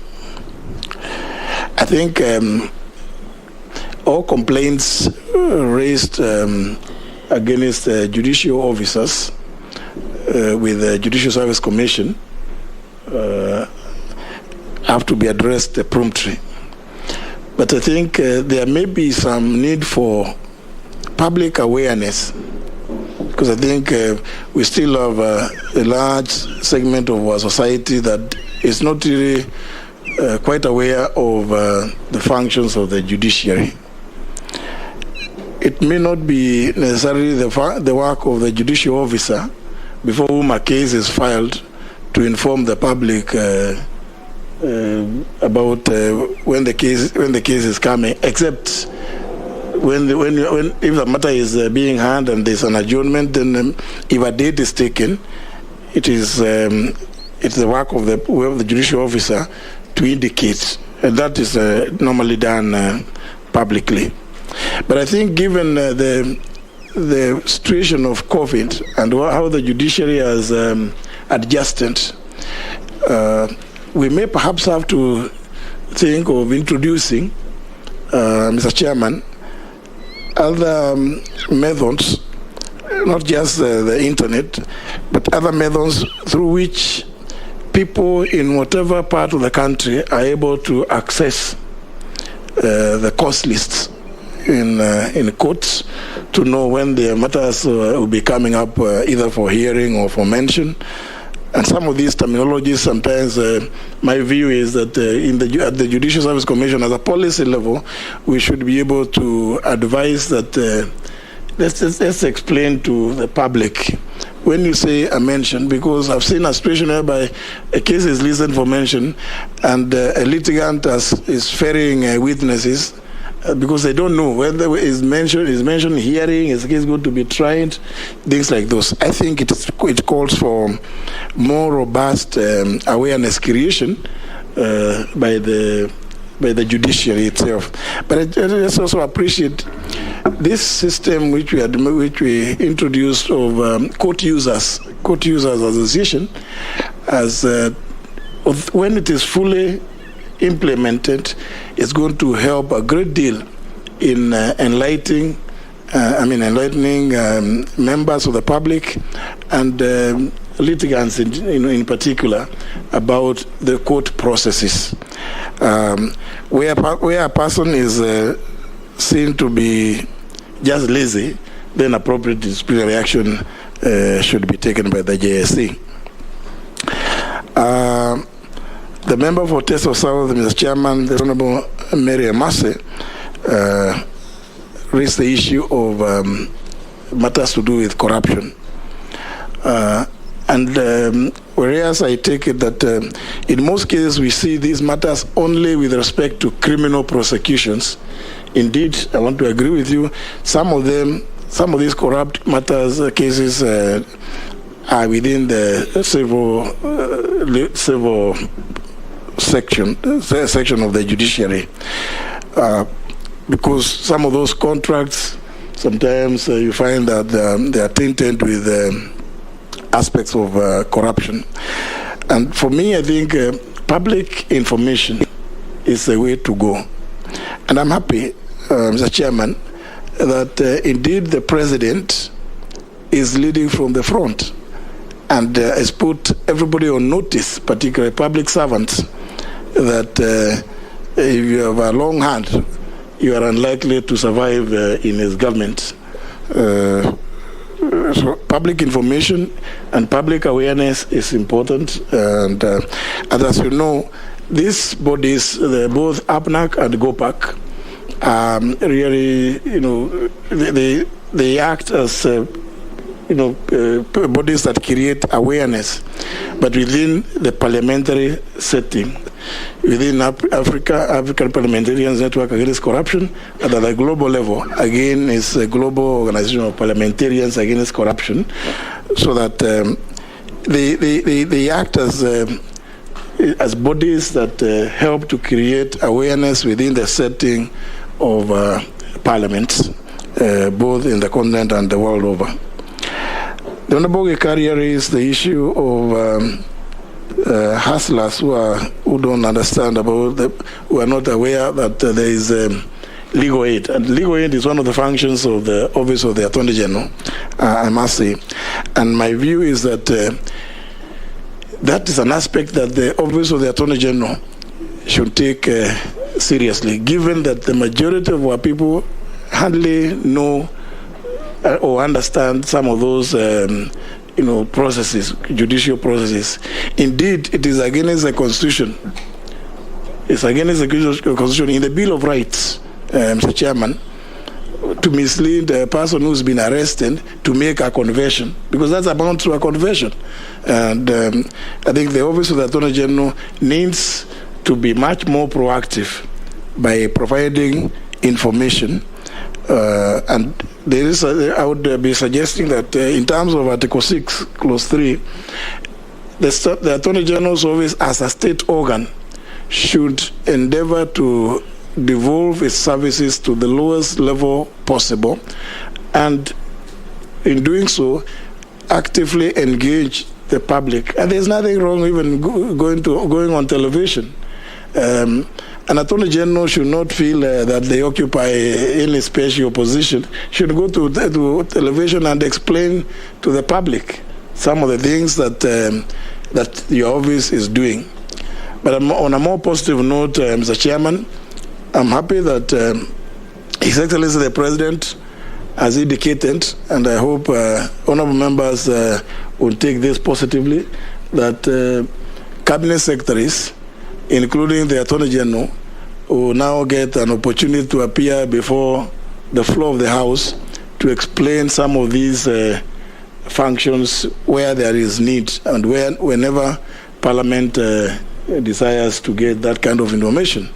And I myself, as you know, I have been the greatest proponent of that process where, government functions and policies should be explained to the people's representatives on the plenary of the House, because that way you end up creating greater awareness than you could possibly even do through television appearances.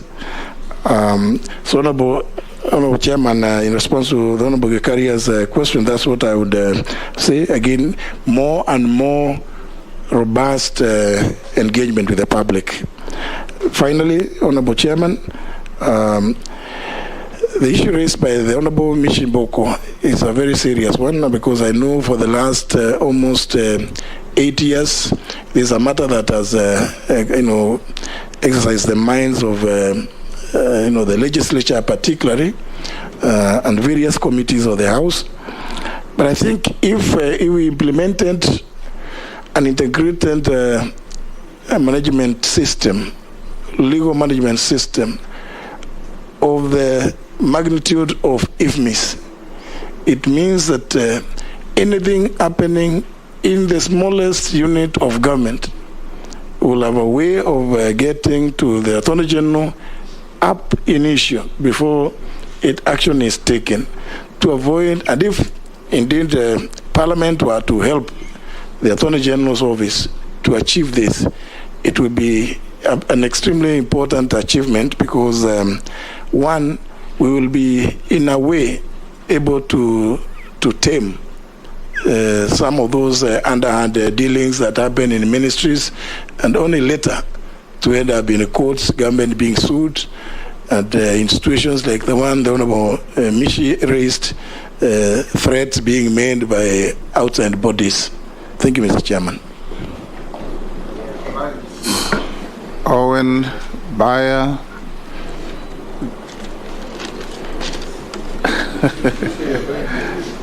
I can see some soliciting through facial.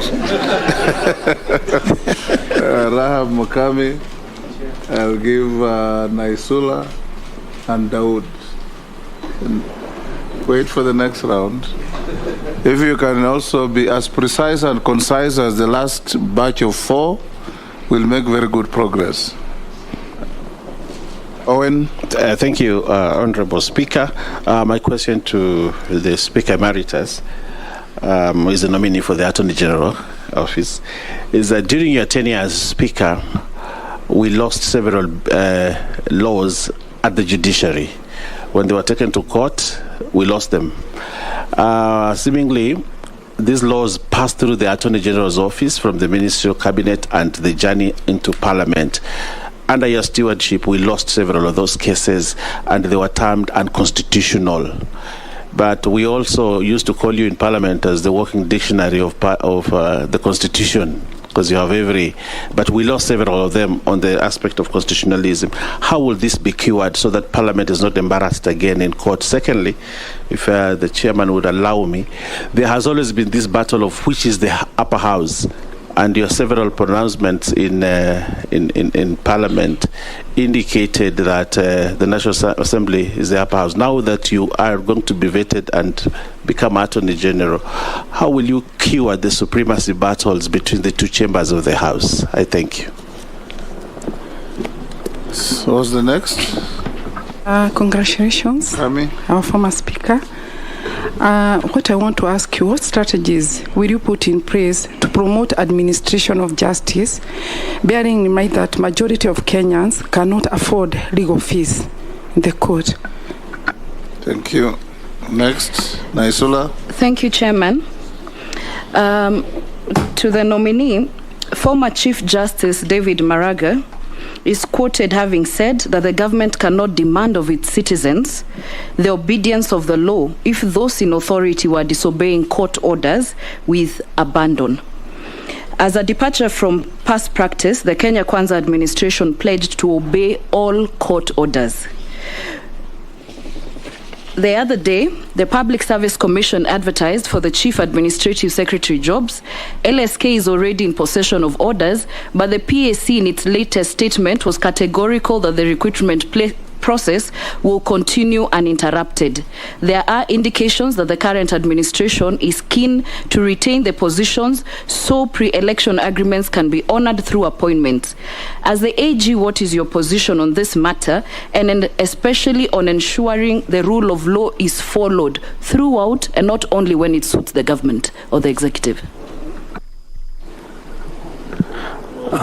Thank you.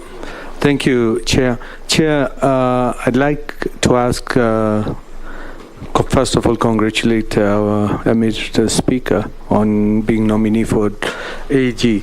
I would want to know, how are you going? One of the functions of the AG's office is constitutional implementation, legislative drafting, and the other one is legal aid, which you have already talked about. But I think we need still more what you have said to Honorable Gikaria, because a lot of citizens cannot afford legal aid, and if you can fashion something like the Citizens Advisory Bureau, which is in the UK, something on similar lines, which would probably be based in Huduma centers or something like that. But my question to you, Nominee AG, is the Constitution has been there, the new Constitution 2010. We still call it the new Constitution. There are many laws which have not been implemented to date, have not been enacted, or they are not being followed up. So you as the AG, what will you do to put into effect all the laws which are in the 2010? Because I remember I was in the CIOC and we left many laws which have not to date been implemented. So as the AG, how do you take that? And about the pro bono services, because this is a hustlers government.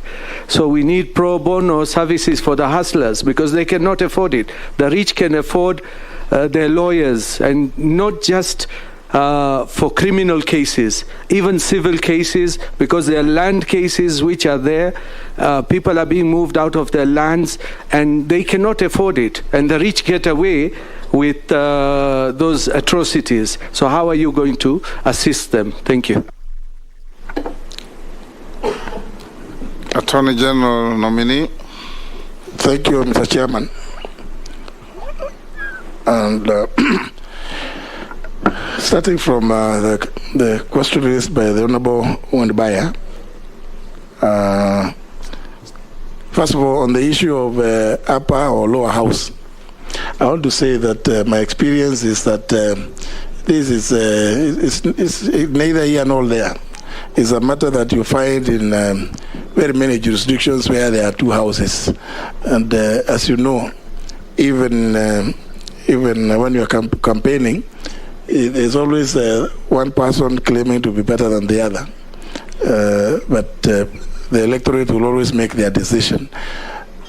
The roles of each house, in our case, are clearly provided for, so that the issue of which is upper or which is lower shouldn't even arise. It should be who is performing what role. You look, because both houses are parliament in terms of Article 93. The legislative process is clearly provided for in Article 94. Then the roles, specific roles of each house provided for in Articles 95 and 96, so that there should be no conflicts, and for me, the issue that was raised about the lower or upper house, I think should not even preoccupy us. If anything, I think it is diversionary. And sometimes we should leave it for people to enjoy. It happens actually even in other jurisdictions. If you go to London, you find about the House of Lords. The popular refrain there is that it is the largest regular gathering of retirees. So these things are always there. These are jokes, but when you check how the two houses operate and relate to one another, there is a lot of difference. So because everybody knows their specific area of operation. With regard to laws, let me say that there have been a few laws that have been part of them annulled, but really the house's function is to make a law. It is the function of the judiciary to interpret, and I think we should not even feel unhappy, because remember, you have played your part. You let the judiciary go and play theirs to do interpretation. The area where there was some little bit of contention was with regard to the application of the provisions of Article 110.3 with regard to And you know, the specific provision is actually quite testing, and I think it's a matter that and I don't want to go into a lot of details because, as you know, there's a matter pending before the Supreme Court, and maybe it will be a bit unfair for me to go into a lot of details. But you just need to look at the specific wording of Article 110, Clause 3, and see it creates there's some gray areas, because it says before any House of Parliament considers any bill, the two speakers of the National Assembly and the Senate shall resolve any question as to whether, one, it's a bill concerning counties, two, if it is, whether it's an ordinary bill or a special bill. So it's a matter that there's been some contention there, because when is a bill considered? Is it when it is published? Is it when it is read for the first time? Or is it when it is coming for second reading during debate? So I think that's a matter that I think it's only fair that we leave that to the judiciary to advise all of us, even though we also have a duty and obligation to interpret the Constitution, but the final arbiter must at all times remain the judiciary. The Honorable Mukami, yes, I agree with you that court fees are quite high, but remember now we are in a free market economy, and I sympathize with the situation whereby many of our people cannot afford the legal fees charged by our lawyers. But also on the other hand, it is an truism that which we cannot escape, that whatever it is that the Attorney General's office can be given to address this issue, it's only so much. And again, it comes from the National Assembly to decide how much you would want to give to the office of the Attorney General to pay for this. It's a very, very difficult situation, and particularly in civil matters, it will be so difficult to know, because people will differ about this. Maybe somebody wants to divorce, and they're saying that they are not able to afford the fees to divorce their wives or their husbands. Now, how is the Attorney General going to come to say to step in to come and pay fees for them? It's one of those things that it's like the chicken and egg situation. One, it's an issue that we sympathize with, that fees are quite high, but inappropriate public interest litigation, as you all know, courts, there are no fees charged. The Honorable Lesunda, Mr. Chairman, has asked a very interesting question about obedience of court orders. What I know is that there is a pending matter in the Court of Appeal on this issue of that same matter that the Public Service Commission is undertaking. There was a judgment by the High Court in that original matter, but there was an appeal filed, and in that appeal there was some conservatory orders that were issued, which the current administration felt should not be the situation, decided to follow the Constitution, because Article 132, Clause 4 permits the President to establish any office in the public service and make appointments thereto on the recommendations of the Public Service Commission. The issue which was raised in the earlier case was that there had not been public participation before the establishment of the office of Chief Administrative Secretary. So the current administration felt that they wanted the PSC to involve the public and advise the President. I'm not able at this point to know whether the advice has come from the PSC to the President. But so I can only comment to the extent that I am aware that, and I think almost everybody here knows that the Public Service Commission advertised for, to the public, for people to send views on the suitability or otherwise of the creation of the office of Chief Administrative Secretary. I believe there have been quite a number of views, representations made to the PSC, the results of which are not, they are not with me. Since I'm merely a nominee, and I'm not supposed to know what it is that happened. And in any event, they were supposed to advise, as per the Constitution, the President. They are not, even in doing that, required. If you look at the specific provision, they are not even required to engage or involve the Attorney General in that matter, because it's up to them, once they have received views, to present to the President their recommendations. Finally, but therefore, let me just say this. I intend to advise the entire government that, the three arms of government, and indeed even the devolved units, yes, there is the principle of separation of powers, which is important in our constitutional architecture, but there is also need for each to respect the others.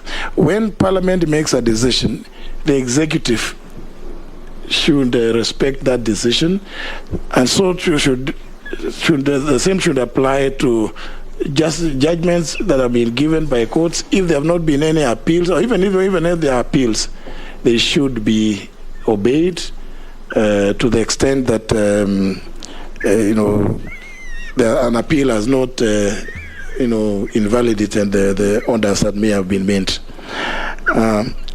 Finally, Mr. Chairman, there is the question raised by the Honourable Dawood, part of which is about on this issue of legal aid.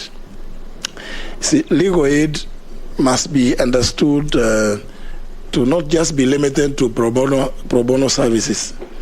The Office of the Attorney General doesn't have the personnel, and I think will never have the personnel enough to give pro bono services to every citizen. The best that the office can do is to just give general information. And my position is, once we are able to roll out the services of the Office of the Attorney General to every of our counties, because currently we are only in 13, and that leaves quite some big part of the country without the services of the Attorney General. We can only do so much, because we are limited both to both the space, resources, both the human and financial. In several cases, like I said earlier on, it becomes very, very difficult for the Office of the Attorney General to really give free representation to citizens, because the range of disputes in civil matters is so wide. The Office of the Attorney General cannot possibly contemplate what is likely. Somebody will be saying this from Garissa, another one from Migori will be suing another one, and it's not possible. And not all the cases are against government. Some of them are disputes between citizens, both human beings and juristic persons. So it's likely to be quite a challenge to the Office of the Attorney General. With regard to the cases, the number of laws that have not been implemented or passed, Mr. Chairman, the challenge goes back to Parliament, because if you look at, although I can say here authoritatively, if you look to the 5th schedule, all the laws that were supposed to have been enacted by the last two parliaments, in fact 3 parliaments, have all been enacted. If you go to the schedule in the 5th schedule of the Constitution, all of them, without exception, were passed by the last 3 parliaments. So there isn't any that one can say has not been passed. I'm also, I can also say authoritatively that there are several others which were not in the 5th schedule, which, through efforts of individual members, have also been enacted. I know that Parliament was supposed to enact legislation to give effect to Article 100, and I'm aware that the last Parliament, I think the National Assembly had already done their bit and referred the bill to the Senate. Well, this is a new Parliament. I think that can be, the matter can be reopened. But I think I would want to enlist the help of the National Assembly in particular in combing through the Constitution and seeing which other areas of our Constitution may require legislative interventions so that working together we can do it for the benefit of the people of Kenya. Thank you very much, Mr. Chairman. Jonette.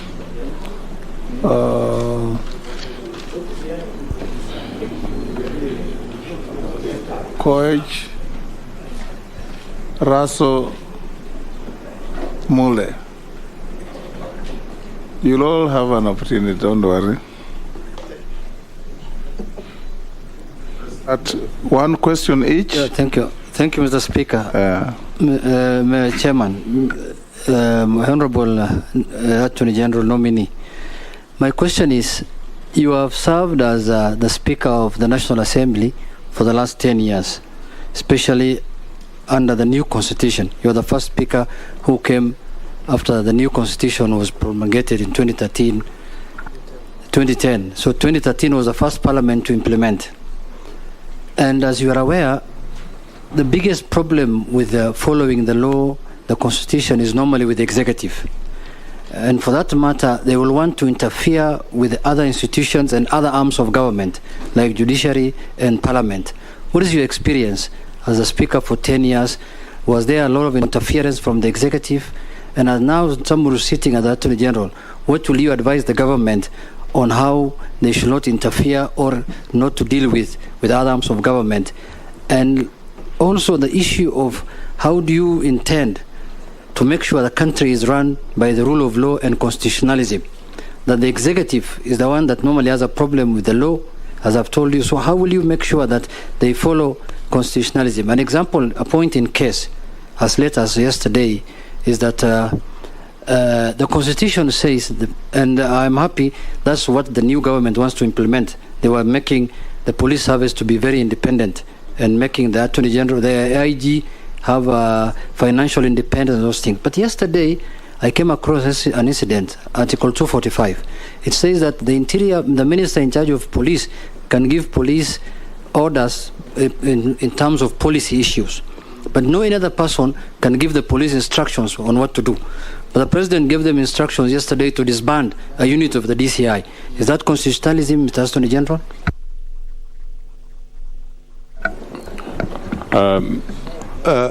Congratulations, Mr. Speaker. Yeah, sorry about that. Congratulations, Mr. Speaker, on your appointment as Attorney General.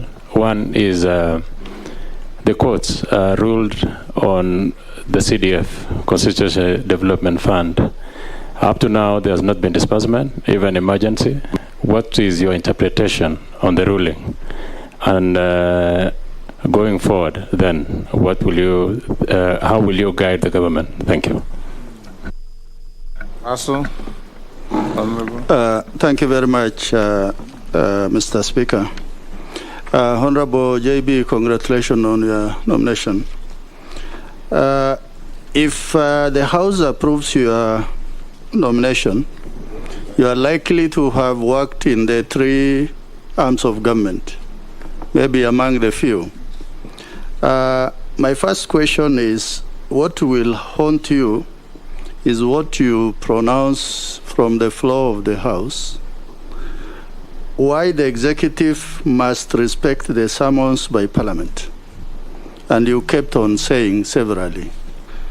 So that leads me to my question on the issue of extrajudicial killings and the disappearance of Kenyan citizens. This in itself is violation of human rights and the Constitution also.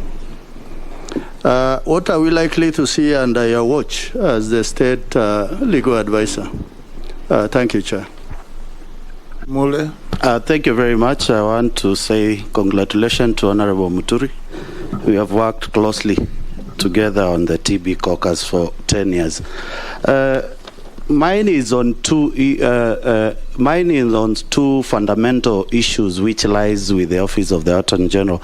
That is the international agreements and the cases which are likely to bear direction from your office as the Attorney General, whereby we look at the case whereby Kenya lost to ICC on the Mediterranean border with Somalia.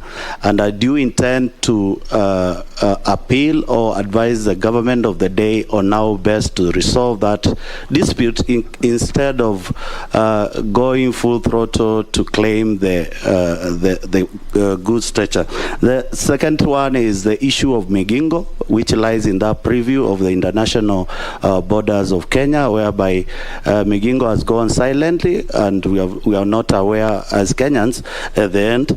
And on the agreements, as Attorney General, there are so many agreements which have been sent to the Attorney General. Some of them have not been effected, like the agreement for Qatar for building affordable housing, which has been lying there, and then it elapsed, and we lost almost 5 billion shillings as a country.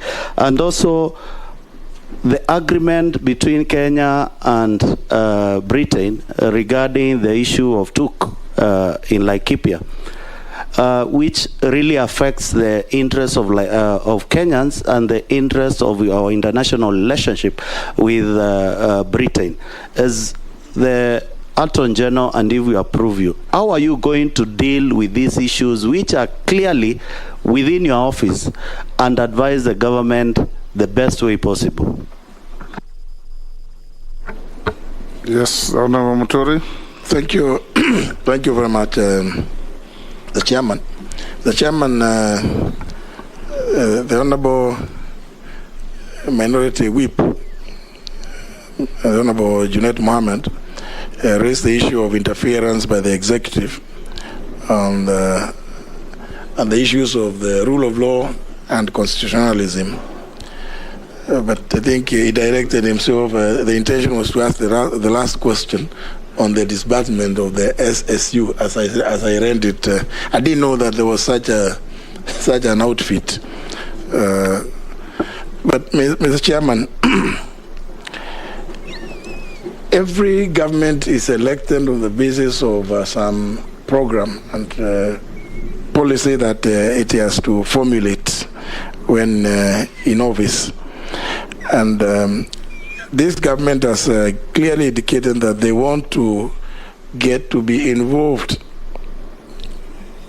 particularly with Parliament, when dealing with issues of its policies. And for that reason that there is this request that Parliament allows cabinet secretaries to appear before the floor to respond. And I think this is again really just actualizing the provisions of Article 125 and being the people's representatives. I think Parliament should be kept informed of all decisions that the executive is coming up with.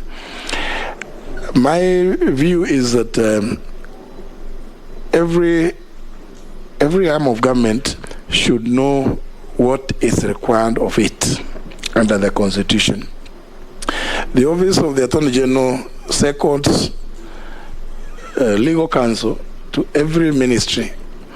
And indeed, it is my position that I would want those legal counsel seconded to the various ministries to be the first point of call whenever the government is getting involved in any issues that have to do with the administration of the law and issues that touch on the constitutional requirements.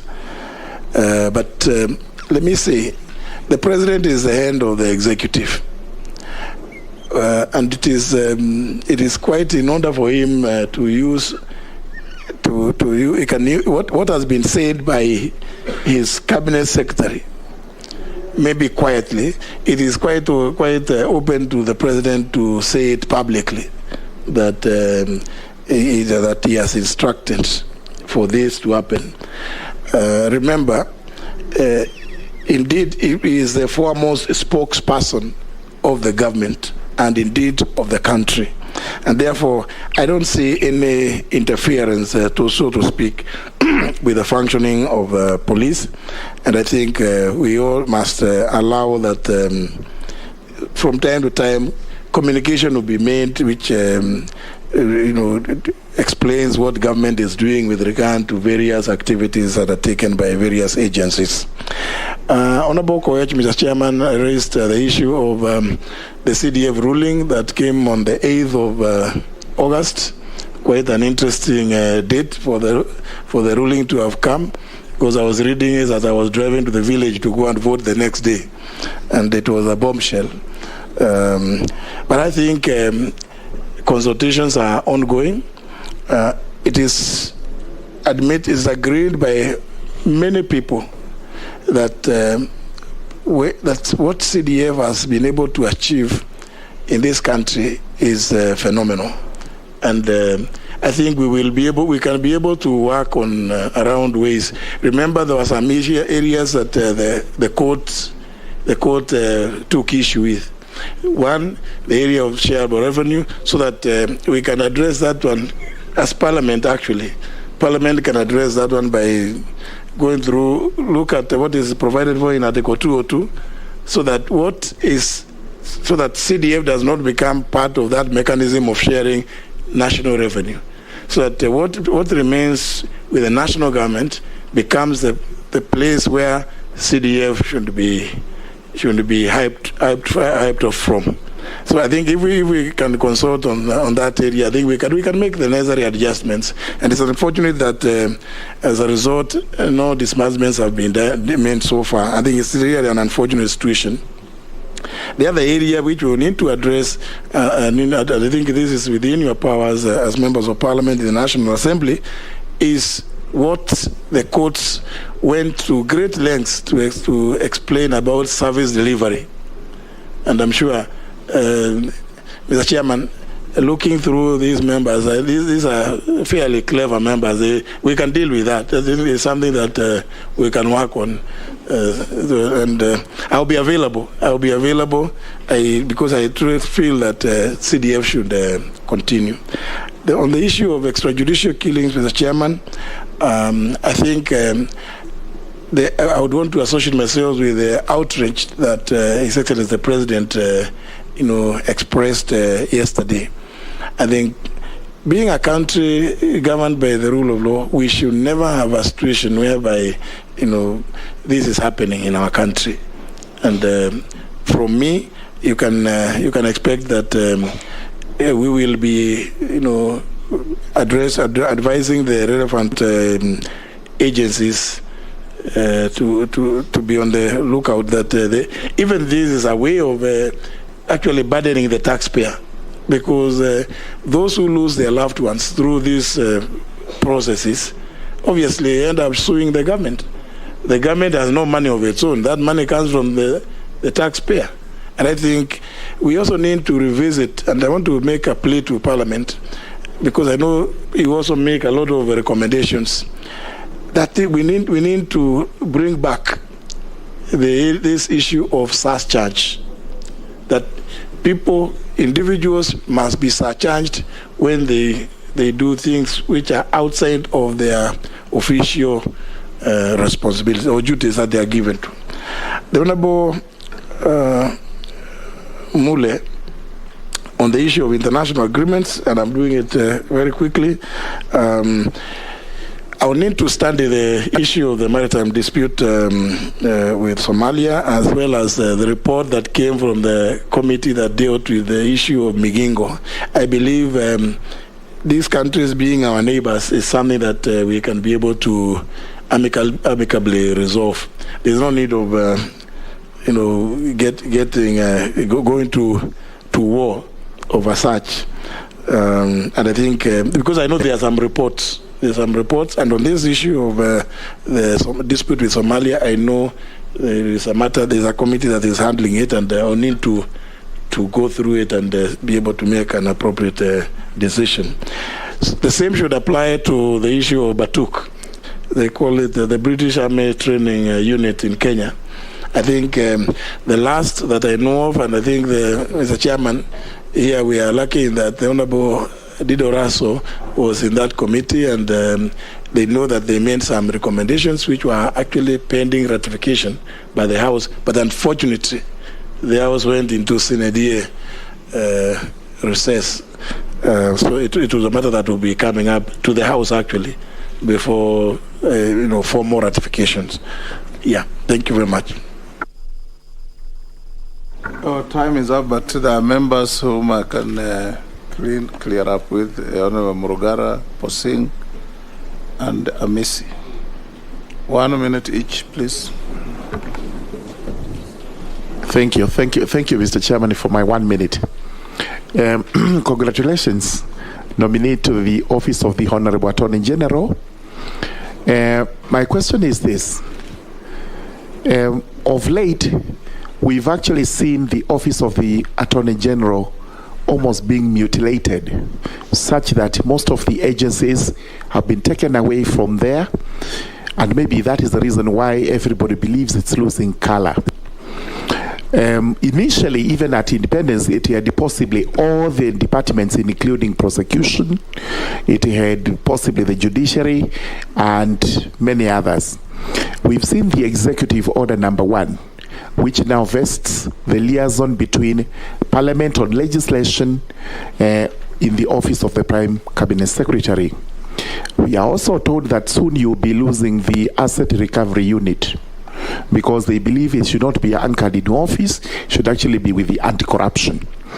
My question to you is, are there other areas you think we should be moving by way of legislation to bring back to your office, or even to add to your office, so that that color which is being lost is actually restored and your office goes back to where it used to be? Thank you. Thank you, Chair. Thank you, Chair. Huh?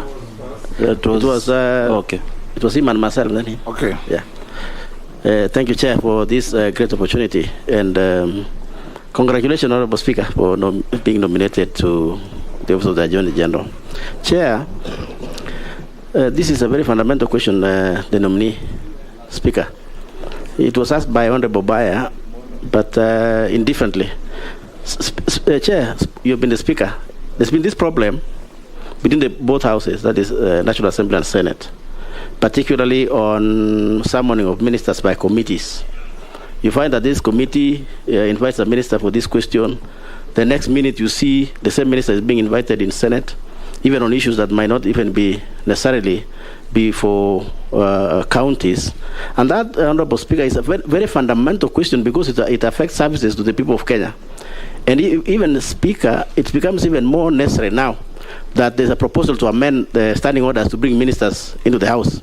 So the question is, will the ministers go to National Assembly, and after leaving National Assembly, they go to Senate? Will there be any work, Honorable Attorney General, that will go on in this country? What will be your able advice? Thank you, Chair. Thank you, Chair. Congratulations, our nominee to that office of the Attorney General. Your predecessor's time, there was a frosty relationship between the executive and the judiciary. You remember the judges were not appointed. Our case, AG refused to continue our case at the International Court of Justice. The parliament dissolution was not obeyed, and many more. In a presidential system where we have the 3 arms of government, in your view, do you think this is a working system, or what is a lacuna, and how can you be able to cure it at that office? Because you have that advantage of having served in the 3 arms of government, the judiciary, when you're magistrate, you've been the head of parliament, now you are going to advise the president. We have had this constant accusation and counter-accusation against the three arms of government. The executive does not obey the court orders. The judiciary is always annulling laws that are passed by parliament. Parliament is being accused of not funding the judiciary enough as a punishment. So it's always a squabble.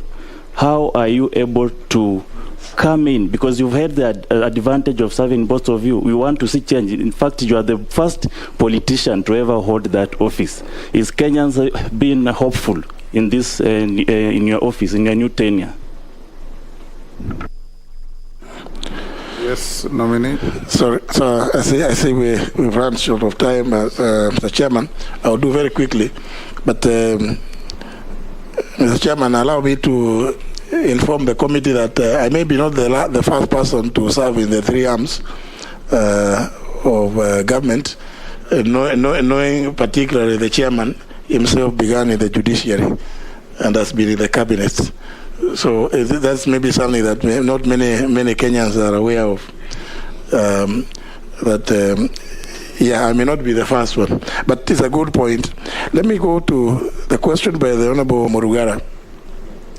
And it's a serious one. I don't think whether they really would be craving to have the judiciary being brought under the Attorney General. It suffices that the Attorney General is a member of the Judicial Service Commission, and from that position is able to advise on the issue of administration of justice. And also the fact that the Attorney General chairs the National Anti-Corruption Steering Campaign Steering Committee, which brings together the players in the justice sector, all of them, and without having to go to beginning to name all of them, that in itself places the office of the Attorney General in a very unique position to run many of the functions that the AG's office is supposed to be. Law reform. Now, you've just talked about, the Honorable Murugara, Mr. Chairman, spoke about the asset recovery. Asset recovery is an agency that was created just the other day in 2009 when the Process of Crime and Anti-Money Laundering Act was enacted, and its operations placed under the Office of the Attorney General. Indeed, if you look at the Executive Order number 1, it is still there. It is still under the Office of the Attorney General. I don't think whether the Attorney General would want now to ask Parliament to bring more of this. But as you know, the responsibility to assign implementation of various laws is under the Constitution given to the President. And actually, some of it, like you may recall, when you enacted the Marriage Act the other day, you placed its administration under the Office of the Attorney General. Parliament actually did that, which is within its power to do. So I believe that what perhaps we need to do is to bring in policies that bring the Office of the Attorney General to its rightful place. And for me, my view, Mr. Chairman, for instance, is that the Attorney General's office, the state law office, should be like a premier law firm. It should be the place where even citizens would feel, inspired to visit to seek legal advice. I believe that kind of position has been eroded over the years, partly because of inadequate funding, and in fact, Mr. Chairman, the recent complaint from the Office of the Attorney General has been that they train state councils, and they end up losing most of them to, most interesting, Mr. Chairman, to Parliament, to the judiciary, and to the ODPP. That is a matter that really the Attorney General should be able to address. It cannot be accepted that people will move from the state law office to go and work in the judiciary merely because maybe the remuneration is better or the working conditions there is better, or go to the ODPP. But honourable members, because I will be making proposals on budgetary allocation, you just need to walk to that place. I have not been there, Mr. Chairman, for a long time. But when I went there, I wondered where it was that I was going to, because it looked like it's a very small place. But it is a place where there is so much that touches on almost every arm of government. Yet it has not received the kind of requisite attention that is necessary to give it pride of place. I will be pleading with members, particularly the National Assembly, to see to it that that the other place is elevated, and even to retain qualified and experienced professional staff, and people feel inspired. You should, if you went to look at where they conduct marriages, it's like a small cubicle that nobody would even want to sit there for more than 20 minutes. You feel that you might find the cockroaches around. It's very pathetic. Mr. Chairman, there was a question by the Honorable Kosing, member for Pokot South, on the summoning of CSs. I think there is no conflict, because Article 125 talks of either House of Parliament or its committees can summon any person to appear before it to give information or evidence. Now, remember the argument, Mr. Chairman, which I have been raising over the years, has been when it says either House of Parliament. Where does the House of Parliament sit? It sits in plenary. It's because there was the issue of committees. So I think all we need to do is just organize ourselves a little bit well, so that everybody sticks to their mandate. I know the question being raised by the member for Pokot South is one that he has witnessed a lot of problems in dealing with. But I believe, Mr. Chairman, with you as a speaker, we will see a situation in which people stick to their lanes, so that what is for the National Assembly is the National Assembly, and what is for the Senate is for the Senate. But should there be concurrent, because there are those issues which are concurrent, the CSS should feel free to appear before both houses. Mr. Chairman, finally, there was a question raised by the member for Saboti, the Honorable Caleb Amisi. It's like, of this system, is it working? Is the presidential system working? I think, given that we've had this constitution for the last 12 years or so, it is still work in progress. But we should not rush to change or try to fix this or the other until such time as we have fully implemented everything under the Constitution itself. But I think it is possible for everybody to obey the law. The Honorable Caleb Amisi, Mr. Chairman, was concerned about the executive particularly not respecting the other arms of government, the judiciary and parliament. But I want to say, well, sometimes it could be a matter of body chemistry.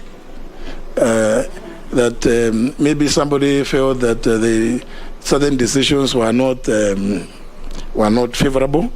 But of course, the rule of law demands that whatever has been pronounced by the judiciary should be obeyed until annulled.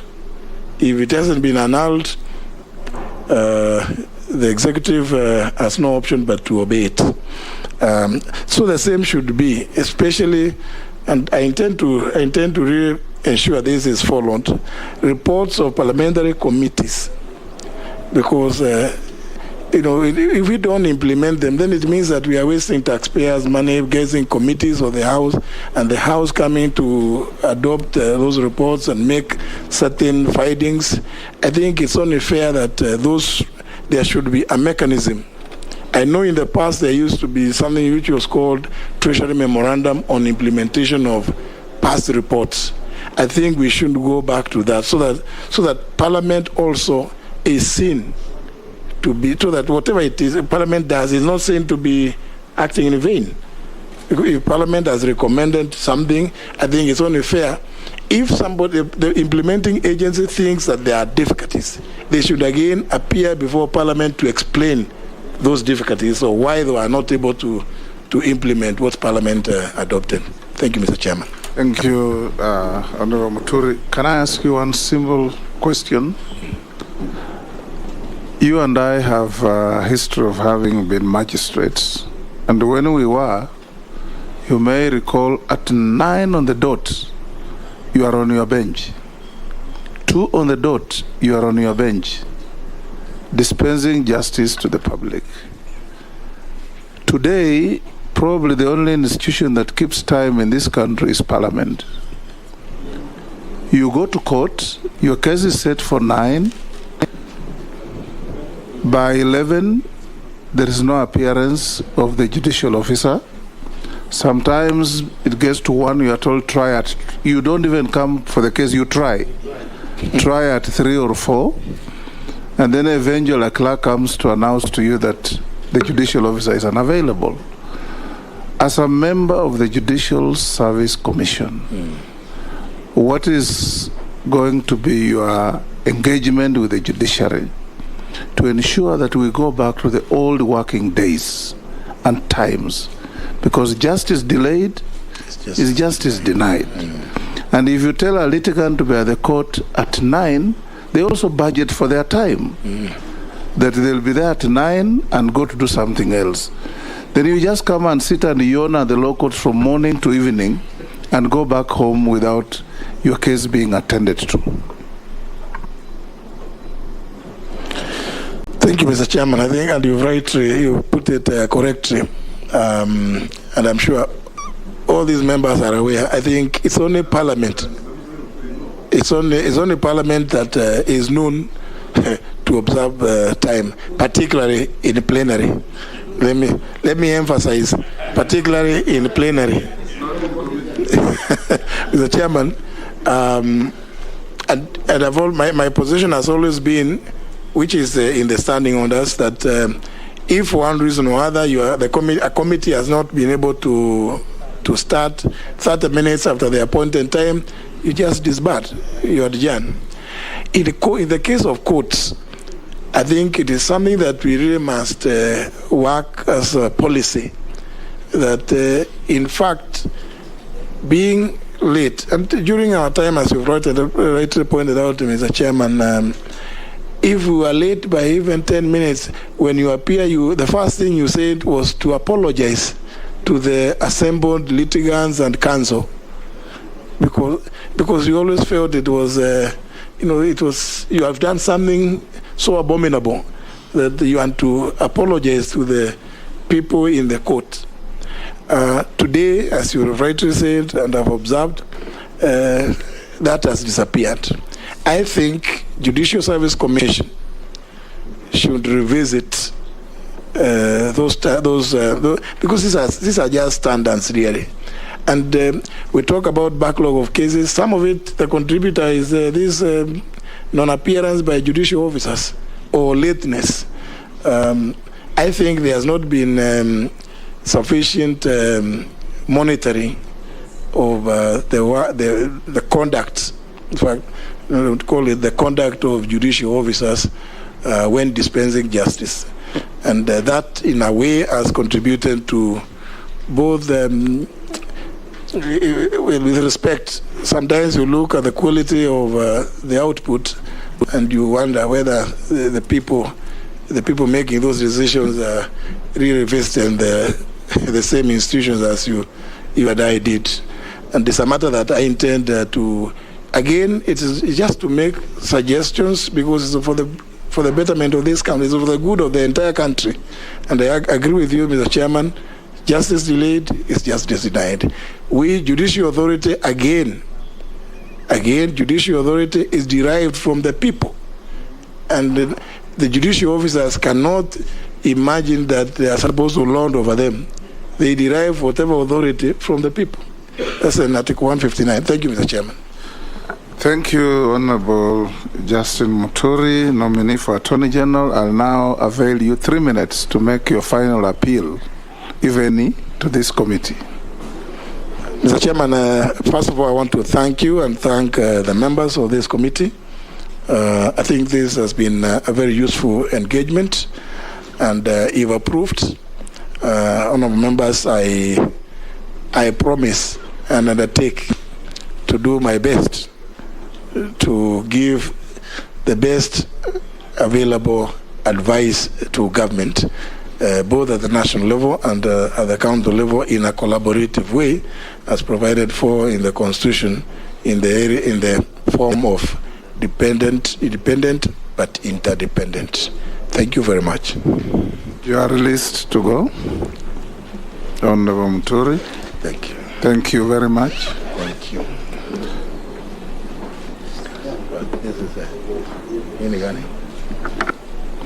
Honorable members, as the nominee exits, we will resume we'll break for lunch for exactly 1 hour. It is now 1 o'clock. We resume at 2 o'clock sharp. Leave your files where they are. The sergeant at arms is instructed to ensure the room is secure and no document of any member is found to be missing when we come back. Thank you. 2 o'clock.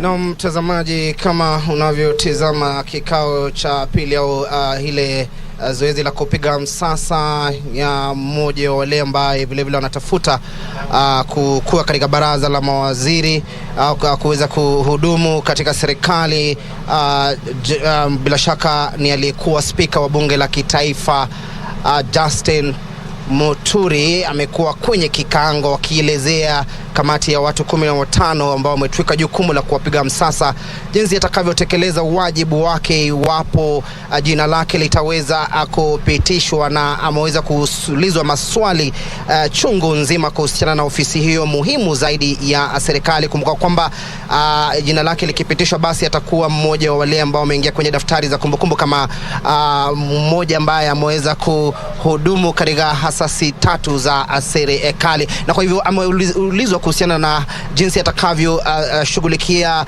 masuala ya kumrundiko wa kesi. Yeye kama mwanachama wa tume ya huduma za mahakama vile vile ameweza kuulizwa jinsi atakavyo hakikisha kwamba kesi za serikali hazishindwi kwenye mahakama, na akasema kwamba si lazima kesi iweze kushinda, na vile vile ameulizwa kuhusiana na swala zima la mauaji ya kiolela na vile vile kutoweka kwa watu, na akaweza kuweka paruanja jinsi atakavyo kabiliana na swala kama hilo, na vile vile swala zima la kuhakikisha kwamba masuala kuhusiana na wananchi kutafuta haki, kutokuwa na mawakili, uwezo wa kuweza kuwa na wakili, basi ameweza kuzungumzia swala hilo. Kwa sasa nitakurejesha studioni mwenzangu Bentro Njue aweze kuchanganua masuala haya kwa lugha ya Kinginge, kisha atakuwa anarejea kwetu kwa mambo kuhusiana na masuala ambayo yataibuka hapa. Kumbuka kwamba watakuwa wanarejea mwendo wa saa 8 ili kuweza kumpiga msasa vile vile Aden Duale ambaye anatafuta kuhifadhi au kuweza kupewa na Speaker should introduce yourself for purpose of the Hansard. After that, colleagues, introduce yourselves. Gladys Boss, member for Wasingishu County and Deputy Speaker of the National Assembly. Yeah, my name is Opio Wandai, MP Ugunja and leader of Kazimio Coalition. Junet Mohammed, MP Suna East. Owen Baya, MP for Kilifi North. Robert Mbui Kadhiani. Ferdinand Kevin Wanyonyi, Member of Parliament Kwanza, member of this committee. George Gitonga Murugara, Member Tharaka. Thank you, Honorable Speaker. Honorable Kosi, my name, MP Poko South. Abdul Rahim Daoud, MP for Northern Unity, Meru County, and a member of this committee. Nelson Arap Koech, MP Belgut constituency. Good afternoon. Honorable Mishi Mboko, MP Likoni, a member of this committee. You skipped. Thank you, Chair. My name is here. My name is Caleb, MP Sabot. Didoraso, MP Saku. Abdi Shurie, MP Balambala. Stephen Mule, MP Matungulu. Naisula Lesuda, MP Samburu West.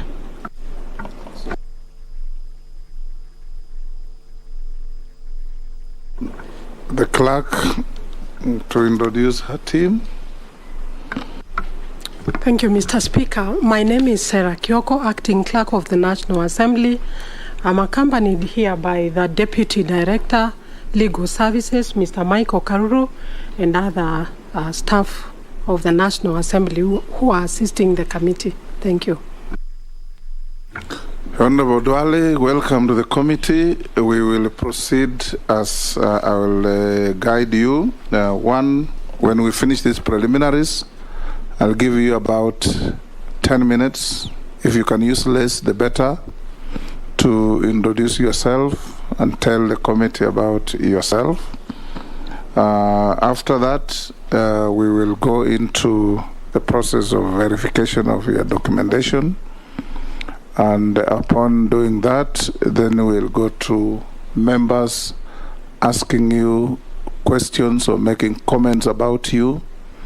In so doing, everything must be done through the chair. There should be no direct exchanges between you and any of the members of the committee in whatever circumstances. We encourage that the answers be precise, reflecting to the question asked. There is no point giving us excess material where a question is very clear on what the members want. There could be an opportunity for a supplementary to a question, subject to the chair allowing. And when we finish, we will allow you another 3 minutes or so to state your wish to this committee, if any. We'll start by requesting you to present documents that were asked of you, compliance with tax obligations from KRA. What I advise you to do is, if you have them in a bundle, I'll read them out to you, then you give it to the clerk next to you. They'll check if they have any deficiencies, they'll advise me, and I'll come back to you. If there are copies, they will require to see the originals, which is something you can do with them. If you don't satisfy them, then they'll come back to us. So we'll want your compliance. Yeah, I have my originals. If you just hold on, Yeah. Honorable Duale. Yeah. You will provide your compliance with tax obligations to the state from KRA, your clearance with Higher Education Loans Board, your clearance with Ethics and Anti-Corruption Commission, ESCC, your certificate of good conduct from DCI. I think those are the documents you should, and of course your national identity card, and your academic certificates in the original form. Yes. You'll eventually leave us copies and go with your originals, but they need to compare the originals and the copies. I have both in original and in soft copy certified. Excellent. Okay. The first issue for clarification before we open to the plenary of the committee is to ask you whether you are a dual citizen of Kenya and any other jurisdiction. Chair, I'm a Kenyan by birth. Are you a dual citizen? I am not. Between Kenya and any other country? I am not. You are not. Thank you. I now give you the 10 minutes. If you spend less, I'll salute you. I will, Chair, and Chair, I want to thank you. And remember that clock tells us how much time we have for you with us. Thank you, Chair. I want to thank you, Chair and the Speaker of the National Assembly. I want to thank my colleagues who are members of this committee. And I want to state on the onset that this is a very privileged position given to me under the Constitution, Article 152, read together with the 132 of the Constitution. And I want to thank on the onset the President of the Republic of Kenya, who has shown confidence in my leadership and gave me this opportunity. Chair, I was born in Garissa County and went to schools in that town, in Boys Town Primary School, in Garissa High School in 1982. I went to Moi Forces Academy in 1986. Eventually, I joined Moi University, where I have many colleagues in this parliament and the other parliaments.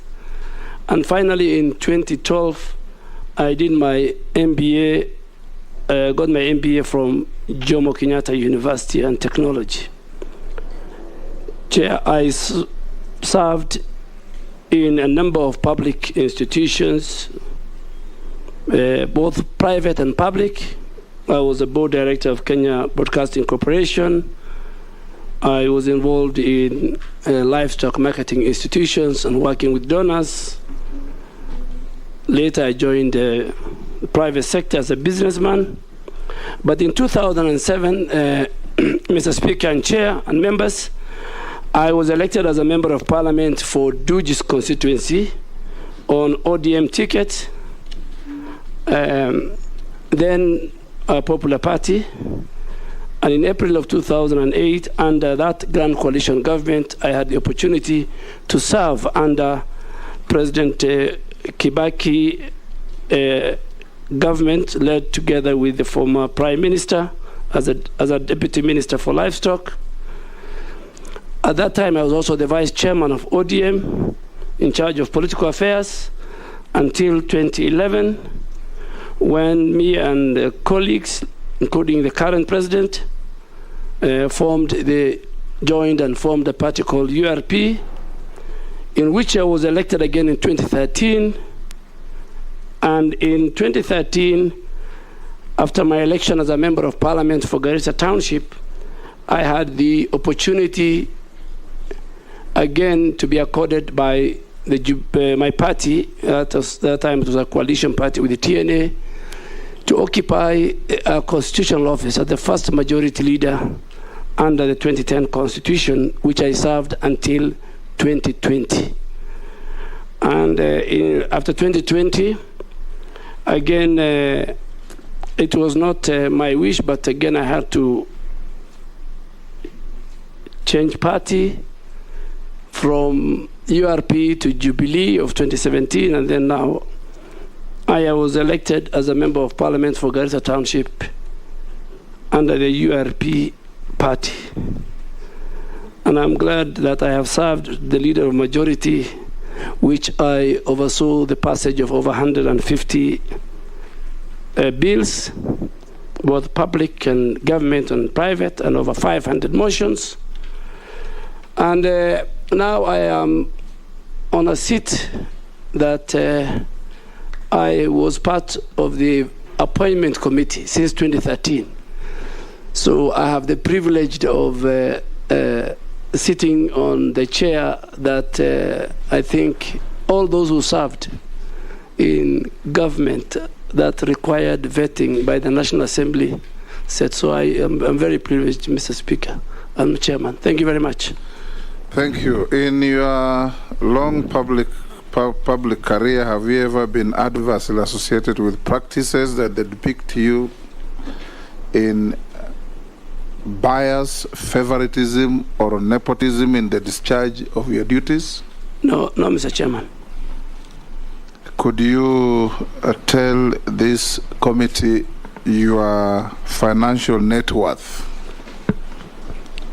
Chair, I'm worth 851 million Kenya shillings, including the assets I own, including the goats and the sheep and the camels that I own. So I had to go and even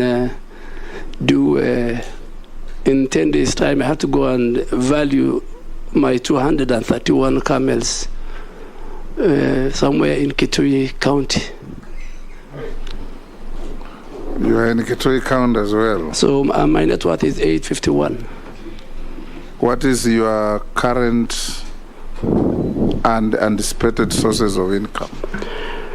My current source of income annually in terms of rentals and others is about 10 million shillings. I will now open the floor to members. And I'll give the first bite to the distinguished Deputy Speaker. Good afternoon. As a nominee for the Minister, for the Cabinet Secretary for Defense, you will have to deal with issues of Kenya's territory and boundaries. For a long time, Uganda has been a good regional partner. We had previous claims in the past where Idi Amin said that the territory, the Kenya territory, part of it, the Migingo Island, was in fact a part of Uganda. That problem has not been resolved. There's many recurrent arrests of our fishermen, and that has not been resolved despite us having good relations with Uganda. What are you going to do to secure that contested part of Lake Victoria? We will, you will record, we'll take 4 questions from 4 different members, then you answer them together. Majority Leader. Thank you, Honorable Speaker. Honorable Duale, I have 2 questions in quick succession. One, you hail from the Somali community that cuts across Kenya, Somalia, and probably to Djibouti. And as much as you have stated that you hold no dual citizenship, in your view, as a Kenyan citizen and a Kenyan Somali citizen, Kenya and Somali, do you think with the incursion by Al-Shabaab and Al-Shabaab activities in the region, you would in any way be conflicted on your citizenship and nationality as a Kenyan and the Somali nationalism in the region? My second question, you have served as a member of parliament, leader of majority, emeritus, and you were in the previous administration. You do know the activities of the military in civilian, what would otherwise be civilian activities. Case in point, and I'm glad you have mentioned you've also been a livestock trader and been involved in livestock. The military has been involved in KMC. Military has been in Nairobi City County under NMS and various other civilian duties. Under your administration, if you are approved as Minister for Defense, do you intend to continue that policy of involving the military in what are otherwise civilian duties? Or what would be your take on the involvement of the military in what are otherwise civilian responsibilities? Yes, thank you, Honorable Chair. Honorable Duale, I'm sure you will recall that in the last part of the last parliament, you and I served together in the Public Accounts Committee. During our period in PAC, we interacted with the KDF, or the Ministry of Defense for that matter. And you will agree with me again that the KDF has remained a fairly professional outfit in the region. My question is, what is the philosophy that will underpin your management of the defense sector? Because we'll be superintending over the KDF, at least on policy matters. In view of what one would call conflicting positions, or rather controversial positions that you have taken in the past. A case in point, Honorable Duale, is your rather disturbing comments in the wake of the Al-Shabaab terrorist attack on Garissa University in your constituency of Garissa Township on the 2nd of April 2015. You are reported to have undertaken to name all those who are responsible for the financing of the Al-Shabaab terrorists. Indeed, you gave yourself 30 days. I'm afraid to say that Kenyans have been waiting to date for those names. So I would be happy to hear from you today, firstly by you naming those names, and secondly, elaborating on your philosophy, the philosophy that will underpin your dealing in the security, on national security and the defense of our territorial integrity sector. But finally, is again your position on these threats to our national integrity by foreign elements, including Al-Shabaab, of course, and of late, elements of the Uganda People's Defense Forces. It is on record that a very senior general in the Ugandan People's Defense Forces has, in the recent past, threatened to capture Nairobi. A matter that, in my view, has been taken very lightly by the Kenyan state and government by reducing it to a mere diplomatic issue. While in my view, I think it is a serious security and defense matter. Thank you. Yes, one more, Daoud. Let me finish with the leadership. Boy. Thank you, Speaker. Speaker, I would like to ask the nominee that first and foremost, he's been a very eloquent and abrasive leader, and comments by leaders have to be taken very, very seriously. Case in point being what my leader has just mentioned, the comments by a Ugandan general. Now, the nominee did make a comment in vernacular while speaking to the residents of Isili at one time, and implied that the Al-Shabaab who are attacking Muslim residents of Isili would be better advised to go and drop those bombs in other places, and he gave an example of Machakos. Now, considering that he's now going to be responsible for managing the Kenya Defense Forces, and they have much more firepower than the Al-Shabaab, do those comments still stand? And secondly, while he was majority leader in 2013, he was very, very clear in his mind about cabinet being made up of people who are not politicians. And several times he did mention that. Has his position changed now that he has been nominated and he is a well-known politician? Thank you, Chair. Honorable Duale, you can deal with those four. Thank you, Mr. Chairman and Speaker.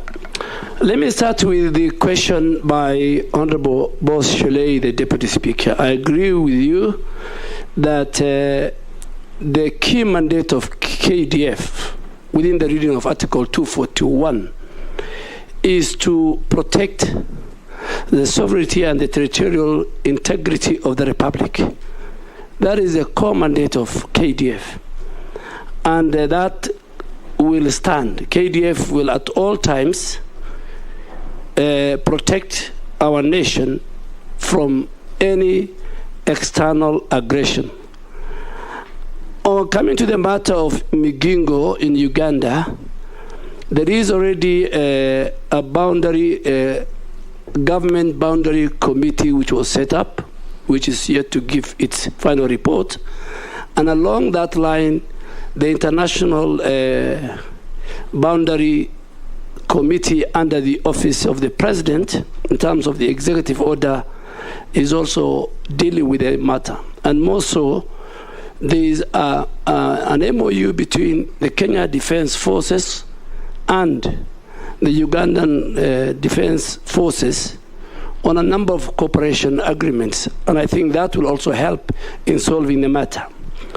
Coming to Honorable Ichungwa, this country.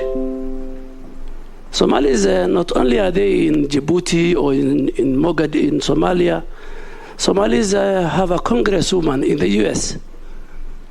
Somalis have a minister. There's a Somali minister of housing in Canada. So Somalis, wherever they are, the citizenship where they belong is where they are loyal to. And I saw to the Constitution as a member of Parliament. So I treat me as a Kenyan Somali, just like the way you treat the other communities in this country. And I'm not the first one. I'm not the first Somali to hold the defense portfolio. Honorable late Yusuf Haji was one. I'm not the first Somali to hold a serious security docket. General Ali was the Commissioner of Police. Prefer you call yourself Kenyan Somali because No. I think I should not use Kenyan Somalis. I am a Kenyan. So please, Honorable Ichungwa, you are not one of them. But over the years, there's a clique in government who have a business of profiling Kenyan Somalis, and I think that will end up with this administration. This is an administration that wants to make all communities equal. So I will serve the people of Kenya in the docket of defense portfolio in accordance with the Constitution. Two, on the militarization of the civil service, I want to make it categorically very clear that under Article 241 of the Constitution, the Kenya Defense Forces have three functions. One function is the one that I stated earlier: protect the sovereignty and the integrity of the Republic of Kenya, and two, to assist civilian and other government agencies when called upon on a matter of emergency and disaster, with, again, the approval of the National Assembly, that they go and assist. And there were many cases, including even during the terror attack of Westgate. But they must come back and report to Parliament on the numbers. They must gazette first. They must report to Parliament on the numbers they have used, the resource they have used, and the personnel they have used. The third function of KDF, according to the Constitution, is when they are called upon to help when there is insecurity that the National Police Service cannot handle. And that is the case in point. Currently, KDF is in Turkana and Baringo, and making sure that that section of our country is safe and secure. And again, with the permission of the National Assembly, which they're going to report to you, Mr. Speaker. Honorable Wandai talked about KDF is professional on policy matters. Yes, I served with you. But one of the functions of the CS Defense, apart from guiding the policy of the Defense Ministry, is to monitor and evaluate all projects, whether it is infrastructure and everything within KDF. So I will have an oversight over what is going on in that. But let me come to this story which has been haunting me since 2015. You know, and I've answered it, I think, over 1,000 times, Mr. Speaker. And that was after Garissa University, unfortunately, one of the most lowest moments in my life as a member of Parliament, where 143 innocent, promising young Kenyans lost their life. And I was with the whole leadership of Northern Kenya, whether they are governors, senators, members of the cabinet, and I was reading a statement on their behalf. And what we said was, and I still will say today, is that we urged our communities, because the communities' roles are very important in the war against terror, that the communities must come out and must help government and must help the security agencies in identifying among the communities or among their neighborhood or when they come across the border, or who are the financial. So we're urging the communities to play their role. But of all the media houses, KTN decided to twist that and said Honorable Duale is going to name the financials within 30 days. I have no capacity,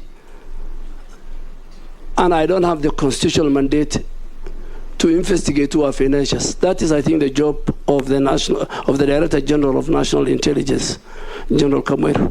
So I think going forward, that question can be answered. I mean, I don't have the capacity. Then there's a question of Honorable Wandai on what the general in Uganda have said. I want to make it clear that KDF shows posture. KDF believes in diplomacy, and our country believes in diplomacy. And our country does not react to tweets. We react to official government position, and I'm sure the same general has other tweets later. So I think KDF had no role to respond to that. Those who want to know the capability and the posture of Kenyan Defense Forces, they showed it in KDF Day last week. They will show it during Mashujaa Day, the way they do in other days. So I think let's treat the tweets of the general with the content it deserves. We should not bother. And I think the Kenyan people on Twitter dealt with the general before even Foreign Affairs and KDF were to come in.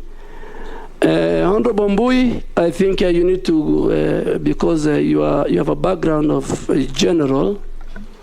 Your grandfather was a general, just like the way my father-in-law was a general, and we went to the same school. But you have limitation in the Somali language, Honorable Mbui. I think you need to go and view and get a good translator.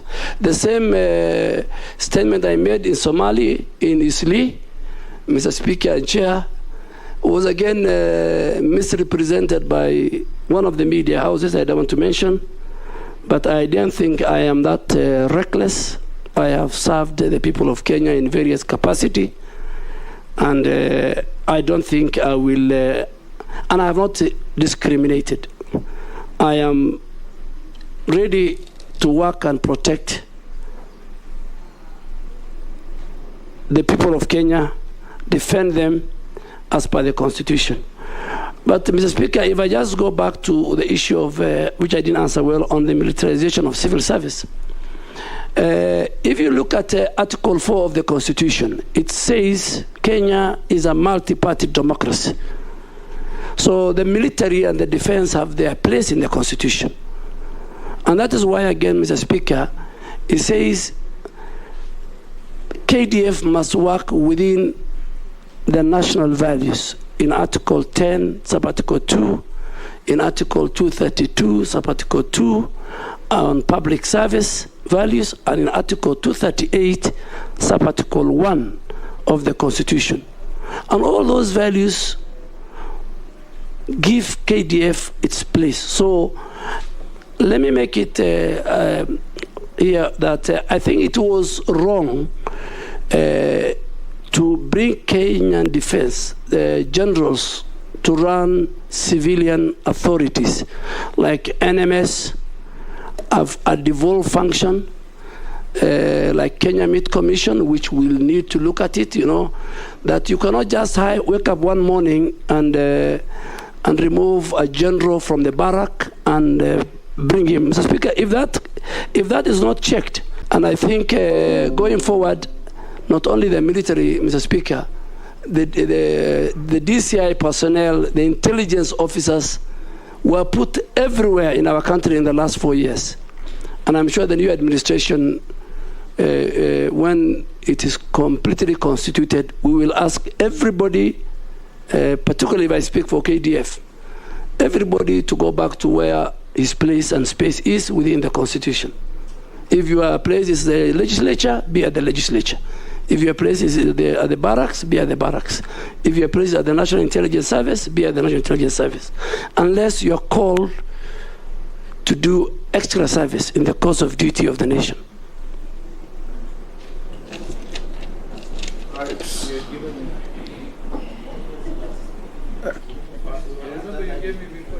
Amisi, number one, Daoud. Mishi, and Kosing. You are a regular host of the military.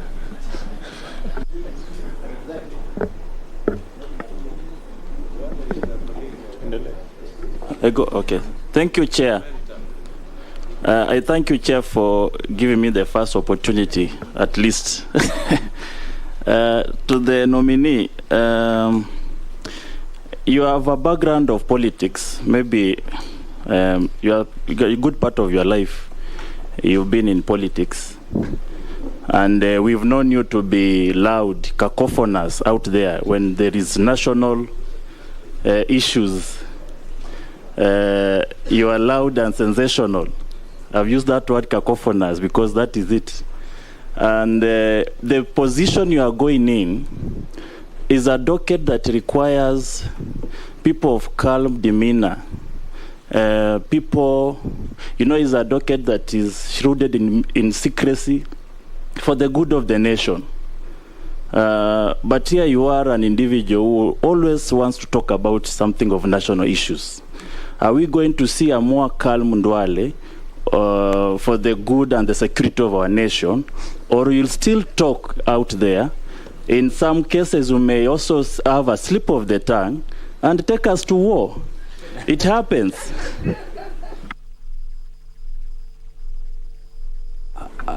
Thank you, Chair and Speaker.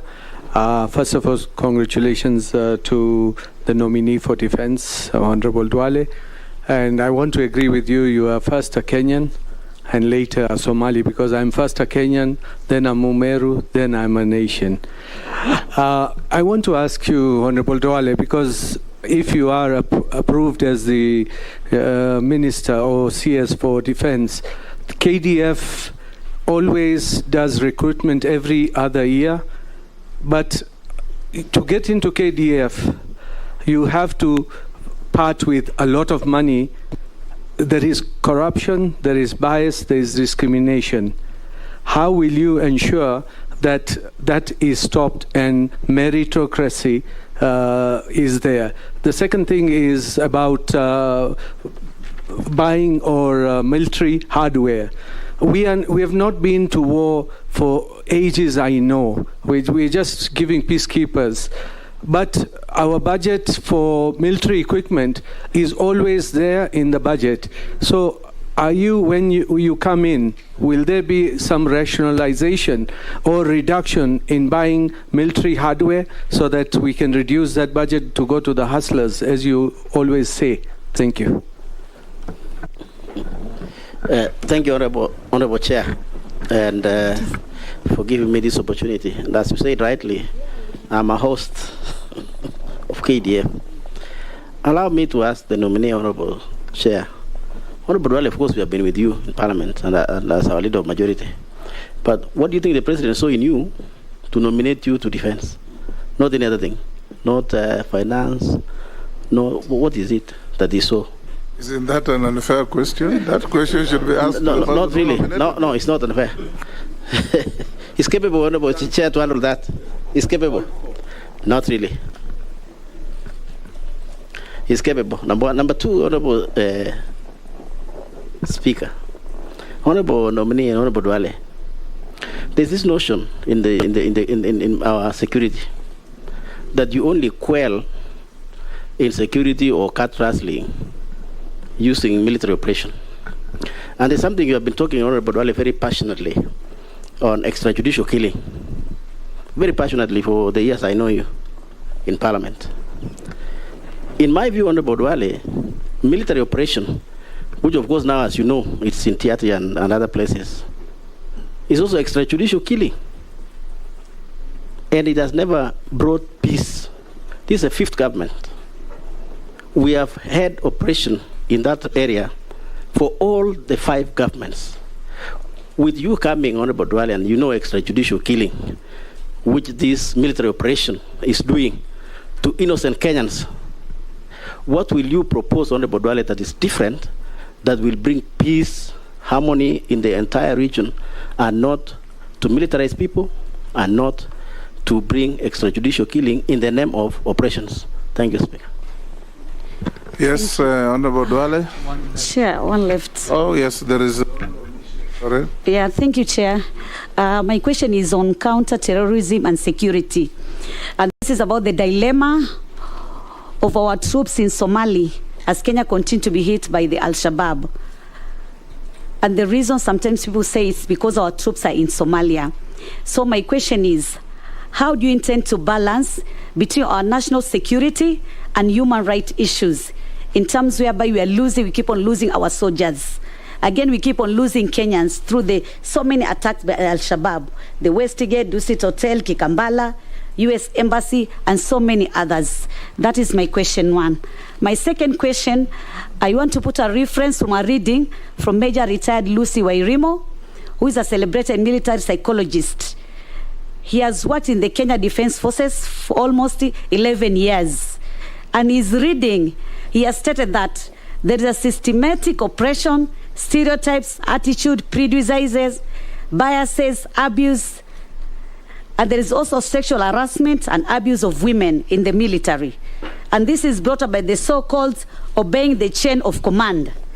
That has intimidated the women who are soldiers in this country. The women don't have a forum to talk about this sexual harassment. Anytime you talk about it, you're intimidated, you are given a transfer, you are demoted, and so many other issues.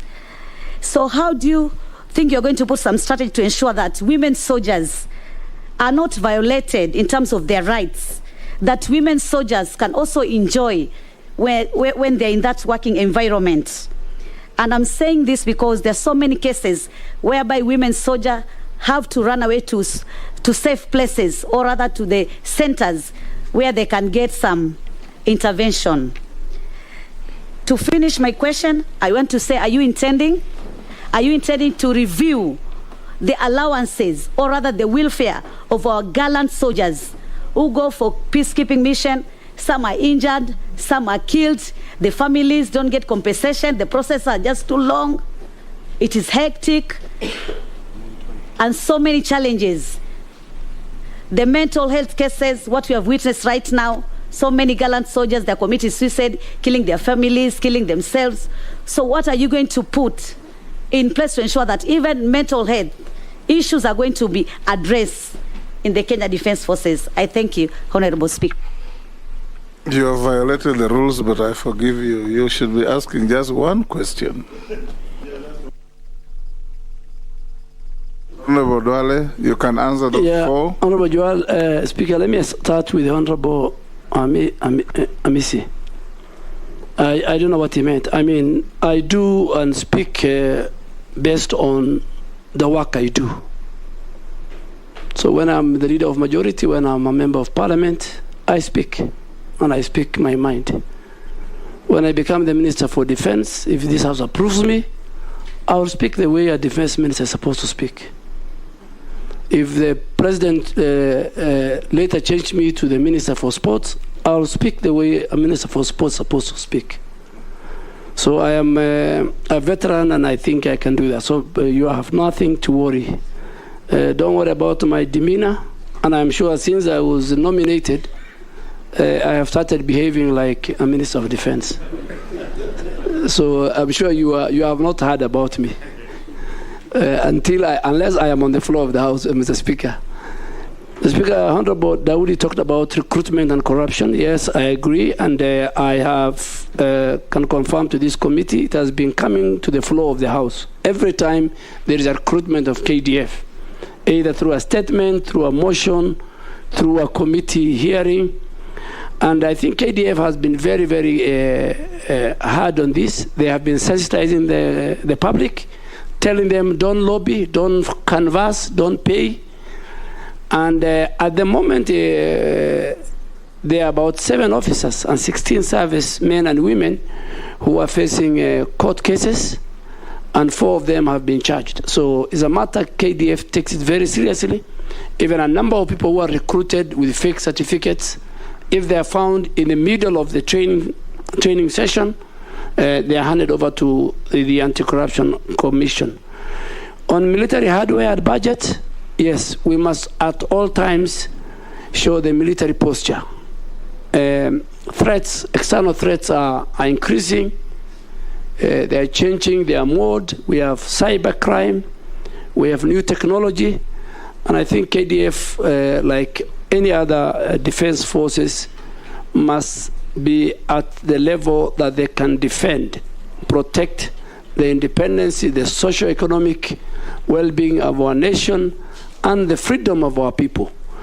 For them to do that, and that is a function given to them in the KDF Act and in the Constitution, for them to do that, they must have the capability and they must show military posture at all times within our region and within the continent. So we will invest more, and I think this House, when it's called upon for more budgets for military hardware, Mr. Speaker, I think we need to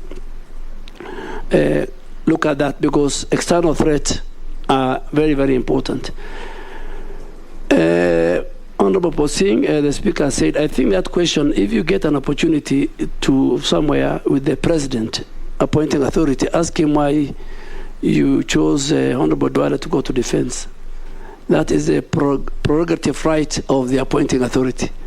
If I now start saying other things, I might lose my job. So I don't want to go into that area. It's above my pay grade. Extrajudicial killings, Honorable Posing, I agree with you. Mainly what's happening within the National Police Service. And you have seen the action that the President has taken. It was one of our key things in our manifesto, that never again will the people of Kenya be butchered like rats. Those men and women who are in charge of the security, their work is to protect and defend lives and property of our people. Mr. Speaker, our judicial system is so robust that even on terror-related, there's a specific piece of law on how to deal with the terror suspects. On other Kenyans, it's well documented. So there is no lacuna in law. There is no place our security agents, whether the military or the other, the National Police Service, can use to kill. And the Speaker, it is very, very, Chairman, it is very, very hard the last 3 years when you see bodies floating in rivers. And I want to say it here, that on one Saturday morning in November of 2021, in my constituency, we found 17 bodies floating in Tana River, you know, because as the river goes downstream, the bodies come up. So I want to thank the President for cracking the whip first on the National Police Service, that all of us must protect life and property. The sanctuary of life cannot just be done away. And our military, and that's why I said our military must follow the law, must follow the Constitution. I have said it on Article 10 on national values, on Article 232, Sub-Article 1 on public service, and on Article 238 on values on how they should handle civilian population. And the Speaker, in fact, the National Security Organ, I think in 239, it says, Sub-Article 4, it says is subservient to the civilian rule. So even the National Security Organ cannot order extrajudicial killing. So, Honorable Posing, I know where there were in the pastoral areas, a lot of people died, sometimes during operations. That will end under President William Ruto's administration. On Honorable Mishi, yes, terrorism is a threat. We went to Somalia in 2011, and in 2012 we became part of AMISOM, and now they're called ATMIS, African Union Transition Mission in Somalia. We are not the only ones. We have forces from Uganda, from Burundi, from Djibouti, from Ethiopia, from Sierra Leone. And we have a 700-kilometer borderline, land only, with Somalia.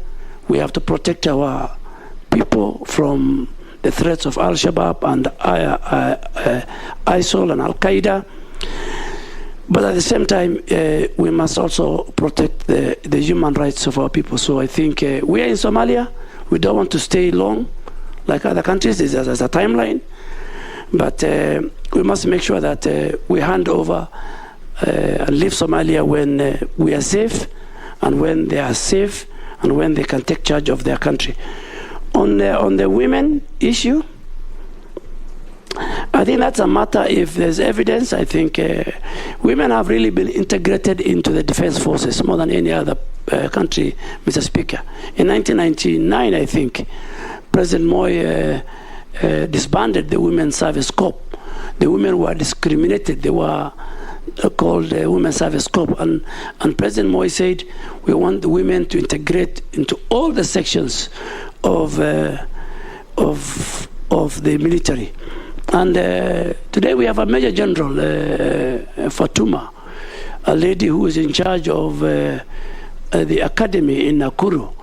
Mr. Chairman, I also had to engage robustly with the head of legal in the Ministry of Defense, is a brigadier and a lady. So women have really been integrated. If there are other issues, like in all other sectors, I am sure there is a committee of this House, Defense and Foreign Relations, with the competent members. That matter can be raised, and then I will be, if this House approves me, it's a matter we can address. Review of the salaries in peace, I think that I can deal with is a serious matter. You know, as the animal called SRC, already as a member, as a city, I'm also a member of Garissa Township. We already have a problem with SRC. So I don't want to go into salary review. Maybe if this House gives me the opportunity to sit at the defense headquarters, I can look at what is the current status in terms of salary and remuneration. But I think our men and women in uniform, both in the military and the police, and other state security actors, they need good housing, good salary, good equipment, in order to protect our people.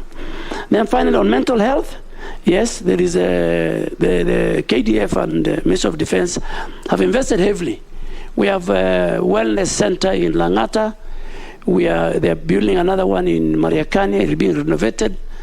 There are many psychologists who have been employed now. Our clergy, our religious leaders in the army are in every unit of our defense forces to counsel their families. And that is an area I think our defense forces, Mr. Speaker, have done very well. Thank you, Mr. Speaker. Next round, Owen Baya, Kano Raso, Mary Mase, and Wakili Morugara. Can I start? Yes, thank you very much, Speaker and Chair. The Honorable Duale, our nominee for Defense, it's in public domain that procurement in the military has always been shrouded in mystery. And reports of the Auditor General have always shown that. As you, if confirmed, how will you deal with this issue so they bring transparency and accountability and remove the opaqueness in the Ministry of Defense or in the military? If you allow me, Mr. Speaker, I would also say this, that the military has been patrolling the roads from Kiunga and Lunga, the coast. Especially, you find a lot of roadblocks that are being mounted by the military. Especially at the coast. When I asked about this, I was told there's an executive order, there's something that is unacceptable. It is only in the coast where the military stops vehicles, stops citizens and asks them to produce IDs, and if you're not producing an ID, you're bundled into a military vehicle. And yet you believe that military should do what is its mandate in the Constitution. How are you going to stop this, so that the people at the coast live like any other Kenyan without having to be stopped by the military? I thank you. Thank you, Mr. Speaker. Honorable Duale, I invite you to Article 241, Sub-Article 3, Sub-Article C, the deployment of KDF in areas to restore peace and stability, that is in any part of Kenya. Whereas the issue of internal security is largely the domain of the police forces or NPS. You coming into defense and also from pastoral communities that are largely affected by this instability and unrest, do we see you likely to demand for more involvement of KDF in such scenarios? Just a subsidiary, you come from the north. Although somebody said Somali, but I don't believe he's Somali. You are Kenyan. Looking at the appointing authority and just thinking out of the box, are we likely to see that you are going to play much a bigger role in the Greater Horn of Africa in terms of peace and security along Kenya's eastern and northern borders? Thank you, Chairman. Thank you. Next. Thank you, Chair. Chair, allow me to revisit the issue of recruitment. In fact, while I was coming here, I received a call from one of my constituents asking me to ask the nominee what it is that you are going to do differently when it comes to recruitment of soldiers into KDF. Because, Chairman, the truth is the concern of majority of the Kenyans who are hustlers is that they have had to sell their pieces of land.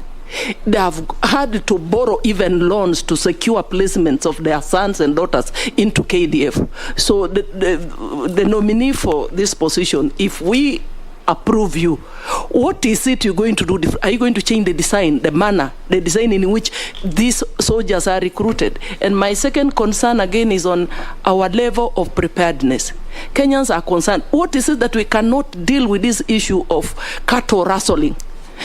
Rustlers from neighboring countries attacking our people within our own territory. Yet we have KDF. What are you going to do to bring to an end this insecurity, especially in northeastern regions, once and for all? Thank you. Thank you. Thank you. Thank you, Mr. Speaker. Nominee. He's a nominee. Nominee. Kenya has one of the best armies. Let me use armies, whether defense forces or whatever. I mean, their reputation is extensive. And this is the reason why we are invited constantly to go on peacekeeping missions all over the world. We've gone all over. Number one, apart from that reputation, which possibly brings us pride, what other benefit do we get from these peacekeeping missions? Because we are lucky our army doesn't go to war, apart from when Somali asked for it, and later we became a peacekeeping force. Number two, we know very well that our army soldiers are very well trained. They are professionals, very qualified engineers, doctors, and other professional fields. Do you ever intend to try and diversify what they do so that when they are not out there keeping the peace, we actually have them here doing development work? Like they are doing roads for us, they are doing bridges for us, and in fact offering even medical services in hospitals where there are no doctors, because we feel maybe this is a better way of making use of them when they are not actively involved in matters combat. Yes, Honorable Duale. Thank you, Chairman. Honorable Owen Baya talked about procurement in the military. I will bring your attention to provisions in the PFM Act and in the Public Audit Act. And Honorable Wandai will, as a former chair of Public Accounts Committee, will agree with me. There are certain provisions in the PFM Act and in the Public Audit Act that give leeway to the procurement of particular services and equipment by the defense forces. And this is because we are in a very competitive world, so we don't want to expose our military hardware to our competitors. So even the Auditor General has certain leeway, what to audit, what are these, how do they procure equipment. I think that the law protects, but other jurisdiction, Mr. Speaker, like in the US, where the Committee on Defense and Foreign Relations are vetted,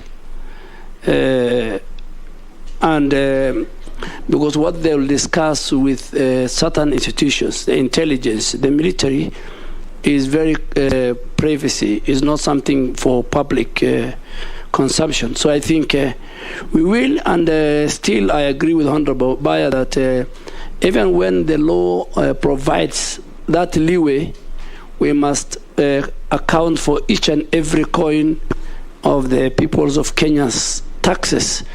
And I can assure you that that will be done by the new administration of President William Ruto, and if this House gives me the opportunity. On the roadblocks, it's not only in coast, it's also in northern part of Kenya. And these roadblocks are manned by multi-agencies. Sometimes the military is there. Yes, and I agree with you. There are certain times where human rights abuses take place. These roadblocks are supposed to be not permanent. They're supposed to be based on intelligence, and they're supposed to be based on looking for a particular person. But at times they are put there, and I am sure the National Security Council, the Kenya Defense Forces Act, the National Police Service Act, all these acts are guided principally by the values in the Constitution. I mean, this is a democratic country. In fact, for KDF, it says in the act, they must at all times defend and protect the Bill of Rights. The Bill of Rights is wide. It talks about human rights, you know, and all this. So, Honorable Baya, I don't think if this House agrees with me that those roadblocks will be roadblocks with a purpose and not to disfranchise and affect the human rights of the people. I am also a victim. If you drive to Garissa, you'll find those roadblocks. Those roadblocks, just like the way the president dealt with the men and women who were involved in the extrajudicial killing, I'm sure even those ones who are now manning roadblocks, with the new IG coming, if the houses, both houses approve, things will be different. Kanoraso, yes, you stated the Article 241(3)(c) is where there is a conflict, there is insecurity in our country, and KDF is called upon. It is not my powers to send KDF to internal. That is a function of the National Security Council, chaired by the President. I'm just a member. The Minister, if this House approves me, so I think that is a function of the President to call for. But why the framers of our Constitution has put both in letter and spirit Article 241(3)(c) is to make sure that where the insecurity, the cattle rustling, as Honorable Emase is talking about, that is a provision in the Constitution. And I think because the KDF have enough manpower, they have enough firepower, they can deal with and make sure as they protect us from external aggression, they'll also protect internal insecurity that are found in some parts of our country. Honorable Raso, yeah, will you be involved in the Greater Horn of Africa? Absolutely. The Minister for Defense cooperates not only in the Horn of Africa, but within the East Africa. There's the East Africa Council of Ministers of Defense. There is IGAD, where and my speaker was a long-time foreign minister. So you'll find me with the Minister of Defense of Ethiopia, if this House approves me, with the Minister of Defense of Somalia and South Sudan and Uganda and Rwanda and Burundi. So that is a mandate that the Constitution gives to the Minister for Defense. Honorable Mary, I must say, yes, I agree with you, but we must also find a way of dealing with the conmen. Before the recruitment, KDF says, please don't canvass, don't lobby. So KDF can only deal with its officers, and I've said 7 officers are now facing court martial, 16 servicemen and women. 4 have been convicted. So how do we deal with the people who are the in-between brokers? We must also bring the police, because even the recruitment is supposed to be based on sub-county, supposed to be fair, equitable. It's not supposed to discriminate. It's supposed to cater for all genders according to the KDF Act. So we must deal with the brokers. Then KDF, the Defense Ministry, will deal with its officers who are engaged in corruption during recruitment. My good friend, the member for Tharaka, asked me about peacekeeping missions. I think peacekeeping missions, not everybody gets it. Why Kenya has gone to many peacekeeping missions is because of its professionalism. That's why today if you go to Namibia, Kenya is respected. Today if you go to South Sudan and many other countries, if you go to Sierra Leone, if you go to Liberia, you'll find them there. They're doing a good job. I agree with you. At times, KDF does community work. They have got the engineering that can do a lot of dam construction, borehole drilling, offering medical facility. And all those equipment and those issues were seen, and they paraded them during the KDF day. And I'm sure our new commander-in-chief was very happy with those equipments.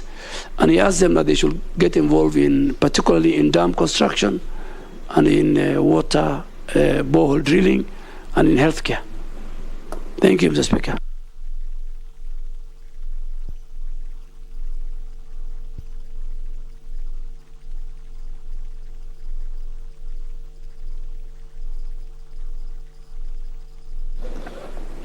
Thank you.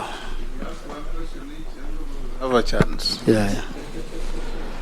Don't emulate Mama Mish. Thank you, Mr. Speaker. Mr. Speaker, I wanted to ask the nominee that the nominee has served as the majority leader in Parliament for many years. Actually, he holds the record of serving the highest number of years as majority leader since the new constitution came into place.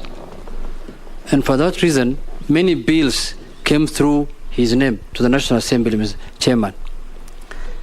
But there are times when bills that were draconian in nature came through his hands.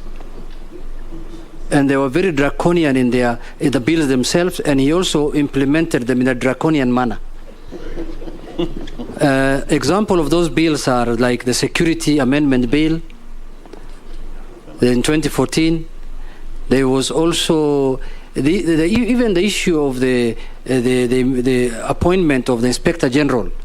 The first Inspector General was nominated in a manner that had public participation, where the National Police Service was allowed to advertise the job, then shortlist people, then take it to the President. But in his own wisdom, the majority leader amended that Act of Parliament of the National Police Service and gave fiat to the President to appoint the Inspector General. There was the cyber crime. I served with him very closely in Parliament for the last 10 years. So does he regret that those draconian laws and that draconian culture now that freedom has arrived in Kenya? And the last one, Mr. Speaker, is there are people being harassed at the Lake Victoria by Ugandan Defense Forces, fishermen, fishermen are unable to fish in that area where we represent. The Ugandan forces are all over the lake. What plans does he have to defend Kenyans or fishermen in nature, or not only pastoralists and camel herders? Honorable Duale, congratulations. And from what I'm hearing, you are ready for the task. According to the Kenya Kwanza manifesto, there is a plan for the establishment of a fund for foreign soldiers. What are your thoughts on the same? How would you establish a contributory fund for foreign and terminally ill officers? Because you know they are the people who are fighting on our behalf and they are really suffering. And nominee, I want to ask a question. Sometimes back, I think I saw a hunt, and I didn't go there to find out. I think some administration was embarking on building the wall, protective wall between Kenya and Somalia. I don't know how far they've gone. Given the current, even if is to continue, given the current technology, is that project really viable? Was this a waste of public fund? Because wall is a wall, but technology now, the current technology, you don't have to have the wall to defend yourself. What was the next? Asante sana, napongezi Bwana Duale kwa kuteuliwa kwa hiyo nafasi. Tunaomba pengine ukisha toka hapo utaweka. Ni ile tunataka, umekuwa kielelezo kizuri kwetu, lakini niulize hivi ndugu yangu Bwana Duale, kwa mafunzo ya kijeshi, katika parliament ya 11 nilitumikia kamati ya administration, na kule wanachukua kiwango ambayo wanafundisha askari kutoka kiganjo peke yake, na unaweza popote utaingia unaweza kuwa mkubwa kabisa katika polisi lakini kwa jeshi kuna vitengo tofauti. Unaingia, kuna wale ambaye kwa njia moja ama nyingine pengine hukusoma, ama wazazi wakupata pesa za kupeleka shule, hukusoma vizuri, hukupata. So wanaanza, ukianza kama askari wa kawaida unaenda mpaka senior sergeant, na hapo ndio mwisho wako. Na pengine hapo ndani kuna askari wanajeshi wazuri sana ambayo wangepata nafasi ya kuendelea kuwa captains na mameja na nyadhifa zingine katika jeshi. Pengine ungeweza kutuambia kuna mpangilio yote ya kubadilisha mfumo huo wa mafunzo ya wanajeshi, hivi kwamba mtu yote anaweza kuwa chochote pale kwa jeshi, kutoka ranki ya chini mpaka kule juu. Ya pili pia, ingawaje tulikuwa napata mwaliko zamani, miaka 3 hivi tulinyimwa mwaliko pale kwetu Nakuru. Kuna training ya cadets for 4 years hatujapata mwaliko, lakini naomba sasa pengine tutaanza kupata mwaliko. Tunapoenda katika ile siku ya pass out, tulikuwa tunaona kuna wanajeshi wengine kutoka Uganda na nchi zingine za majirani. Na ile swali lilikuwa tunaulizana, pengine kwa sasa tuko marafiki na nchi jirani, na baadaye pengine hatujui itakuwa namna gani. Je, pengine baadaye tukiwa na fujo, inaweza kuwa hawa ndio wale wanatumika kuja kupata zile zinatoaje siri za nchi, na kuweza pengine hata si wanafunzi tu, labda wanakuja kwa mambo mengine, na pengine kesho kukiwa na tafaruku kati ya sisi na majirani wetu, wale ndio watakuwa wanapeana pengine ama ni ile tu ni mfumo wa East African Community ambayo wanaleta wanajeshi pamoja, wanaweza, na tunaona mpaka wanapewa mpaka zawadi. Asante. Yes, Mheshimiwa Duale. Thank you, Chairman. Honorable Junet, yes, I was the first and the longest serving majority leader. That I agree with you. I also agree with you that in the legislature, every laws that are passed, some are controversial, some are easy to pass, and I'm sure if God gives you an opportunity, one day you become the leader of majority. It's a very difficult job, which I served longest. On the security laws, I think there was good public participation. The few sections that we felt, that the country felt was not fair, I think the judiciary has rectified it and declared it unconstitutional.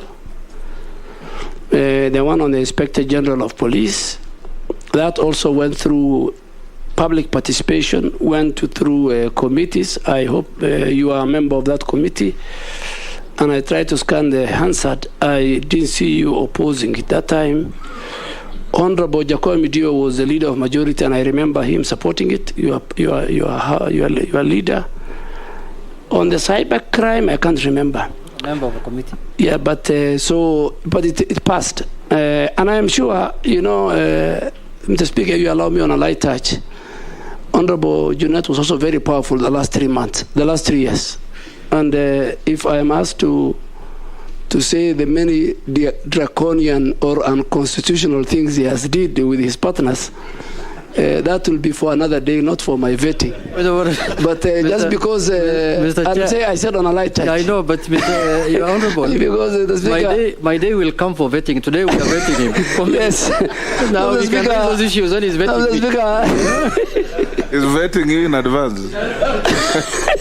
So I'm very sorry because I'm vetting him in advance. A light touch. On a light touch, I said.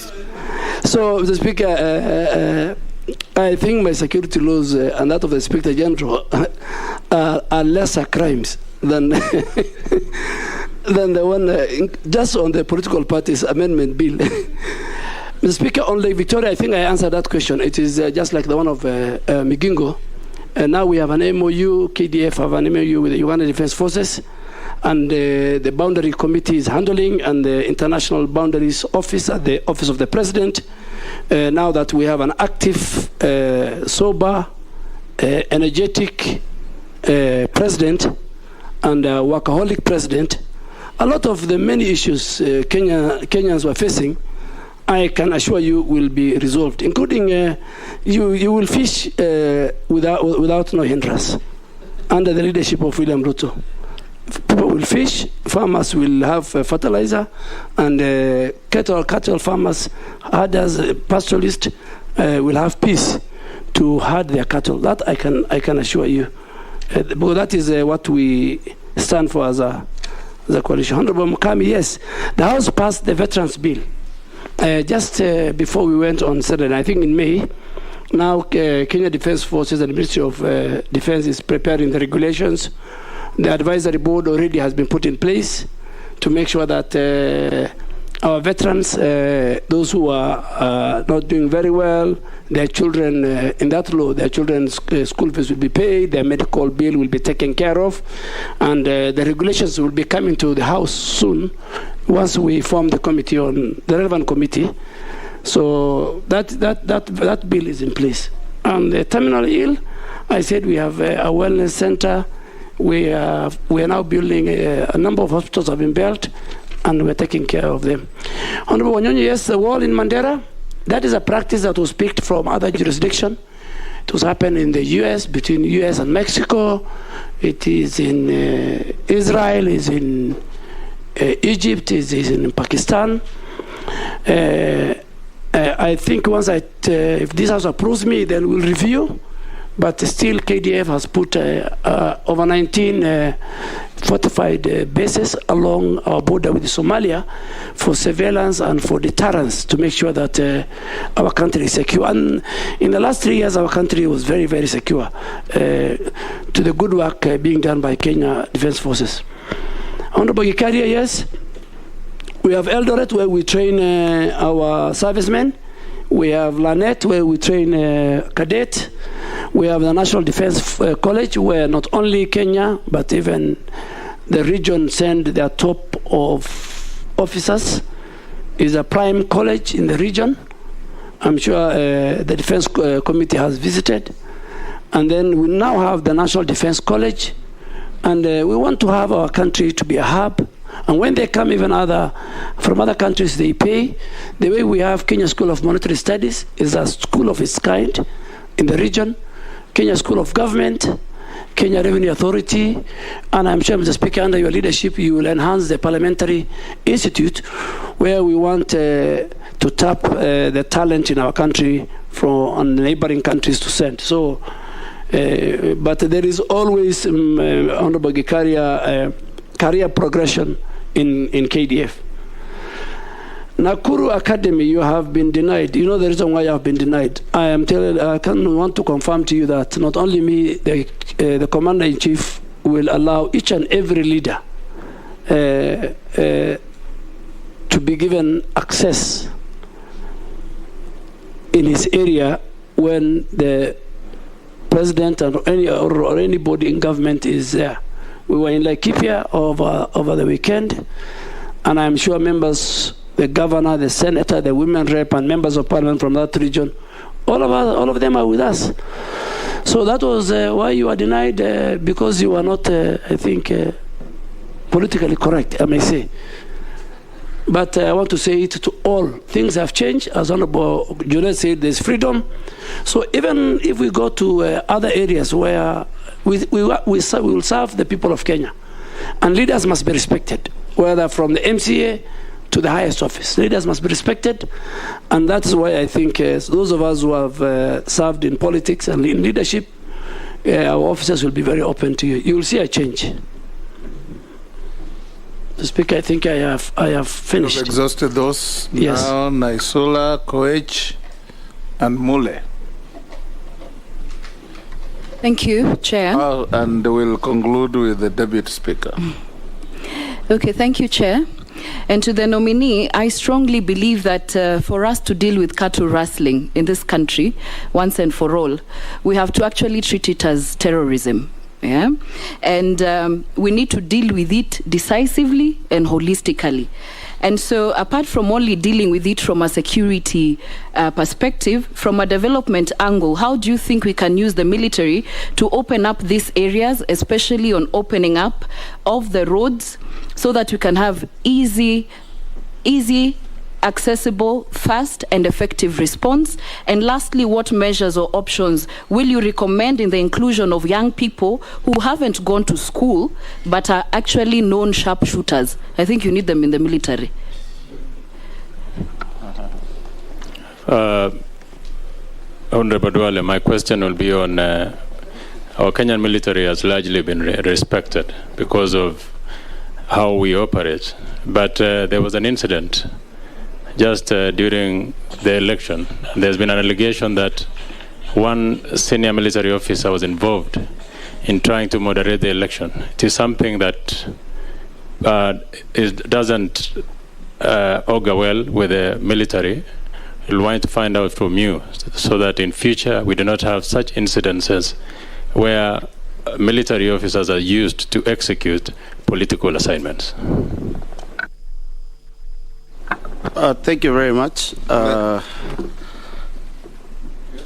Okay, thank you very much, Mr. Speaker. Mine is going to the nominee, Honorable Duale. You are aware we are living in a region where it's very volatile within our neighbors, and they have serious internal security challenges. And as you are aware, you're getting into a ministry whereby we have even elevated the National Defense College to a university, whereby quite a number of neighbors would wish to come and do training and do programs and exchange programs within Kenya. My fear and my concern is very clear, Honorable Duale. How are we going to make sure that the people who come for training in Kenya, and especially from the regions whereby we are not very sure of, they will be vetted, they will be looked at to make sure that they don't carry away our secrets, so that in case they need to be mischievous, you will be in position to approve them early enough.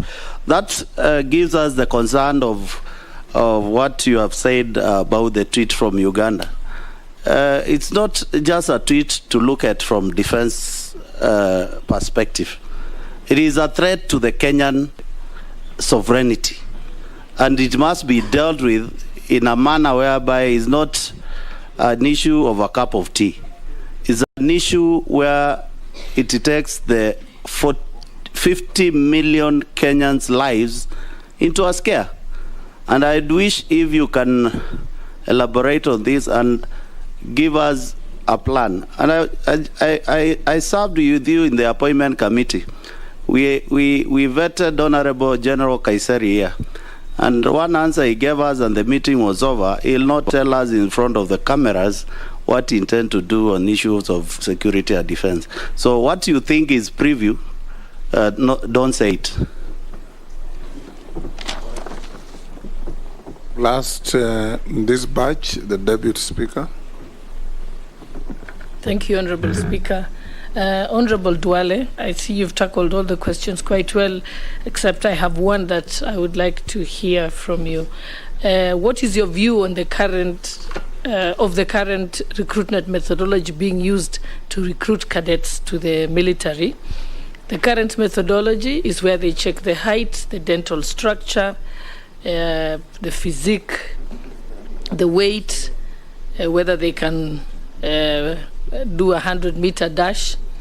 Never mind that those who are checking the dental structure are not dentists, as opposed to having more modern methodologies of measuring their ability using objective measuring tools like psychometric tests and even a mental evaluation, because we know that a lot of them sometimes don't cope and they eventually get into mental illnesses as a result of the fact that they didn't really have the competence and the emotional ability to be able to take up the job. What's your view? Will you keep the same method, or you have some ideas of how to transform that?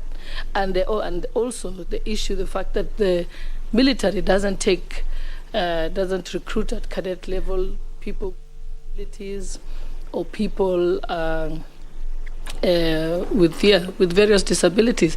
Yet sometimes, even if someone is on a wheelchair, they're probably a brilliant IT expert, and it's a skill that is required in the military. Again, how is that as a human rights issue? Thank you. I'll also ask you one or two small questions. You may recall, Honorable Duale, that through the African Union security architecture, it was designed to set up standby regional forces, East African standby force, West African, Central Africa, Southern Africa, and so on, for rapid deployment in helping deal with security concerns within those regions. Now, the East African one has not quite taken off because of budgetary issues and other things. As Defense Minister, how are you going to engage Parliament to give you a budget line, and how are you going to convince other defense ministers in the region to do the same so that we can actualize this force that can help deal with security challenges in our neighbors that have challenges like South Sudan, Somalia, and others? The second and last, during recruitment, and these members of Parliament may attest to this, we see some very unhealthy discrimination processes. If you are short, you can't go to the army. We see recruits being asked to open their mouths and see whether one tooth is missing, or if you have discolored teeth, or if you have a scar on your back, things that really have no bearing in your capacity to act as a military officer. How are you going to deal with this? Because if a child at birth had a scar and has grown through life, gone to school properly, why should that scar be a deterrent in joining the army? Thank you, Mr. Speaker. Mr. Chairman, let me start with Honorable Sula. Yeah, cattle rustling has been pandemic and chronic problem within the security architecture in our country. And I remember one time we wanted to amend the law and put it under the penal code. I don't think we have reached a stage where we should put them and categorize them under terrorism. And if you look at the Terrorism Act, the Speaker and Chair and members, I don't think cattle rustling falls within that.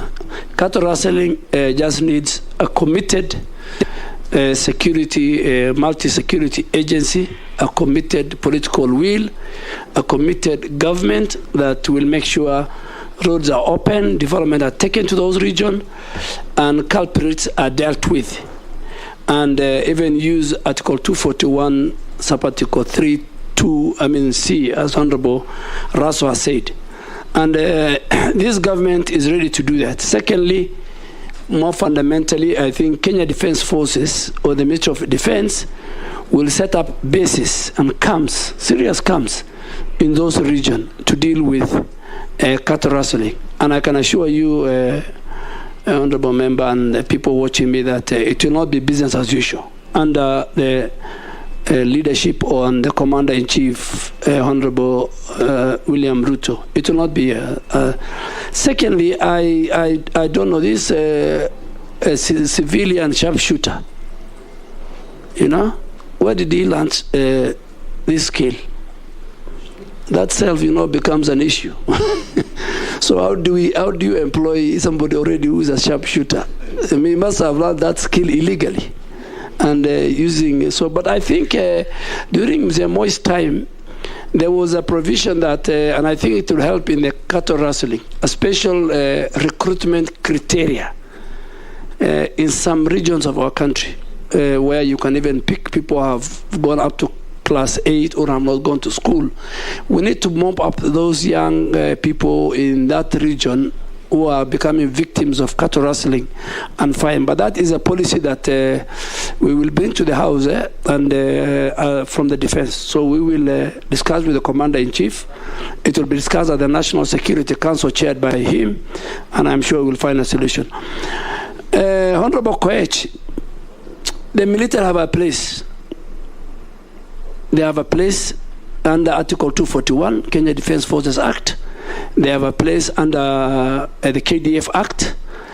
And the military, or our security agents, have no place in the democratization and in the election of our country. I don't want to be very fair to the gentleman who was there, but from my reading of the Constitution, I think that was not only him. All and his colleagues who went there is similar to what happened in the U.S., the Capitol Hill invasion. That was an affront on democracy. You cannot circumvent the will of the people. The will of the people must be respected. So that is a matter, I think, for the Commander-in-Chief, and that is a matter for the people of Kenya and the Constitution. And I'm sure once you approve me, because the Constitution says our defense forces must not be involved in political partisan. They must be professional. They cannot engage in things outside their mandate. So it is not only that officer. He has not used, and if I was him, I should have just declined. But I think the environment at that time was not conducive. I mean, it was a very bad environment. Maybe he's a victim of the political environment at that time. But going forward, I think our military, our police, our national security organs, they have their place, and they must read the Article 4 of the Constitution. Kenya is a democratic multi-party state. So the will of the people, nobody, including the incumbent, can overturn. And I think that I'll stop it there. Honorable Mule, you talked about, yes, the issue of our neighbors. Even our soldiers go to one of the best colleges in the world, Stanford, and in UK, Royal College. So our neighbors coming to our National Defense College is part of the practice worldwide. And what they are taught is what is taught in other military institutions. They are not exposed to our hardware, they are not exposed to our strategies, they are not exposed to our how we run our military. So we are very safe. And finally, the Kenya Defense Forces and the National Security Council will always, under the Constitution, they will explore diplomacy, and war will be the last option. So we usually deal with the diplomacy, make sure that ourselves and the region is safe. Yeah, the Deputy Speaker raised the issue of recruitment. I think one of the issues that I have to grapple with if this House appoints me, approves me, is the issue of recruitment. That is the elephant in the room. I mean, in all my 15 years, Mr. Speaker, is how recruitment is done. You know, people run, about 100 of them, and in the evening you are told there are some people who are not in the field who are picked. I mean, you know, it's good to say it. So there's about a lot of discontentment in terms of recruitment. But I think world over, we must have the criteria of physical fitness. I mean, if you are 34 and Kanoraso will agree with me. If you are to go to training and your weight is 35, and in the training you're going to carry a bag of 40, then you will die. And so KDF doesn't want to recruit people, and at the end of the day, the person. So they have to look at the physical fitness. That's everywhere. The training is very vigorous. The training is tough. So it's not, we can't just pick, they can't just pick anybody. So they must pick the best of the best in terms of physical fitness. Even for the cadet, the same. The issue of do we integrate people with disability? I think it's a matter for discussion. It's a matter that the Kenyan people, in consultation with the Defense Ministry and National Security Council, to discuss. Speaker, you have raised a very good point. I mean, this stand regional force for rapid deployment was agreed on. But Mr. Speaker, as a former foreign minister, you'll agree with me that a lot of countries... When I was chairing the African Security Council. Yes. Yes, even the peace security organ of the AU.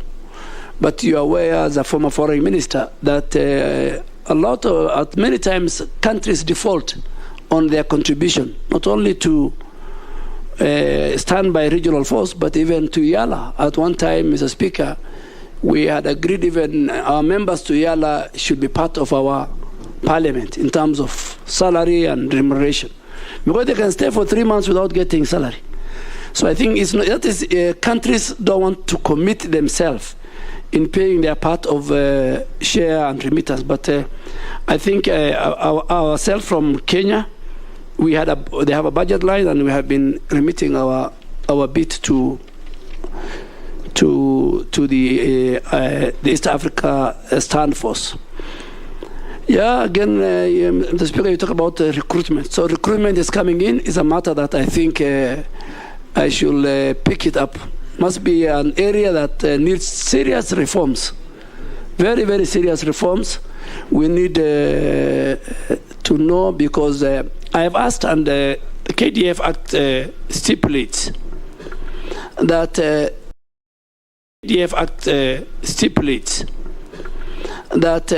the slots given to every sub-county is based on the number who are in the force from that sub-county, based on the census. But you know, an ordinary person in Likoni, for example, doesn't know how many are in the force. So if they're given 3 slots, we need to have a fair distribution of the Kenya Defense Forces, even for security purpose.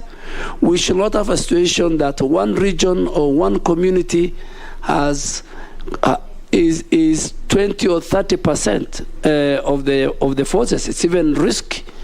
So the Constitution and the KDF Act stipulates very well that there must be consideration in terms of region, in terms of gender, in terms of ethnicity, in the recruitment of men and women to our forces. So I think we might not been doing that, and the recruitment, I'm sure the Committee on Defense and Foreign Relations, when they are formed, that is an area we need to reform. As Honorable Sholoi said, the height, the person checking, is he a dental expert? How many kilometers you need to run? Of course, we must get the best of the best physically. And Mr. Speaker, you know, when if you allow me, Mr. Speaker, I served in NYS, and Mr. Speaker, there used to be something called marksman. You know, the tall person used to be at the end. But these days, if you see parade, you'll find very short people. So I think even this short, I'm not saying, there are certain criteria, physical fitness that must be addressed to. But I'll take that as an area of reform. Thank you, Honorable Jeanette. Just one rejoinder. Nobita. With your permission. Mr. Speaker, I wanted to tell the nominee that he is very good in politics, but as you know that in this presidential system now, in the event that is vetted by this committee and passed by the National Assembly, shall we be seeing him again politicking in Finrolls, in Arambe places, or he will resort back, or he's going to perpetuate the bad manners of the previous CSS who were politicking outside, and people have been complaining about that, or he's going to confine himself to the ministry, or he's going to give me problems in the mosque now politicking, Mr. Speaker, Mr. Chairman. Honorable Jeanette should be the last to ask such a question, because we saw you encouraging and comforting ministers during campaign rallies, some who are occupying the position you are vetting him for. Mr. Speaker, now that is bad manners. Is he going to stop? Is he going to stop? Mr. Speaker, Mr. Speaker, you have really helped me because unfortunately, Honorable Jeanette now is on the other side. But I want to confirm to this committee that I will not be like my predecessor, with a lot of respect, who was in the camp of Honorable Jeanette. I will, of course, sell a government agenda. I will go to weddings and funerals, even though the Muslim funerals take only 5 minutes and 10 minutes, and you're not even allowed to speak. But I'll go to my colleagues' funerals, and I will sell the policy and the agenda of government. I will not politic.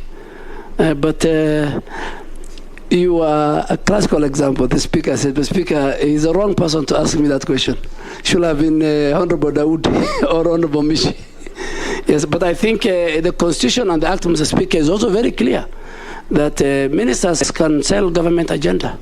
All that we were telling the previous ministers was to respect the institution of the office of the Deputy President, and not to insult, and not to cabinet collective responsibility. That was, but we were not against. In 2017, ministers were campaigning, but in 2022, something else happened. I don't think our country will go back to an even. Well, I don't think I'll behave like some of the ministers. I will respect Parliament, Mr. Speaker, and I will. I'm one person who believes that the oversight role of Parliament is central to our Constitution under Article 95. Thank you, Honorable Jeanette. Honorable Duale. Jeanette, not yet. Maybe as will come 10 years from now. I now give you 3 minutes to say what you wish to say to the committee before we release you. Mr. Speaker, unlike my predecessors I know the hard work is the report writing and the plenary. I really want to indulge this committee that in their wisdom, they feel fit that I serve the people of Kenya in the new position. Speaker, I am humbled that I have been in the corridors of Parliament, and if I am approved, I'm going to miss Parliament. Speaker, just like General Kaiseri asked, allow me as a former majority emeritus to come to Parliament and have lunch if I'm around here. Allow members, by changing the standing orders, allow members to come and answer questions. I remember during 10th Parliament, Mr. Speaker, you were with me.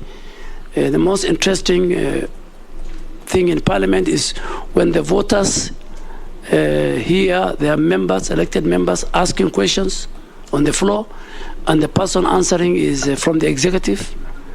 Mr. Speaker, and finally, I want to most sincerely thank you and the committee for carrying this constitutional duty in line with the Public Parliamentary Appointments Act and in line with Article 152 of the Constitution. Thank you, Mr. Speaker and Chairman. For your comfort, as a CPA member, you have a lifelong access to Parliament, and nobody will restrict you. Thank you very much, Honorable Duale. We wish you well. You don't leave behind your original certificates. The clerks will facilitate you to have them after cross-checking with the copies. We will now request you to take your leave, and the sergeant, upon Honorable Duale leaving, will have to bring in the Honorable Alfred Nganga Mutua, Doctor.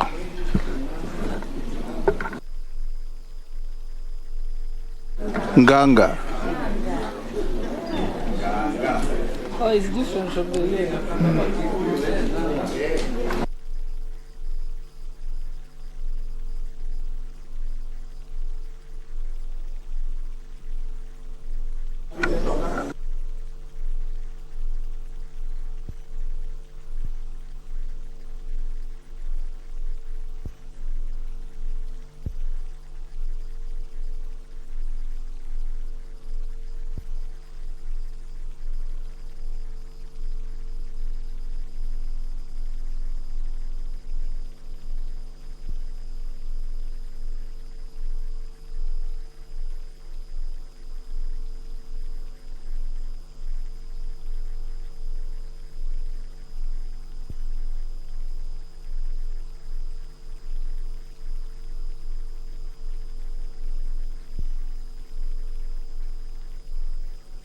Can you usher in the Honorable Dr. Mutua?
The Honorable Dr. Alfred, is it Nganga or Nganga?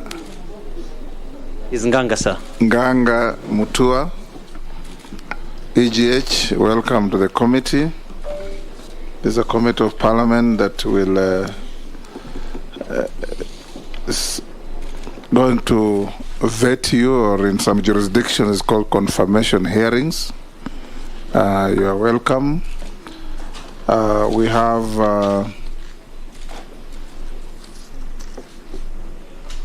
our members present, including the Deputy Speaker, and we'll start by asking the clerk to administer an oath.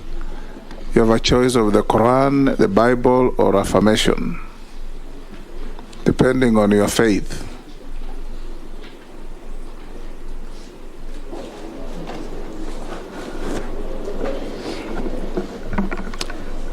I, Alfred Mutua, do hereby swear to testify on all matters in question and to tell this committee the truth, the whole truth, and nothing but the truth. So help me God.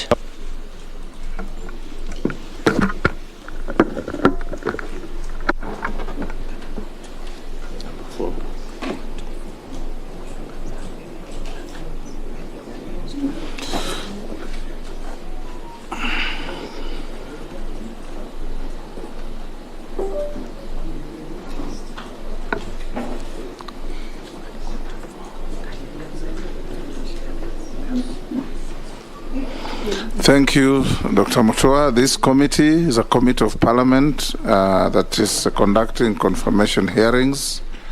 It's chaired by yours truly, the Speaker.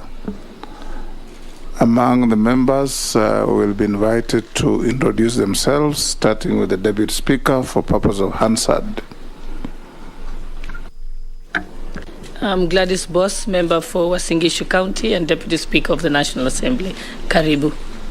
Kimani Shongo, Member of Parliament for Kikuyu. Yeah, my name is Opiyo Wandai, MP for Ugunja. My name is Junet Mohammed, MP Sunai. My name is Owen Baya, MP for Kilifi North. Robert Mbui Kadhiani. Rehab Mukami, County MP Nyeri.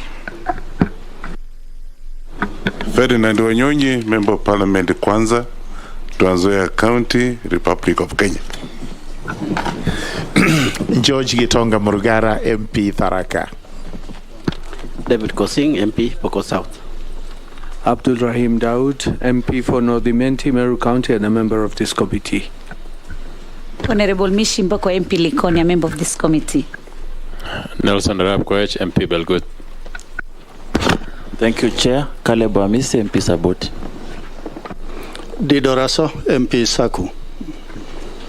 Abdi Shurie, MP Balambala. Massa Mary, MP Teso South. Stephen Mule, MP Matungulu. Gikaria David, MP Nakuru Town East constituency. Naisula Lesuda, MP Samburu West. Then we have our clerk and her staff. Thank you, Chair. My name is Sarah Kyoko, the Acting Clerk of the National Assembly, and I am accompanied by Ms. Florence Abonyo, who is the Director in charge of Appropriation, Audit and other select committees, and the Deputy Director, Legal Services, Mr. Michael Karuru, and other staff who are helping with the management of this committee. Thank you, Chair. Thank you, Dr. Alfred Mutua.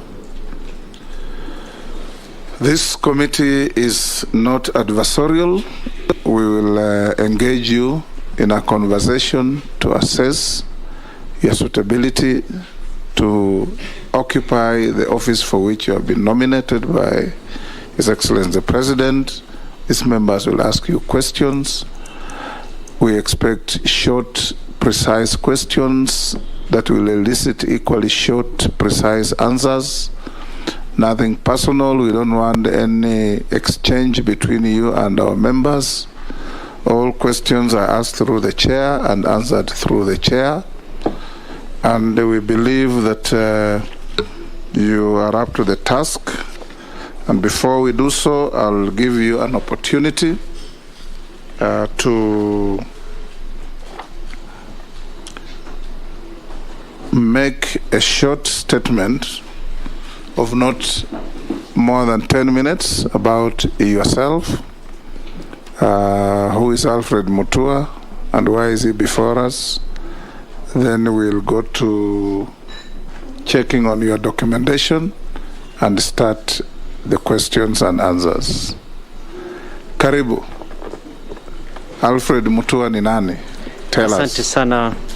English is more preferable. Your choice is up to you. Thank you, sir. Mr. Chairman, I'm very honored to be in this committee. It's a very, very important process in our democracy. I want to first thank His Excellency the President for nominating me to this very important office to be able to serve the people of Kenya. My story is very simple. I tell people that I'm a walking miracle. I was born in Ukambani. My parents were not wealthy. They were public servants, low cadre public servants. I grew up in Kibera, Makina Estate. I remember my recollection as a child was fighting with rats to use the toilet in those mud houses. Later we moved to Kawangware, Ruto satellite. I lived in a wooded shack until I was 21 years old. When I was in Form 2, school fees ran out and I stopped going to school because we were poor. But because I taught Sunday school and God had favor in me, Mzee wa Kanisa, the late Hezron Waithaka, paid for my school fees. And so I went back to school. In between that time when I was out, I pushed a lot of wheelbarrows and did some jengo work to keep on going. Later on, missionaries came and they were impressed by this young boy who was a strong Christian teaching Sunday school. And when they went back to the US, they wrote to me and I got a scholarship to go to the United States to study.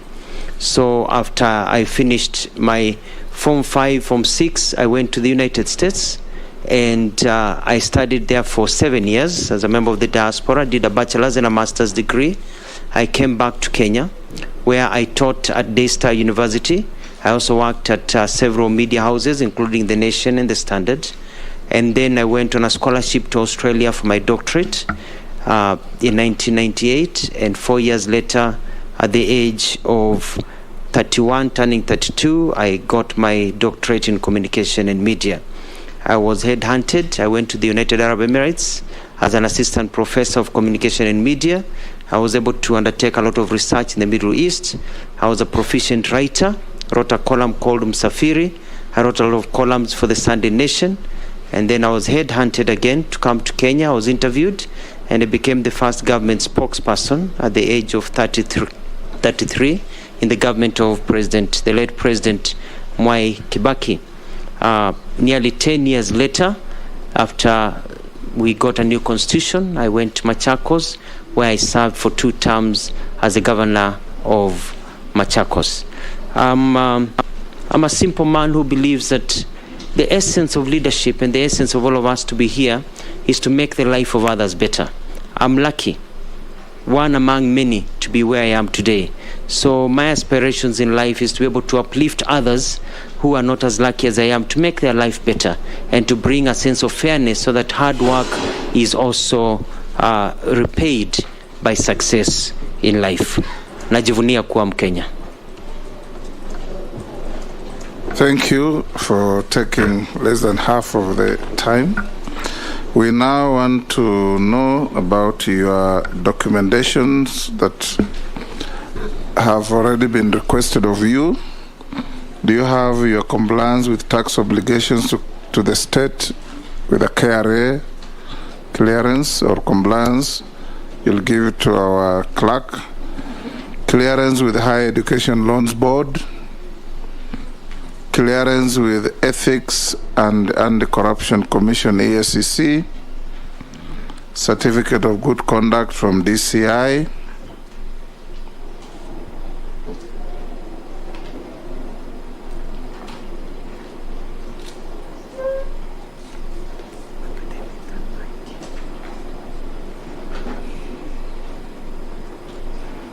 Your academic certificates, even if you have copies, originals must be availed to be seen and compared.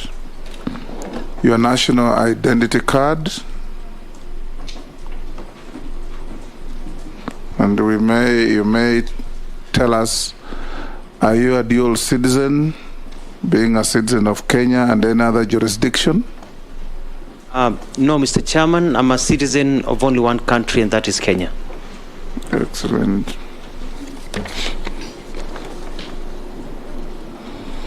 What is your financial net worth? Approximately 420 million shillings, Mr. Chairman. And what are your current and anticipated sources of income? I have businesses, hotels, and a few apartments, and a few biasharas here and there. Nothing much. Here and there. You're a hustler. Have you ever been adversely associated with practices that depict you as bias, in favoritism, or nepotism in the discharge of public affairs and duties? No, Mr. Chairman. Have you ever been charged and convicted of an offense? No, Mr. Chairman. Particularly in matters of personal interest or conflict of interest in the discharge of public duties? No, Mr. Chairman.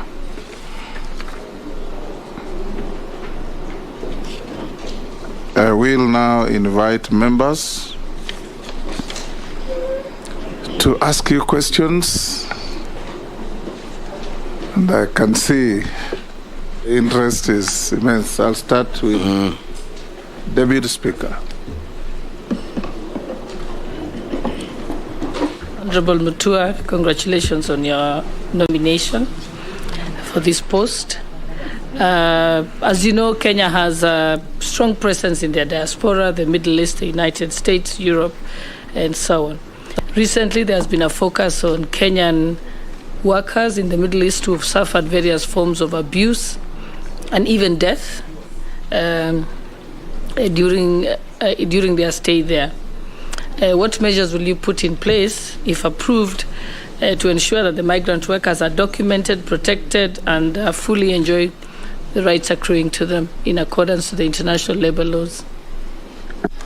Dr. Mutua, you will record the questions. We'll take batches of 444. Then you answer. Majority Leader. Thank you, Speaker. And I'll skip the first question because it's been covered by the Honorable Sholei.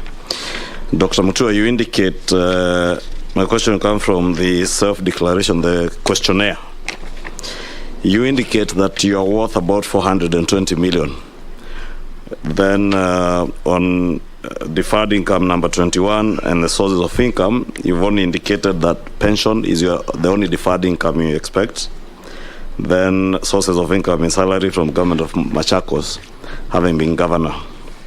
Maybe to begin with, how much were you worth before you became governor Machakos? And if the only other source of income deferred is pension, and I did hear you indicate to the Speaker that you have other businesses here and there, do they constitute sources of income as you would have indicated in your form? And if they do, how much is it? How much are you earning? And maybe I would want to hear how much you are worth before you became governor, and whether the 420 million, you would also tell us whether it would be assets, because I've seen other nominees at least give us a schedule of an appendix of what constitutes that 420 million. So I'm not able to tell, is it money you have earned from previous employment, as a lecturer, as a government spokesperson? How has this been built up? And maybe how much do you expect to be worth in another 10 years?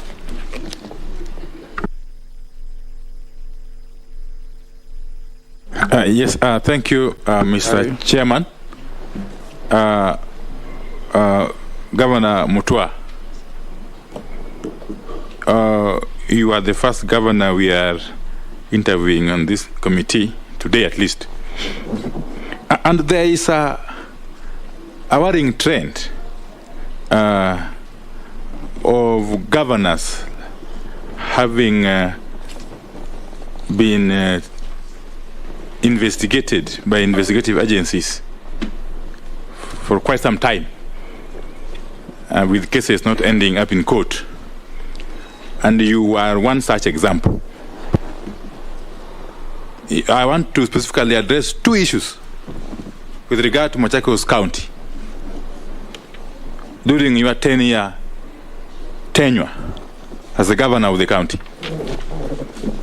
And one issue that has been investigated, and we are yet to see the outcome of the investigations, is a scandal concerning dams. A scandal. There is a dam by the name Marumba. I don't know if you can, yeah? You know about it? Marumba Dam, where the county government of Machakos spent a whooping 89 million Kenya shillings without anything being done. This was meant to go towards the siltings of the dam. This money was paid out, and nothing, completely nothing was done here. In addition, the Danish International Development Agency pumped in 50 million Kenya shillings, again here, without any tangible result. You want perhaps to enlighten this committee, to update this committee. What became of this project? How much money has been pumped into it so far in total? What became of the investigations by the investigative agencies? And what are the measures being taken to recover this money that essentially belongs to the public? 2, is the now infamous procurement of 16 vehicles by the Machakos County government under your watch. Another mega scandal that was investigated, and indeed the matter ended up in court way back in 2014. Somehow, come the year 2018, the matter was dropped, or the charges were dropped, after a purported agreement between the EACC, the Attorney General, and the DPP. Could you clarify, Governor Mutua, how this came about? And what became again of the monies that were pumped into this White Elephant project? Thank you. Boy. Thank you, Chair. I would like to ask the nominee that while serving as governor, elected in 2013 on a Wiper ticket, you branded all county government projects with your photos and the words Maendeleo Chap Chap. This was eventually registered as a political party, and it is the one that you used to vie for the seat in 2017, after the public had been able to see these in all images on all county projects. Mr. Speaker, isn't this an abuse of office based on the strict reading of Article, on the Chapter 6 on leadership and integrity, particularly Article 73, on responsibilities of leadership, and Article 75 on the conduct of state officers? Because this was use of public funds to advance personal interest. And finally, Mr. Speaker, on the nominees' democratic ideals, considering that the office for which is being nominated requires one person who is able to particularly know exactly where they put their signature, especially because we are going to be dealing with international treaties. During the campaigns, the last campaigns of 2022, the nominee signed into the agreement of Azimio la Umoja One Kenya Alliance, and later on went publicly to say that even after signing, he did not know exactly what he was signing. Might this be something we would be worried about, considering he will be CS if he's approved by the House, and he would be probably have to deal with reading documents for signing on behalf of the country? Thank you, Chair.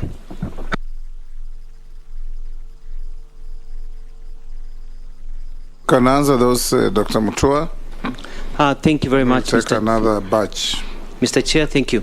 On the issue of the diaspora, Mheshimiwa Gladys Sholei, through Mr. Chair, it is quite unfortunate that as we sit here, Kenyans have died and have been mistreated in some parts of the world where they go to seek employment.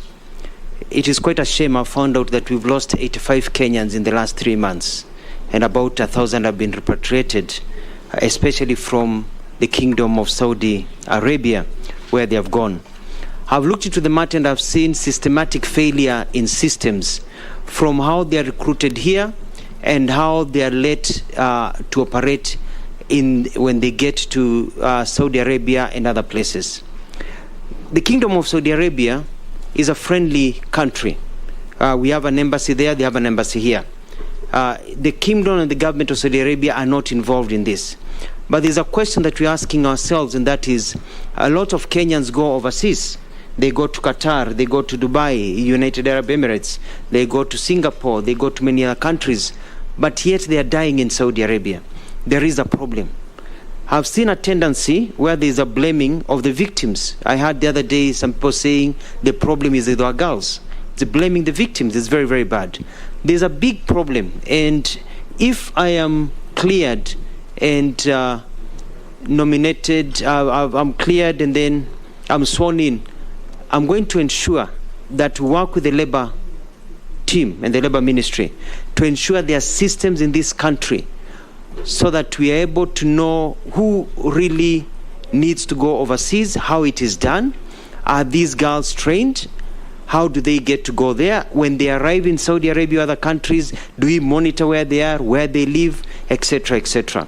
Well, I'm going to put stringent measures, and I'm going to make it my first trip overseas, if I'm approved and sworn in, will be to Saudi Arabia and the Gulf area, personally, to take care of this problem. But more so, we have lost 85 girls within the last 3 months. These are Kenyan citizens. These are Kenyans, and their deaths cannot be in vain. I'm going to work with the Minister of Interior. I'm going to work closely with the Saudi Arabian Embassy and Saudi Arabian Embassy and the government, so that we can even allow our DCI to go to Saudi Arabia with me and investigate each and every death that has occurred, so that each and every person who participated in the death of these girls is brought to book and charged. These are Kenyan lives. We need to send a message that no Kenyan will die overseas or get out overseas and the government does nothing about it. So I'm going to lead from the front and to ensure that this never happens again. But we're going to take care of some of the systematic failures that we have seen. Cartels that are operating here and other places, we'll take care of them and ensure that the life and sanctity of Kenyans is protected.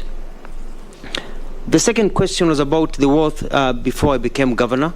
Before I became governor, my wealth was about close to, let's say, over 200 million. By that time, I had already invested, and the investments have been able to grow. What I presented were assets in terms of land that I had acquired from monies that I got when I worked in the Middle East, businesses that I had been able to start. In the form, self-declaration form, I'd also listed a few of the companies that I own, that I'm a shareholder in that list, and that shows my source of income that will be able to continue. Within the next 10 years, by God's blessing, I hope to have doubled my income through the businesses that are there thriving.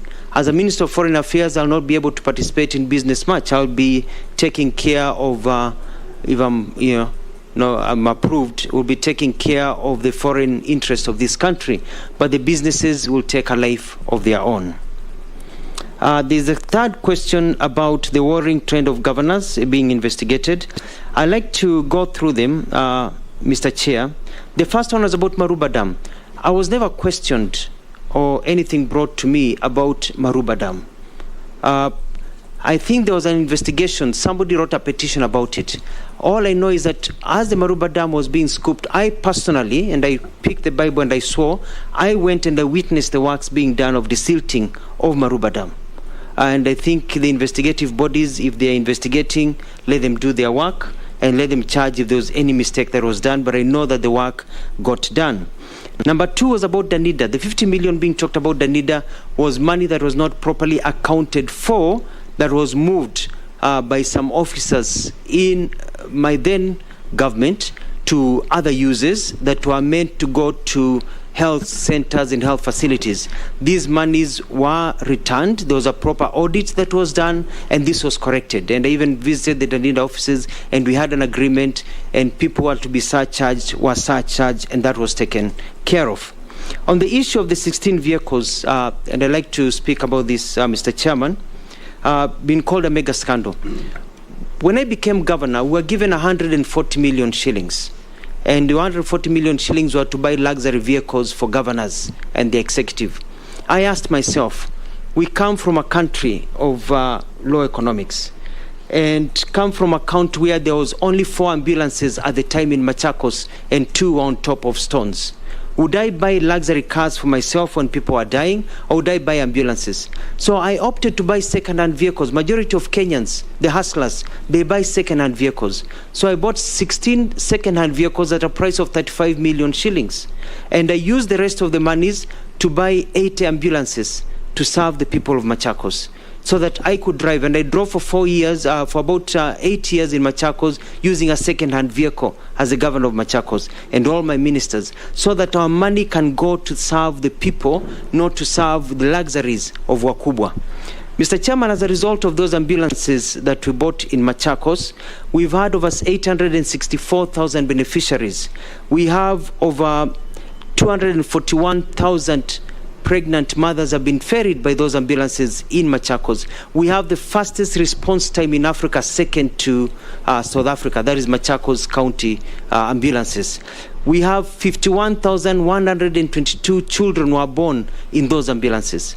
In the olden days, children were born in Ukambani called Mwanzia and Nzelani because they were born by the side of a road. Nowadays, those names are non-existent during my tenure because people are not born by the side of a road. So we're able to remove that shame. So the mega scandal that was there was that people were dying, mothers were dying because there were no ambulances, because of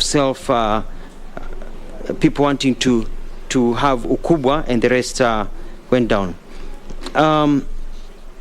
In terms of the issue of this 16 cases, it went to court, and I was never charged. And it was presented in court. We challenged. We said, why should we be charged for saving money? And eventually, the ESCC and the DPP said, actually, I should not even have been investigated. I should have been given an award. And a consent was written, and it was written clearly that I'll never be investigated of those charges because no money was lost. Did the award arrive? Through the blessings of God. And lastly, there's a question, Mr. Chairman, about branding Maendeleo Chap Chap. Maendeleo Chap Chap was my slogan, which I came up with as soon as I was sworn in. And so it was not a political party. And so we branded Maendeleo Chap Chap as a slogan to tell the people of Machakos that we want to do things in a chap-chap manner. We're able to build a stadium in 4 weeks that is now FIFA approved. We build a people's park. We build a road that is existing between Makutano Mamwala and Kidimani, 33 kilometers in 3 months. We broke the world record. Maendeleo Chap-Chap to serve the people of Machakos and the people of Kenya to show that it is possible. Later on, when Wiper Party and I fell apart, as it is in politics that happens, people said that I should have a party called Maendeleo Chap Chap because that is what I embodied. So that is how the transition went into. It was not branding for a party. It started on day one as a Wiper governor at the time. Lastly, I was asked a question about appending my signature, about what you did not know. I don't want to go back to the games and the tricks that were played during the Azimio times when we joined, because even the Wiper leader, His Excellency Kalonzo Musyoka, said he signed what he did not know. And it's not that we signed what he did not know. Point of order, Chair. We had not seen. Point of order, Chair. Yes. Chair, I would like to ask the nominee to kindly restrict himself to the questions and not to address matters that are not have not been brought, because the party leader of Wiper is not a nominee and is not one of the people that is being vetted. Many people say they didn't know. Let him answer the question. I want to repeat what I said. Let's ask questions and answer them without veering off into any parochial politics. We want to deal with issues that are asked, and let's go on. Well guided, Mr. Chairman. I withdraw. And what happened, and I don't want to go into that history, it's been overtaken by events, is that we signed a document in good faith. And what was attached to that document is not what we were shown. It was totally different. What was deposited at the registrar of political parties, when we later found out, was a different document than the one that we had actually signed, what we called utapeli, which was one of the reasons that I chose to leave Azimio, because I saw deceit and I could not really match what was happening. And I don't believe it was the entire Azimio. I think it was a few people who were playing games and were ruining it for the whole of the Azimio team that was really committed to fostering ahead. Thank you, Mr. Chairman. Yes, Honorable Junet Owen Baya, I'll give to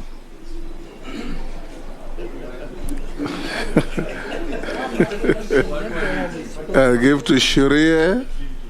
After Shurie, I'll give to Mishimbogo.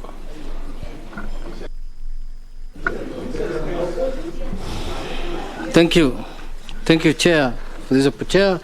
I wanted us to clear with the preliminary issues first before we go very far. Chair, you was asked a question to the nominee, how much is his worth. Then he told you 420 million. He did not attach breakdown of that, like the other nominees, what that 420 entails, which land, which place, and such things. But anyway, I wanted to ask him, now that he has not attached, now it forces me to ask him, this hotel in Machakos, this white one, is it yours? A&L, yes. Even I had lunch with you one time there. Just for is it yours? Is it yours? During your Azimio days? During the old good days. Is it yours, your nominee? Yes or no? Answer. Just ask. No, I want, because it will inform your chairman my next question. If he says no, I don't need to proceed with it. Is it yours? Yeah. Yes, it is my hotel, built with a loan. Thank you very much. Thank you. Now, if you own that hotel alone, the way you are saying by a nominee, and you are saying you are worth 420 million only, ndugu yangu, I know this is a period people want to be poor because it's hustler time. Don't fear being rich. Just tell us how much you are. With that hotel, you cannot be 420. You cannot. That I've refused. You cannot. Dr. Mutua, next person. All right, thank you very much, Chairman. Owen Baya. One of the key roles of a Foreign Affairs Minister, and in addition, you've been given the docket of looking at our missions abroad, is we have weak missions as a country. Weak missions because the attacheship that used to be there, used to have trade attaches, tourism attaches, educational attaches. In our ministry, strengthen them and they'll discharge their mandate very well. Today, if you go to our missions, you realize that they're very skeletal. And the work that is being done there, probably those people stay there to drink tea and mandazi only. But there isn't much work that they are doing. One of the areas that has suffered is tourism. Kenya used to be the foreign exchange earner in this country. The highest was tourism. The numbers were growing every day and were very good. But since these missions kind of thinned and these missions stopped doing the work that they were meant to do, tourism has gone down. I come from a very tourism-rich area, but we have suffered heavily in terms of numbers and income because the missions abroad have been weak. How, therefore, will you, as if you are confirmed as minister, strengthen Kenyan missions abroad and actually give Kenya the much needed foreign exchange that would come through tourism? That is my first question. Secondly, Mr. Speaker, I have particular interest in the missions in Italy, where a bulk of the tourists that come from coast come from. There has been a complaint that we only have a mission in Rome, and yet a lot of the dealings are in Milan. how are you going to help the Kenyans that live in the other parts of Italy actually access mission services easily instead of having to travel all the way to Rome? I thank you. Next. Thank you, Mr. Speaker. And when a nominee, I want to get your take on this. If you get approved, you'll be going to a ministry that has a lot of civil servants who tend to be overlooked when appointments for high commissioners and ambassadors are appointed. Would you consider creating a quota system so that there's a certain number of professionals from the ministry get appointed so that they don't get demoralized, and another quota for other Kenyans? Thank you, Mr. Speaker. Mishi, the Honorable. Asante, Mheshimiwa Spika. Mheshimiwa Spika, Kenya sasa imekuwa mwanachama katika Baraza la Kiulimwengu katika mambo ya usalama na amani. Swali langu ni kwamba hivi sasa tunasikia kuna vita vya Urusi na Ukraine, na hivi sasa bei za bidhaa zimepanda sana hapa Kenya, kama bidhaa ya unga, bidhaa ya mafuta, na sana sana tunasikia ya kwamba sababu ni kwa sababu ya vita vya Urusi na Ukraine. Je, sisi kama taifa ama kama kwa mfano utakapopata wizara hii na kupitia serikali ya Kenya Kwanza, muna mikakati gani mkiwa wanachama katika baraza hili la kiulimwengu la usalama mutafanya kuhakikisha kwamba kumekuwa na amani ya kitaifa na kumekuwa na usalama ili hali ya kawaida iweze kurudi na Wakenya wengi ambao ni maskini waweze kujimudu kununua bidhaa ambazo ni muhimu sana za kimsingi? Swala langu jengine ni kwamba kuna Wakenya wengi sana ambao wanaozea katika majela katika nchi za nje, haswa bara la Asia, ambapo walikwenda kule kwa mambo ya ajira, lakini kwa tetesi ambazo si za ukweli na njia za kidhulma, njia tatanishi, wengi wameweza kuwekwa majela na wanaozea kule, na hakuna njia ambazo zinafanyika kuhakikisha kwamba Wakenya hawa wameweza kuachwa huru na hivyo basi waweze kurudishwa Kenya. Asante Mheshimiwa Spika. Dr. Mutua. Thank you, sir.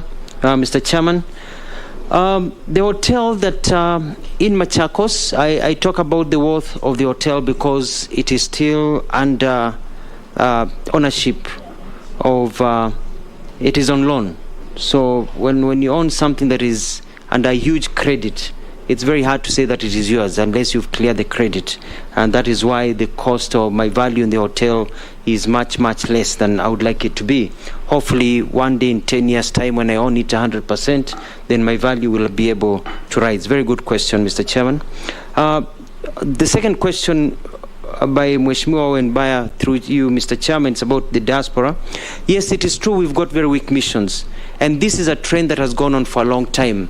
In the last few weeks, I've spent some time investigating how it is. Having been living overseas, we find that we really do not have attachés, we don't have office workers in our missions because of budgetary cuts.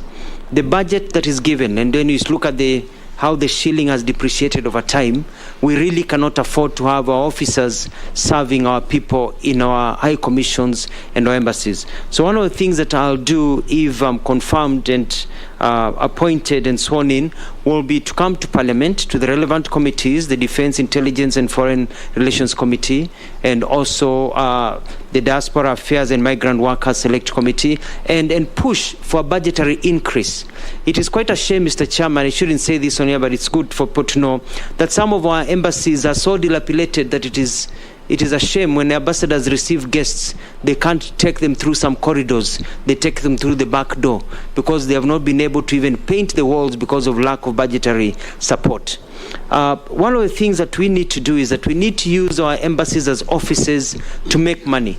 We are moving from aid to trade. And to make money, you need to look like you don't need the money.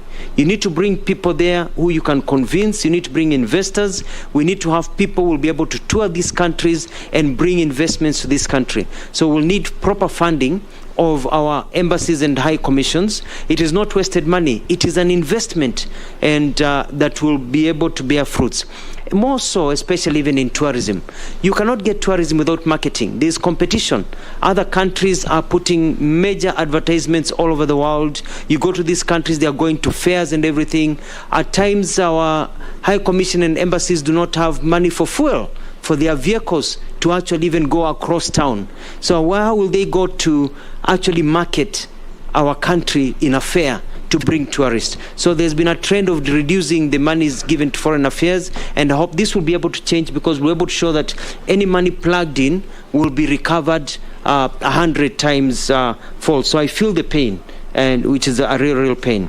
There was a question that was also asked about Italy and about different missions, and at the same point, we'd like to be able to open, and our strength as a country also lies in how our footprint in the world. And yes, Rome, we need a consulate or embassy in Milan. You look at, for example, China, with over 1.5, 1.6 billion people. We only have one embassy in Beijing, covering a large country that's like a continent. We need a mission in Guangzhou, where there are very many Kenyans, so we can tap into manufacturing and some of these issues. You look at even in South America, yes, we have embassy in Brazil, but that's covering 450 million people. We need to bring trade. It is a shame that in a country like Brazil with 250 million people, it's the 12th largest GDP, with the 12th largest GDP in the world, that the value of goods that we sell to Brazil currently is zero, because there's nobody marketing it. So we need really to improve and really market our goods. Kenya Kwanza government is talking about value addition, is talking about creating markets, being able to sell our goods overseas. But where will they sell the goods? The goods will only be sold if the markets are found by the officers in the foreign and emissions. This third question is about civil servants, balance between political and professionals. And I do agree of a quota system. It is very important for somebody to enter the foreign service as a cadet, knowing that one day they'll work their way up all the way to become ambassadors. It's a brilliant idea, and it's something that I've already discussed, and something that I hope that if I'm confirmed, I'll be able to put it into sequence so that people realize they can actually grow through the ministry. We want to limit the number of political appointees because we want people who are professionals to be able to get into there. Basi swali la mwisho ni kuhusu salama na amani, kuhusu swali muuliza kuhusu vita vya Ukraine na Urusi na umoja wa kimataifa. Sisi kama nchi ya Kenya tumeshiriki sana. Tulikuwa kule New York ambapo kuna mswada uliletwa katika ile tume kuu la wanaita la kimataifa la mambo ya usalama, na tukaweza kupiga kura tukisema kwamba hatutaki vita hivi viweze kuendelea. Sisi kama nchi ambao mkakati yetu ya mambo ya usalama, mambo ya kimataifa, nikisema kwamba tunashirikiana na nchi zote. Urusi ni rafiki wetu, Ukraine ni rafiki wetu, tunawahitaji, tunaongea nao. Tayari tumeongea na nchi Urusi, tumeongea na nchi Ukraine kwa kidiplomasia, tukaambia kwamba tuachane na vita, tuachane mikakati ya kuweza kuvamia nchi zingine ndio tuwe na amani. Lazima tucheze kidiplomasia, lakini pia tumesema kama nchi yetu ya Kenya hatutaki kuona nchi nyingine ikivamiwa na nchi nyingine, kwa sababu inakiuka ile mikakati yetu ambayo tumeweka katika uhusiano wetu wa mambo ya kimataifa. Pia tunajua kwamba swala la kupili kwamba kuna Wakenya wengi weko Myanmar, weko nchi nyingi ambapo wameweza kufungwa, wengine wameshikwa kule kama mateka, na nimesikia habari hizo zimekuwa zikichukuliwa tukijuujuu. Mimi nitazichukulia kwa njia ambayo inafaa kabisa, hata kama nitakwenda kule kutetea haki za Wakenya. Mkenya ni Mkenya, haijalishi umefanya nini. Wengine wamekamatwa kule wanateswa kama maabusu, wengine wamekuwa kule ni kama watu ambao hawana nyumbani kwao. Tuweze kuwaleta nyumbani. Tayari tumewaleta kadhaa nyumbani, tunataka kuwaleta watoto wetu nyumbani wafike hapa. Wengine wanadanganywa wanapotea. Tunataka kuambia kwamba wananchi ambao na watu ambao wanawajali. Asante. Thank you, Mr. Chairman. Yes, the next batch. The Honorable Amisi, the Honorable Mule, the Honorable Ferdinand, the Honorable Daud. Thank you, Chair. And because I've been magnanimous enough before, allow me to ask 2 questions. Okay, I'll stick to that. Chair, to the nominee, labor migration as presented as a new frontier to the labor market.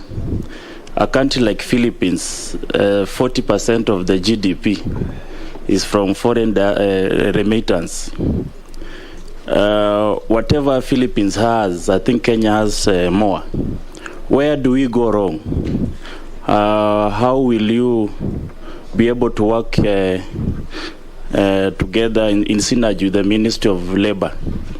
Because we always blame the Ministry of Labor, but we ask ourselves, how do our workers travel if you are not aware? So in the Ministry of Foreign Affairs, how are you going to leverage on this so that Kenyans still gain much from labor migration? Because as a country, we do not have natural resources as much. We don't have the natural gas, we don't have the petroleum, we don't have mineral fossils. So we must look at other areas of diversifying our economy. Dubai, United Arab Emirates, decided to diversify from oil when oil was diminishing. Now it made Dubai a center of attraction to get from the global flow of income. Now it's now a center of interest of the whole world. As a country, I believe we must now get to diversify our economy, and we stop asking ourselves, we are reducing 300 billion from our budget. The next president will come and tell us he's reducing 1 trillion. So we are going to become, our policies is about how to make us more poor, and not what can we increase our budget. So that is the threat I see to this country. We are discussing now on how to reduce the budget instead of how we are increasing. And if we don't diversify our economy, and you are at the center of foreign, we need to know, what are we selling to the world? You cannot be rich if you are not selling to the world. What are you going to help this country become rich?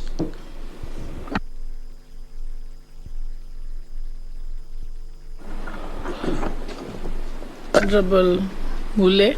Thank you very much, Madam Speaker. I want this to go straight to the nominee. It is in public domain that the office you held, or the government you led of Machakos County, as we speak right now, it has one of the biggest debt in the country of 2.8 billion shillings, which is not paid, and is a debt which is being carried over to the next administration. Kindly, without any personal or emotions, try to convince this committee whether was that failure in your management, in your leadership, and in proper accounts of the county government of Machakos not to incur such debt, whereby we know very well the county government of Machakos has been receiving all requisite funds from the national government, development partners, and other local collected avenue, whereby we should not have a single debt. And for example, Makueni had a debt of less than 2-point-something million shillings by their close of gaps. My fear is one. With this experience and happenings within your leadership in Machakos, how do we grant you to be the eye of Kenya in the diaspora? Are we going to get to issues which relate to mismanagement, misappropriation, misunderstanding of management? And this is one of the key ministries we are looking forward in this country to make sure that at least we attract investors, we attract tourists, we attract jobs from foreigners. I want to be convinced and convince this committee. Are you really suitable for this position with the history I've given for Machakos, with a debt which has been calculated by the Auditor General of 2.8 billion shillings, unpaid, contractors unpaid, services unpaid. Serious management issue. Ferdinand.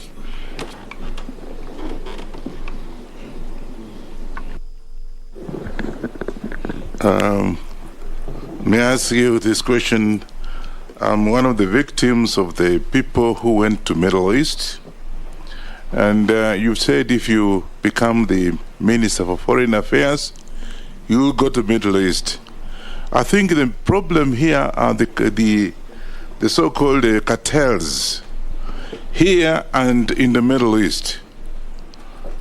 Our people leave this place, and as soon as they get to Middle East, their passports are taken. And, they move from one house to the other, one house to the other. So I think what you do is basically tell us what we do with the cartels that are exporting our people to that place. As I'm talking to you, I have a cousin of mine whose body is lying in the Middle East.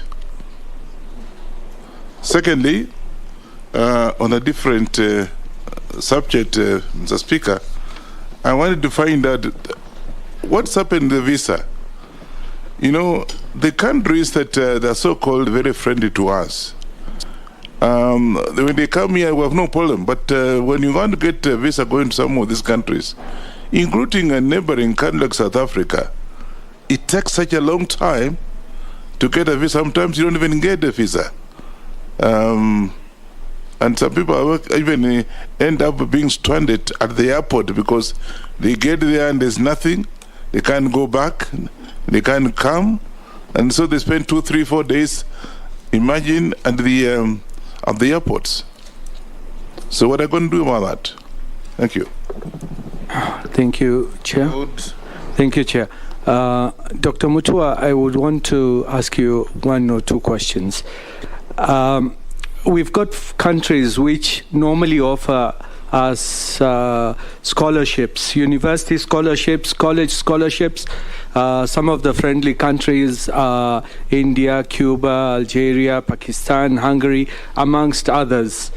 I remember a couple of years back, the Indian High Commission telling me there were 100 vacancies for technical training colleges in India. But the scholarships can only come through the Ministry of Foreign Affairs. But when I went to follow up with the Ministry of Foreign Affairs, I was told they were not available. But the Indian High Commission told me they were there. And many like them are there. So what criteria is it being used to distribute those scholarships to deserving Kenyans and not being hawked to people to buy them? Because if it's not going to help the ordinary citizens and it's going to be hawked or sold to people, then it doesn't help at all. Secondly, our balance of trade. Many countries, our balance of trade is in favor of the other countries. What do you think you will do to even market our miraa so that our farmers in Nyambene can and Tigania can at least get something out of miraa, because that is one thing which is, I think it is at the core of our government as well. Thank you. Dr. Mutua. Thank you, sir. Mr. Chairman, there's a question about labor migration and Kenyan jobs. It is quite instructive. I watched the morning interview or vetting whereby Mheshimiwa Musalia Mudavadi talked about the 480 billion shillings that are remitted from overseas, 350 to 480 billion shillings. Actually, the diaspora remits more money to Kenya. It's our chief foreign exchange earner than even coffee, tea, and others. And we'd like to grow this, but need to be done in a very, very organized place. And so it is important for us to take advantage of this. There is no system as there is in Philippines, for example, whereby the government goes out to teach people how to look for jobs overseas and also train them and give them opportunities to find jobs. So if I am confirmed, I'm going to set up a unit in the ministry to teach Kenyans and also guide Kenyans on how to secure jobs overseas. How do you qualify for a job overseas? How do you become competitive? Because Kenyans are very bright. Kenyans are very well educated, they are very good, they can get jobs and they can remit money, but they have not been given an opportunity and shown. I'm also going to ask our embassies to be telling us, so we can tell Kenyans and publish widely, of opportunities that Kenyans can be able to look at and be able to go into the private sector, but also more so into the United Nations and other international bodies, so that Kenyans are also over there. One of the things that we'd like to do is also, we'd like to get our Kenyans overseas to save, because they're remitting a lot of money. Our president has been talking about Kenyan saving. We'd like to also get our Kenyans overseas to also save. Let them save here so that we can be able to borrow that money that is saved here or use that money. We've been talking about an infrastructure bond for years. We'd like to get that infrastructure bond realized so that Kenyans overseas can say we build that highway with our money from overseas. We also want to set up a network so that when you send your money here, you know the money is being used for the right use as a member of the diaspora. The second question was about the pending bills by Mheshimiwa Mule, Mr. Chairman, through you. And I was also surprised to see in the news about 2.8 billion, but what I had on my records was 1.6 billion from the control of budget. And we have a plan of how this money, and it was very clear how the money would be paid. It was very clear to the control of budget how the pending bills were accumulated. Some of them were accumulated because we had very many development projects. If you have a lot of development projects, others will carry over into new financial years. When some of them carry over to new financial years, they become pending bills, and they are listed even though some of them are ongoing. There are others whereby we had talked to the control of budget that we had said as a government I would not be able to pay them because they are white elephants. There are some things that were listed where a school was built, but you go to the ground, there's no school built. If I paid that pending bill, then I would be arrested and locked up because that is corruption. So that is how some of them have accumulated. There are others which really are real. We have poor exchequer, we're able to correct, and it's a challenge. We're dealing with the first 10 years of devolution.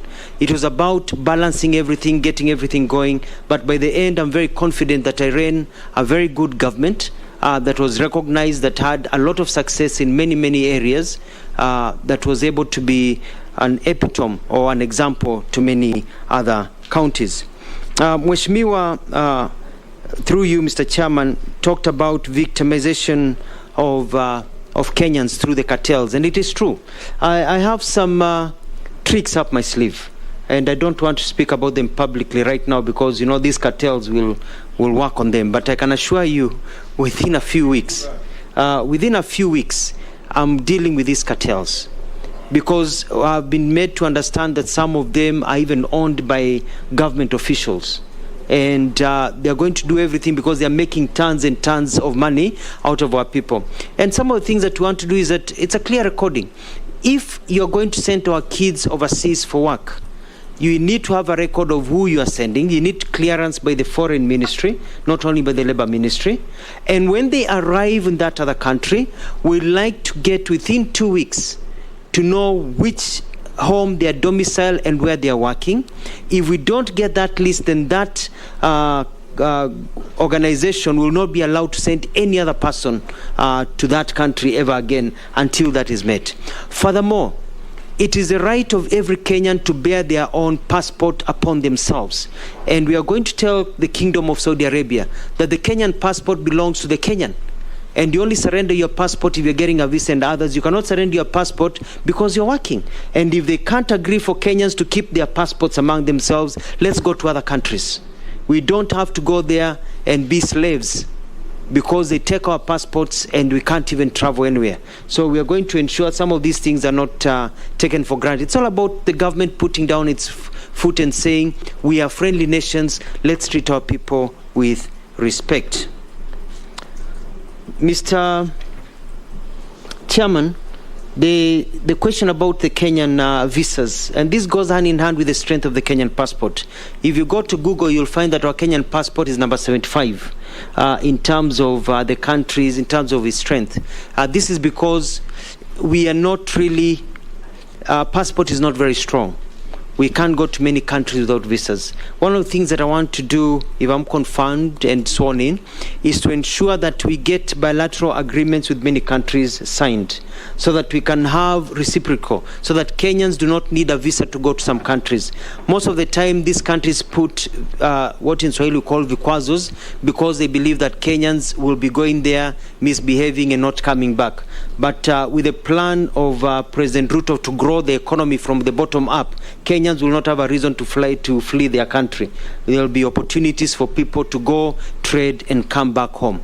The other thing is also to look at some of the agreements that are sitting in Parliament that we're going to bring. For example, there is an MOU between the United States and the Kenyan government to quicken how Kenyans get visas to the United States, but it has sat in Parliament for a while. I'm going to fast track it so that it is approved, and it is so we can sign some of those agreements and many treaties that will strengthen our passport. I also would like to, if confirmed, is to introduce what is called a service passport for senior public government officials, so that there is a diplomatic passport, there's a regular passport, and also a service passport. This is done by many countries, so that our senior government officials have a service passport that enables them to get visas in a faster way to be able to go and carry out their duties, which may not per se be diplomatic, but they're able to carry out their duties. It will put less pressure on the diplomatic passport, and also it will ensure that our passport gets a better ranking at the end, so that the mamambogas and others can also be able to go to many countries without having to go for a visa. The Mheshimiwa, through you, Mr. Chairman, Dawood asked about scholarships. Very, very important. And this is because of lack of follow-up. I've noticed that there are very, very many treaties, agreements, follow-up of meetings that have really not taken root. One of the things that I plan to do, if I'm confirmed and sworn in, is to ensure that there is a person sitting in the Ministry of Foreign Affairs with direct linkages to every other ministry. Because we want to go trade, but we also look at these specific scholarships to other places. We want to be able to announce these scholarships to the public. Si mambo ya kujuana. I have a good friend of mine, if I can use him an example, called Professor Frederick Iraki.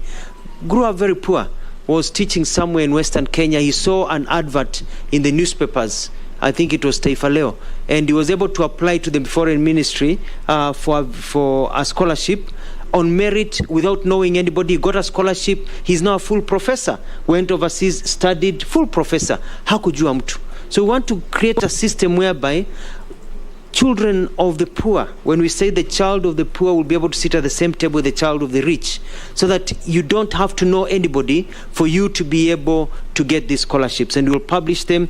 And also I'll be on my tours overseas. I'd like to be accompanied by members of parliament, because I have seen when I was working in government, whenever there's a team that comes from the United States, from England and other countries, they bring their members of parliament, they bring their members of Congress to accompany the minister. I like to get that habit, because you understand and you can be able to lobby for me and lobby for the country of Kenya, more scholarships and more opportunities for Kenyans. It is not just a job of executive. This is a shared, I want to have work together with parliament, because it is about Kenya. Kenya is not just about the Foreign Office. It's about all of us as leaders being able to support our people here in Kenya.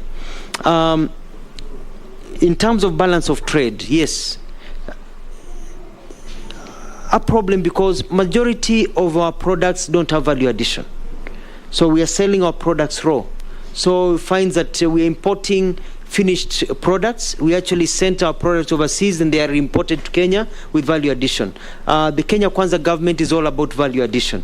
We like to add value to our products so that more money can remain in the pockets of wananchi, and this will ensure that our balance of trade is balanced. In terms of miraa, we look at how do we package our miraa, but it's not about package, it's how do you market our miraa overseas, and how do you get smooth transition, because that is a product so that the people of Tigani, as you put it, can also have more money in the pocket. So this is a critical part of the plan of Kenya Kwanza. Thank you, Mr. Chairman. Thank you. We agreed no lifting of hands. Yes. Naisula, Gikaria, Raso, Posing, Emase.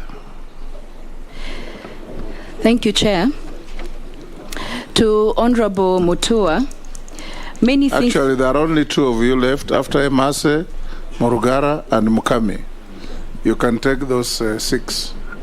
All right, thank you, Chair. To Honorable Mutua, many think that you have zero international experience. What are your views on self-determination in relation to this nomination? Is self-determination real or a mirage? And whether experience actually matters? And the second question, in your view, what new roles will the State Department of Diaspora Affairs do that the existing government structures don't do or will not do? Remembering that in the Kenya Kwanza manifesto, it was actually to be a ministry. What issues do you think will need to be handled under the Diaspora Affairs docket? Thank you. Next.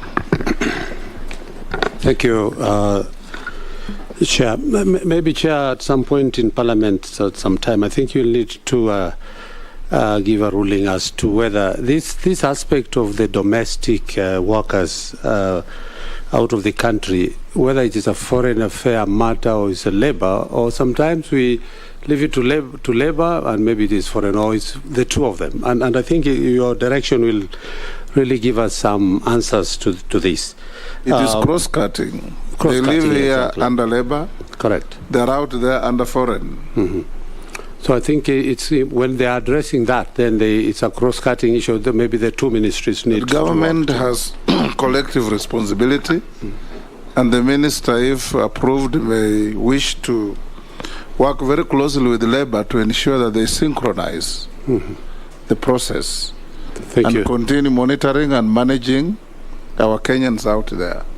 Thank you, Speaker. And I also want to thank the nominee. You know, he has actually specified, specifically which some of these countries are.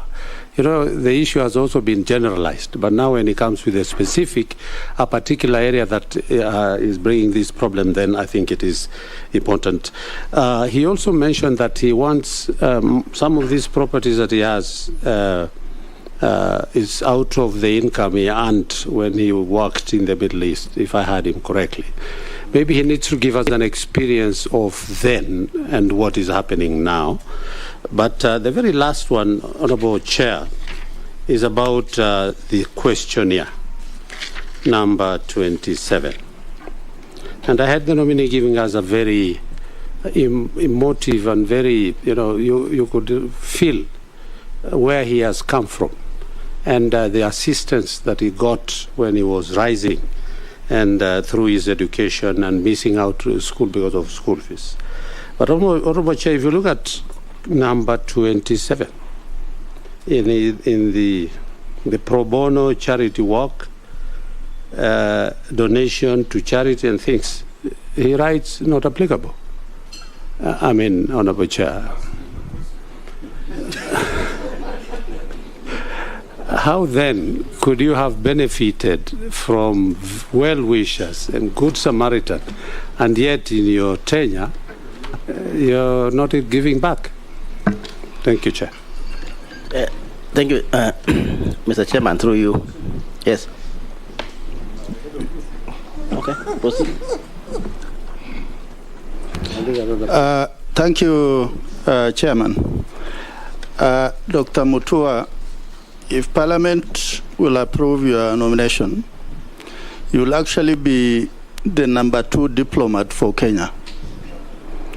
And the ministry that you will be heading is the face of Kenya out there. In the last Parliament, we passed the Act, that is the Foreign Service Act. And our foreign policy is anchored on economic, cultural, environmental, and diaspora. Now, from your last job, you have been the governor for Machakos for 10 years. I think it's not a mean feat. It means the people of Machakos saw that you are doing certain things right, maybe not 100%.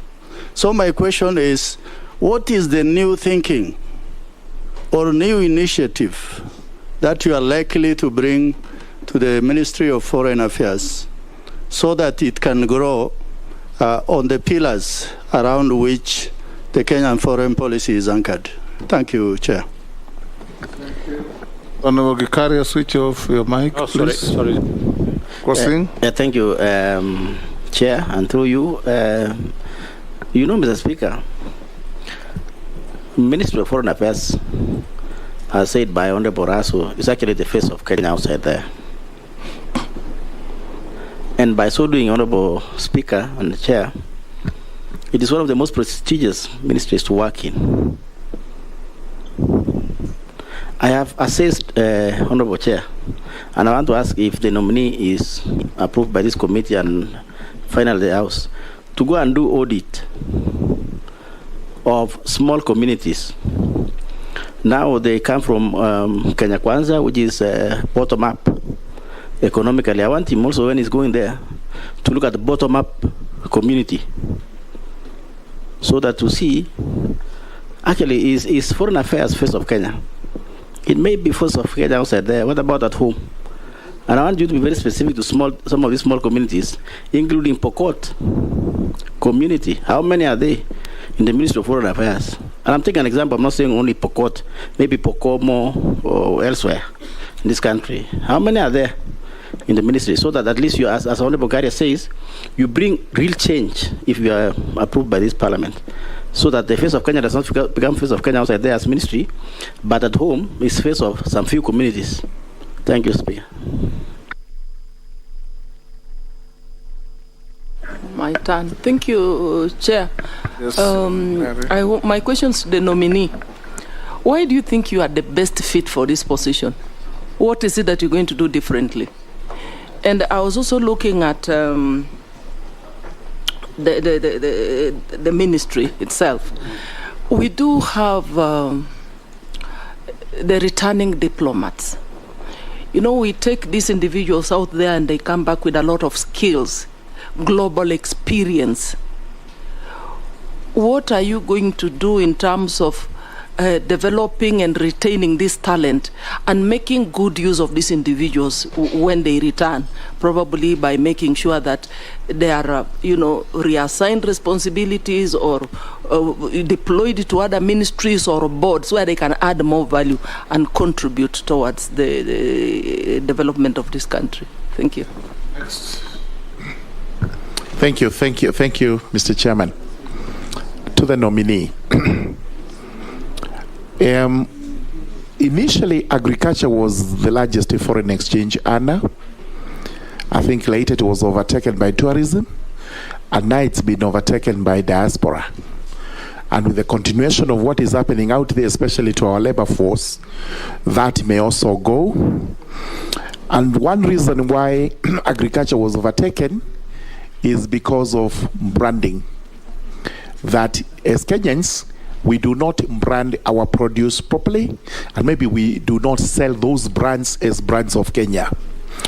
For example, we have coffee and tea, but out there, whether it is in Turkey, it is in Dubai, you'll be told that the coffee, the tea they are taking is from Egypt, which is surprising, and that tea possibly is from Kenya. The coffee, and we have some of the best coffee in the world. You're told it's Brazil or Thailand or from wherever. As the Minister for Foreign Affairs, I think you're going to be the driver of the policy brand Kenya. How do you propose to work with the Ministry of Trade so that this is realized and we are able to add more foreign exchange and as a result grow the economy as we intend to do? Kami. Our nominee, I have one question for you regarding the visas. Kenyans have complained about the amount of time and resources spent when trying to obtain visas to visit countries that we enjoy cordial relationships with, such as South Africa, America, UK. The nationals of this country do not suffer the same inconvenience, and some even get visas on arrival. What will your ministry do to address this concern? Because it's a tall order. Yes, Dr. Muturi, answer those 7 questions, or the 6. Thank you, Mr. Chairman. Mheshimiwa Laisuda asked about my international experience. I lived overseas for about nearly 15 years. As a student, I worked there. I know how life is. I've interacted with foreigners. And so I have a knowledge. When I was government spokesperson, my matters were not just local, but also dealt with a lot of international issues through the cabinet office. And the whole issue of self-determination it's quite important. And you know, as a policy in Kenya, our foreign policy believes in that every country has a right to self-determination. Every country has a right to enjoy its freedoms without being attacked by another country. And we want to be able to be seen as a solid country that has a foreign policy that does not keep on shifting with the wind. So we are quite solid about how we do things. Because of living overseas also with the diaspora, I'm quite aware of the challenges of the diaspora. I know that the National Diaspora Council of Kenya has never been operationalized. That is one of the first things that if I'm approved and sworn in that I will do. I want to enter into a discussion with the United Kingdom, with the United States and other countries where we've got a lot of Kenyans went there, fell out of status, they're hiding, they don't have status, they can't come back home, to see ways of waiving the problems they faced without them being deported, so they can get waivers, so they can leave and get legalized where they are, so they can be able to contribute very, very well to this country.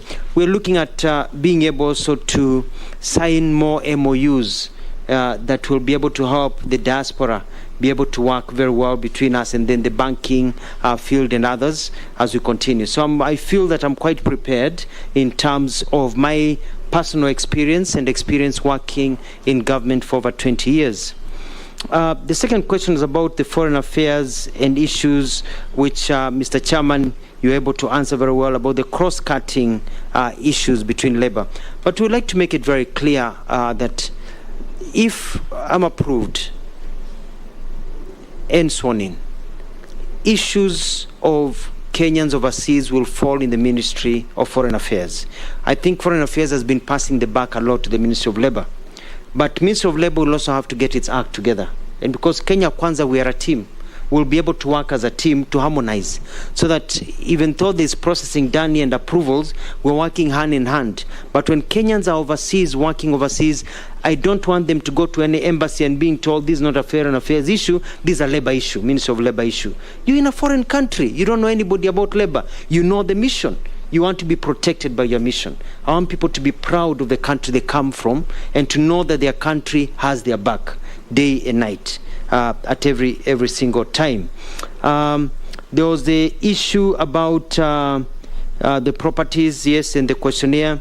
As a Christian, the Bible says that when you give with your left hand, your right hand should not know what you've been giving. A lot of my pro bono work and the work that I've been doing through the church. And I don't like listening to what I've done as a Christian, because you're not supposed to go and scream out there what you've done as a Christian. I sponsor more than 100 children through school myself, because I know how it changed my life by being sponsored, and many other things that I'm able to do that I don't like blowing my own horse, because I do it from the bottom of my heart and as a service to God, not as a service to man. There is a third question about being the number 2 diplomat for Kenya, and the Foreign Service Act, and the whole issue of the economic, culture and trade. We are moving. You know, one of the reasons that Kenya is looked down upon even with visas is because we're a poor economy. You know, if you're poor, people don't take you seriously as much as if you're rich. If you're rich, you're taken seriously. And the whole idea is to make our country rich.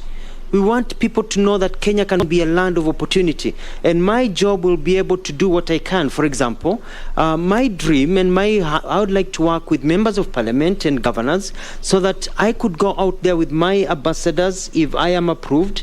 And we say as a country that we are going to bring to every county a new factory that will be able to provide jobs to our Kenyans and grow the economy so that we can all grow and make money. Because at the end of the day, it's all about money in the pocket. And we want our people to have more money in the pocket. And that's one of the things that we have said as a government that we would like to be able to do.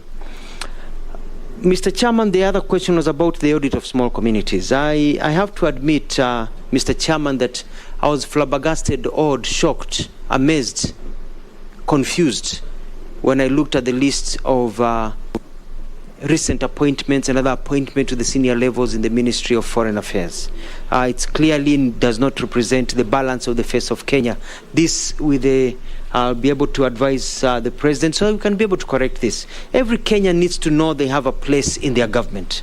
And we are going to make sure that every Kenyan, regardless of where you are born, regardless of who your parents are, regardless of which corner you come from, you feel that you can participate in nation building in the various government departments. And I believe this is what our President is all about. And also to look at issues of skill-based. We want people who are skilled to know that you can work hard, you can be chap, and be able to move up the ladder so that it's not skewed about who is knowing who. For example, there's the issue about postings in the ministry. We need to make it public. You know, now it's a hidden secret. You know, you actually don't know who is being posted until you find out somebody is missing and you realize they have been posted somewhere. We want everybody to know who's been posted where so that people say, huyu ameenda mara tano, nimeenda mara mbili. Why can't I also go and serve my country outside? We want to create a sense of fairness so that people feel that they are fair. Mr. Chairman was also asked the question about why do I think I'm the best for this position. I want to thank the President for giving me this opportunity. I've worked overseas. I have studied communication and diplomacy is my second nature. As a government spokesperson, I was able to interact with new people and I know what it takes. And I believe I have the talent and the gusto and the strength to be able to transform and change the way the ministry operates for the benefit of Kenyans. We have a clear plan in Kenya Kwanza, and I was part of the architects of that plan, so I understand clearly what we need to do to work in that ministry, and I believe that I'll be well placed and I'll make Kenya proud as we move on. The sixth question was about the diaspora and how we are being overtaken, and it is true, Mr. Chairman, you find that even flowers come from this country, they go to another country, then they're sent to another country, and people think the flowers come from that other country. We need to find a way of branding everything that comes from our Kenya, and that's when it comes down to even the value addition. We need to add value to our products. We need to be able to say this comes from Kenya, and be able to do it proudly and get it out there so that whenever anything is value added, we're able to make more money. And lastly, there was the issue about obtaining visas and the cordial relationship with some countries. People come here, they're able to walk in, but for us, getting into some countries like going to heaven by the process of the visas. These are some of the issues that I'll be able to work closely with the ambassadors, work closely with this country, sign bilateral agreements so as to make it easier for Kenyans. And we'll try and start with Nipe Nikupe. If we do it for you, do it for us, and see how it is, because we are in the same world. But in the same world, we need also to see how we can improve the standing of our passport. Some countries in Africa, like Botswana, for example, their passport is quite strong. They can just walk into the US and just, in some other countries and just, get their visa on arrival. Whereas here, it's a process. So we want to get our country to that level. Having lived overseas, having traveled, I know what it means for people to line up for visas. We want to remove that shame, and I believe I'm up to the task. Back to you, Mr. Chairman. Dr. Mutua, can I ask you a question? Yes, sir. Our athletes, they give us the most visibility everywhere. Through them, our national anthem is played in most unexpected places. But increasingly, it's been happening that when our athletes go out there to conquer the world, they don't enjoy any protocol support. And the head of protocol in the country lies in your ministry. What arrangements do you have to ensure that our greats like Eliud Kipchoge and others have at least some protocol support wherever they go to arrange their press briefings, their feasibility, their marketing, and all these things that we see being done to athletes from even lesser countries? When Maria Mutola was the conqueror of the world from Mozambique, she was accorded protocol at the level of a minister. Of course, ours are too many. We may not take it to that level. But what are you planning to do for our athletes? You find petty traders carrying diplomatic passports, and our world-conquering athletes don't have. What are your thoughts on this? Thank you, Mr. Chairman. A very good question. There are two ways. I was lucky to be a journalist because I lived in Australia at the time and witnessed the 2000 Olympics. And I saw our athletes and some of the struggles they went through. And I love sports, so I've been able to see some of these things. And one of the programs that I have in place is to set up our protocol officers, not only for athletes, but even to Kenyans. Kenyans have been complaining that when they go to embassies, they're not treated well. They're not treated with respect when they live in the diaspora. And I want to ensure that when you go to an embassy, to a high commission as a Kenyan, you are treated with the respect and dignity that you deserve as a Kenyan, and you can come out saying, yes, my country really loves me. So I'm going to institute a program to take care of athletes and even top business people when they go to these countries, because they are also income earners. They are bringing foreign exchange to our country. It is also a shame that even some of our soccer players, we've seen them in the past sleeping in airports because there was no proper protocol or there is no money. And so I'll be coming back to Parliament and requesting for funds so that we can always have an emergency kitty in our high commissions and embassies, so we can be able to fly and take care of our soccer players. If there's a player or athletes that has fallen in the wayside, to remove that shame and give them the recognition that they deserve. We also, one of my plans that I put through as Kenya Kwanza plan is also to have a program for our athletes on how to invest and save their money, so that as they make their money, they are not just spending their money. Part of their money is going into saving, because you cannot run forever. After a while, somebody else will be able to run faster than you. A better soccer player will play better than you, so that you have something left, so that you can be able to invest, get into business or get into work, so that you don't die poor. Then it becomes a shame that you represented this country, but you're dying poor. So we can be able to set up that in collaboration with the ministry in charge of sports. And lastly is we need to have galas and recognition when they come back and treat them well. When it comes to issues of diplomatic passports, I totally agree with you. And I'll be, if I'm nominated, if I'm approved and sworn in, I'll be taking to Cabinet a memo to discuss on who should and who should not have diplomatic passport. With the introduction of the service passport, we need to come up with a clear criteria. In my mind, for example, I think that members of parliament who are our top diplomats, because they understand the problems on the ground, they should be able to be facilitated to go overseas with the right documentation to be able to work, not just people who are connected to have diplomatic passports. But also we need to leave to save the sanctity of the diplomatic passport, because if a diplomatic passport is given to everybody around, it lowers the ranking of our passport, which means that our Kenyans who are down there, Mama Bogas, now have to line up for more visas. So it's a balancing act. Thank you, Mr. Chairman. Thank you, Dr. Mutua. Now we're coming to an end of your hearings. I give you 3 minutes to tell us your wish.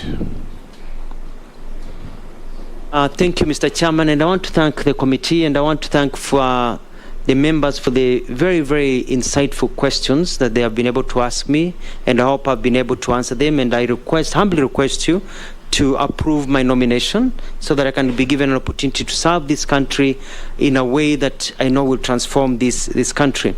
I want to be able to work clearly to make sure that Kenya is known to be a country that wants to trade, not aid. We don't want to go and beg and get aid. Yes, aid is good. We'll be getting support, but we want to trade. Kenyans do not want a hand down. Kenyans want a hand up. Kenyans want to be given opportunities, and that is where I'm coming in. In terms of diaspora, I'm going to fight for the rights of diaspora. Having been the diaspora myself, understand the pains, I'll be able to work on those things. Marketing Kenya is very important. Kenya needs to be also a conference place where conferences can come to this country and we make a lot of money. It's a low-hanging fruit, so we're going to support that a lot. Even as we champion climate change, because as you know, in this country, how the weather is, we have to fight for climate change, matters of environment and others. And I'll work with everybody to ensure that the Kenya Kwanza government under President Ruto succeeds, because we are working as a team to ensure our country grows. Mr. Chairman, I want to assure you that mbele iko sawa. Thank you, Dr. Mutua. You are now released and at liberty to go to your other duties. Honorable members, we have saved 5 minutes from Dr. Mutua. I give you a stretch of 5 minutes as we ask the sergeant to look for Mama Alice Wahome as our next nominee. Bring in Alice Wahome in 5 minutes.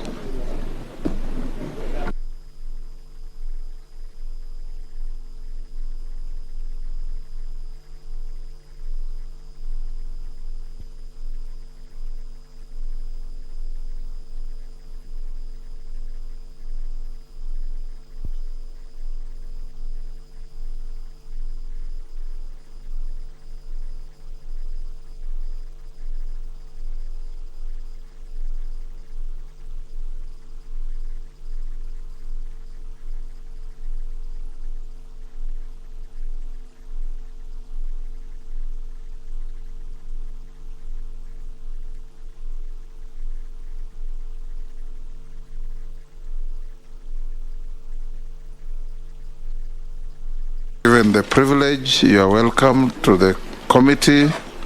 This is now your time. I will direct the clerk responsible to swear you in.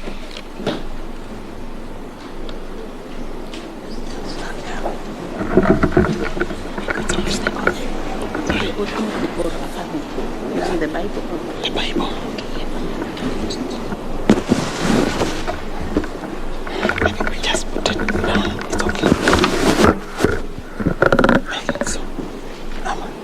And affirm you can take the Bible or the Quran as the case may be.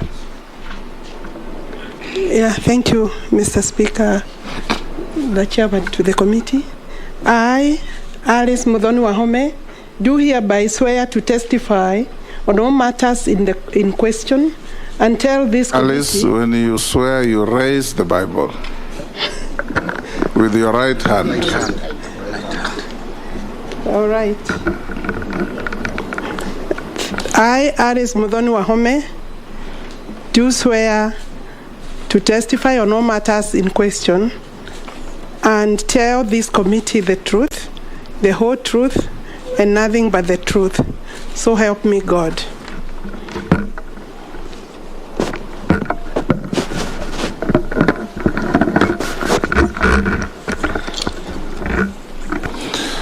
Honorable Alice, welcome once again.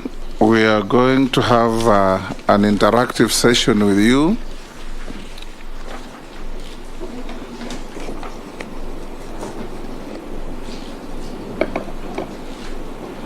Where members of this committee, as you are aware, we are set up under the Act to conduct hearings and find your suitability or otherwise in taking up the position that the President has offered you.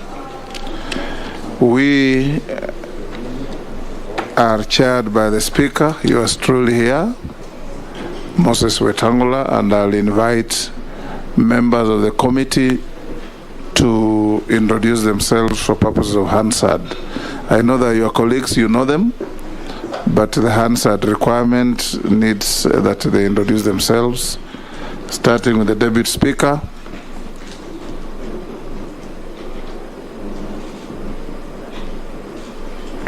Good afternoon and congratulations, Honorable Wahome, on your nomination as Cabinet Secretary. I'm Gladys Boss, member for Wasingishu County and Deputy Speaker of the National Assembly. Thank you. Kimani Shongwa, Kikuyu Member of Parliament. Upio Wandai, Ugunja MP. Jonat Mohammed, Suna East. Owen Bayat, Kilifi North. Robert Mbui, Kadhiani. Rehab Mukami, County MP Nyeri. Ferdinand Wanyonyi, Member of Parliament, Kwanza, Trans Nzoia County.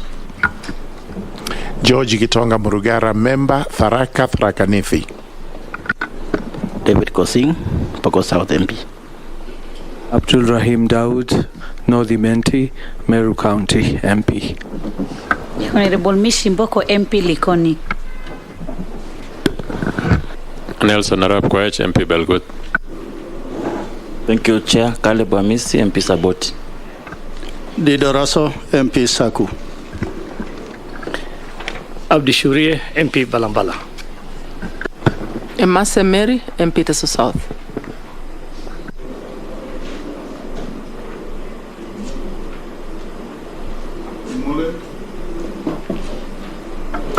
Stephen Mule, MP Matungulu. Naisula Lesuda, MP Samburu West. We also have our secretariat led by our clerk to the National Assembly. Thank you, Mr. Speaker. My name is Sarah Kyoko, the acting clerk of the National Assembly, and I'm accompanied by the Deputy Director, Legal Services, Mr. Michael Karuru, and other staff who are assisting the committee. Thank you. Thank you, Honorable Alice Wahome. Our next step is to get from you your documents as indicated in the invitation letter. If you have them as a bundle, you will give to the clerk after I mention them. They will check your copies that you leave with us against your originals, which you may be at liberty to take back after the meeting. You have your compliance with tax obligations from KRA? Yes. You do? Yes, I do. Use the microphone, please. I do. Clearance with the Higher Education Loans Board? Yes, I do, Chair. Clearance with the Ethics and Anti-Corruption Commission? Yes, I do. Certificate of Good Conduct? I have one. From the DCI? Yes, I have one. Very good. Your national ID? I do have the original with me.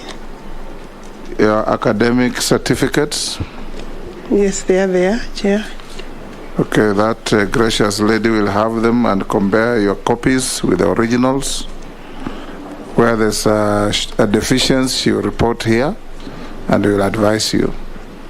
The only deficiency is that I could not trace my original certificate, University of Nairobi, but I have a letter from the university dated October 12th certifying that degree. I am also a witness that you went to the University of Nairobi. Thank you, You are Chair. 2 years behind me. Yes, I thought it was 1 year. 1 year behind me. Or thereabout. And you duly graduated and practiced law with me in the corridors of the High Courts. Thank you, Chair. I still hold the current practicing certificate and have put one here. Excellent. I don't think any member has any issue with that. The next question to you, Honorable Alice.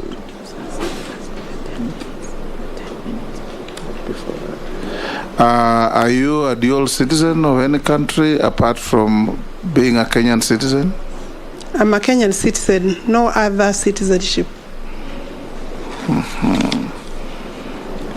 We will give you 10 minutes to introduce yourself. Who is Alice Wahome? What are you? What do you want from this committee? Under 10 minutes, the better. Yes. Thereafter, I'll ask you one or two other questions. Then we'll open it to the plenary. Thank you. Thank you, Chair. Mr. Speaker, sir. I am still a member of Parliament as I appear before this committee, so I recognize you, Mr. Speaker, and the Deputy Speaker, the honorable members of the committee. My full names are Alice Modhoni Wahome. I am a daughter of a peasant, small-scale coffee farmer. My father died at age 100 years, and I hope I can reach that age, Mr. Speaker. Chairman, to this committee, I was born in a village called Muruka.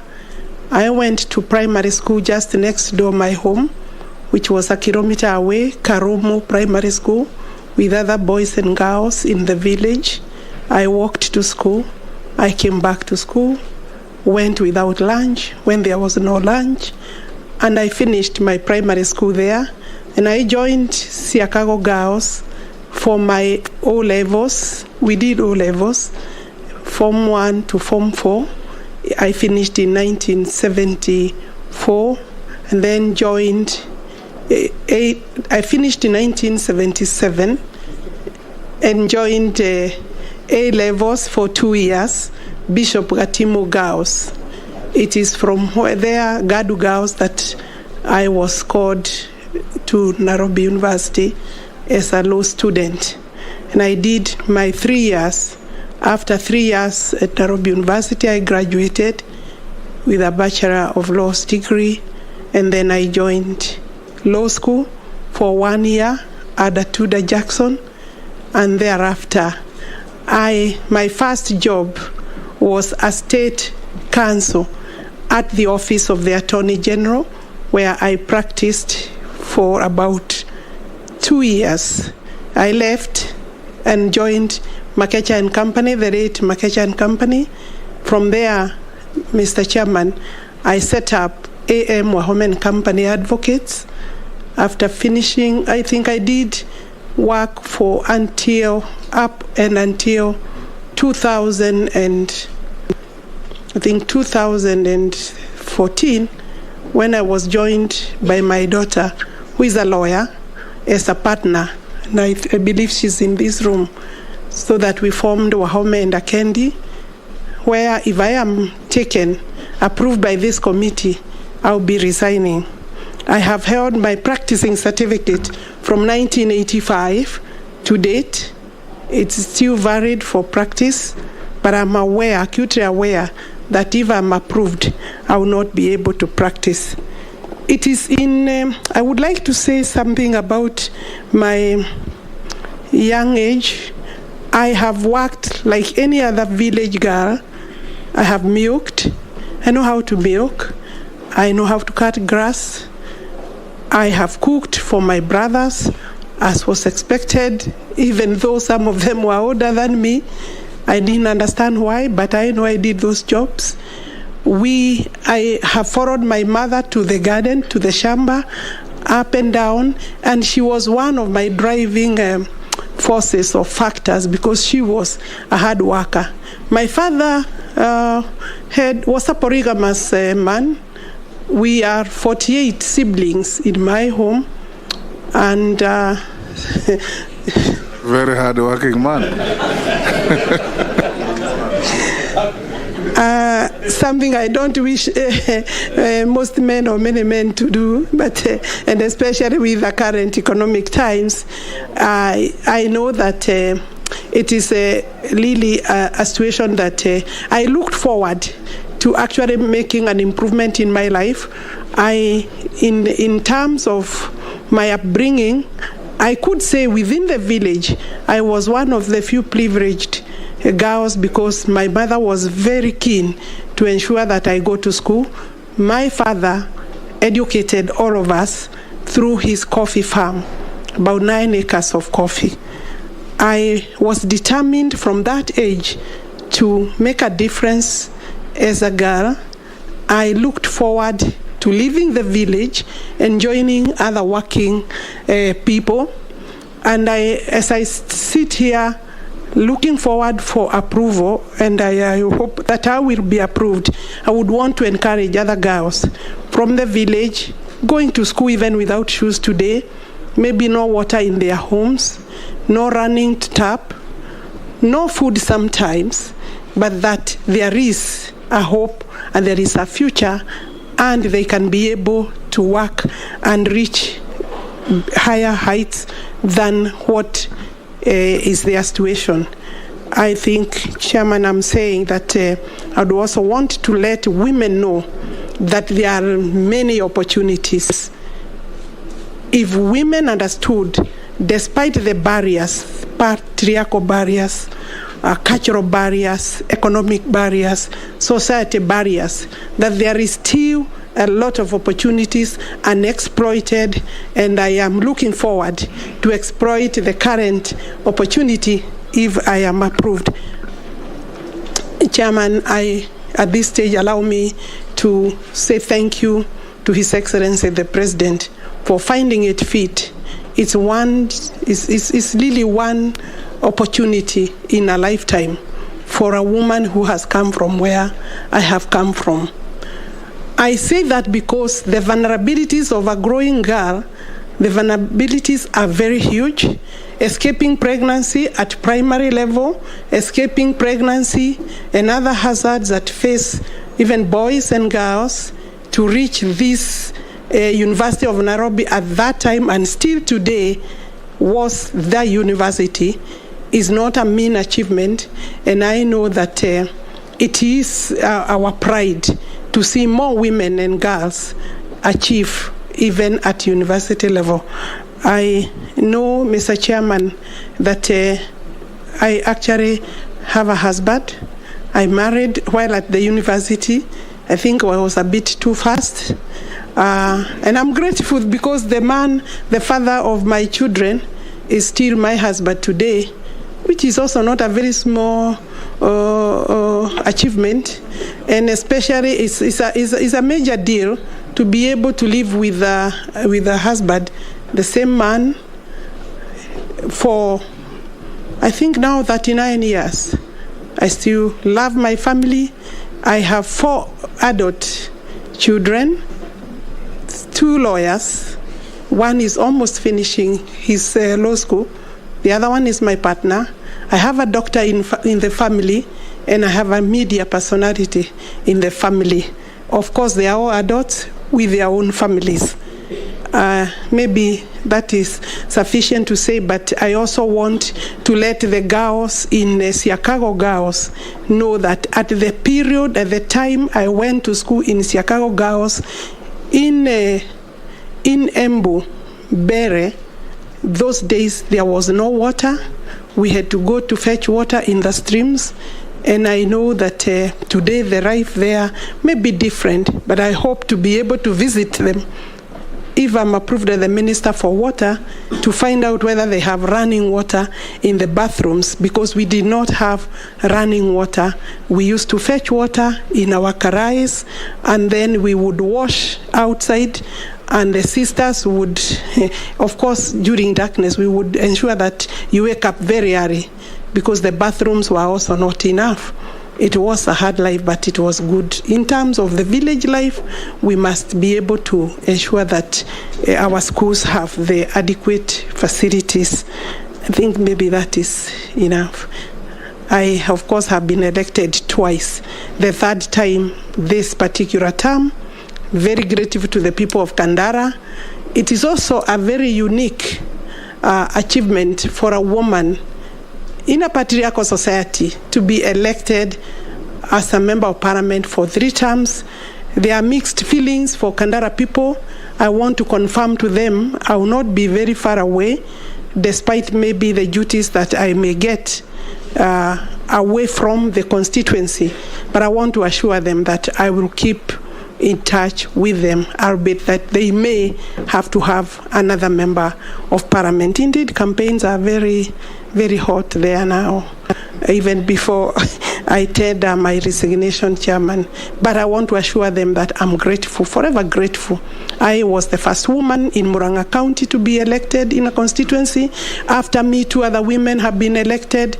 We lost one, but we still hope to get another or 2 other members, and therefore that is a place and space I'm very proud to speak about. Kandara constituency is very progressive.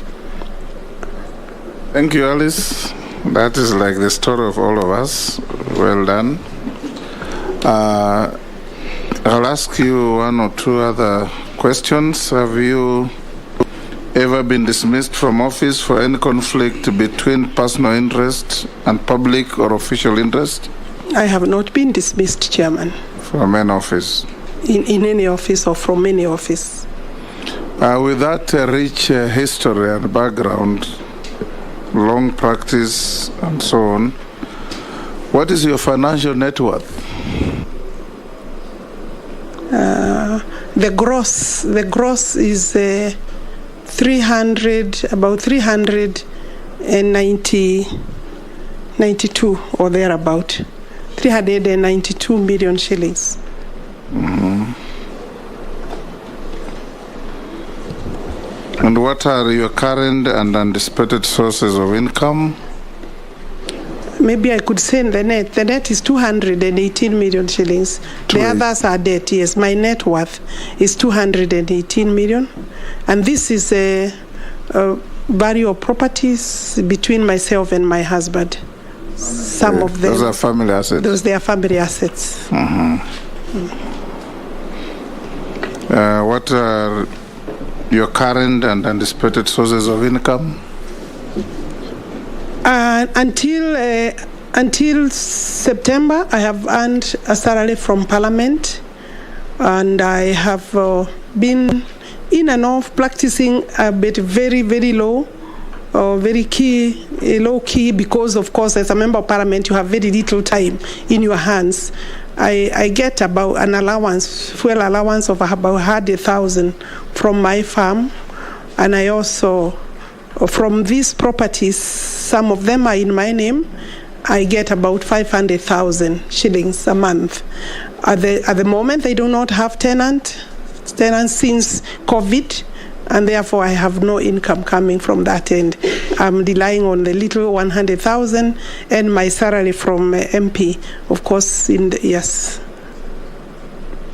Great. Now I will open up to the members to ask you questions on your docket.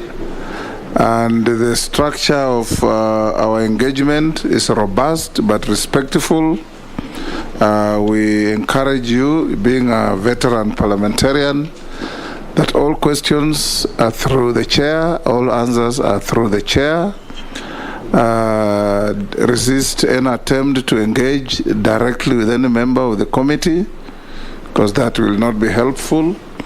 I'll now give the first opportunity to the majority leader.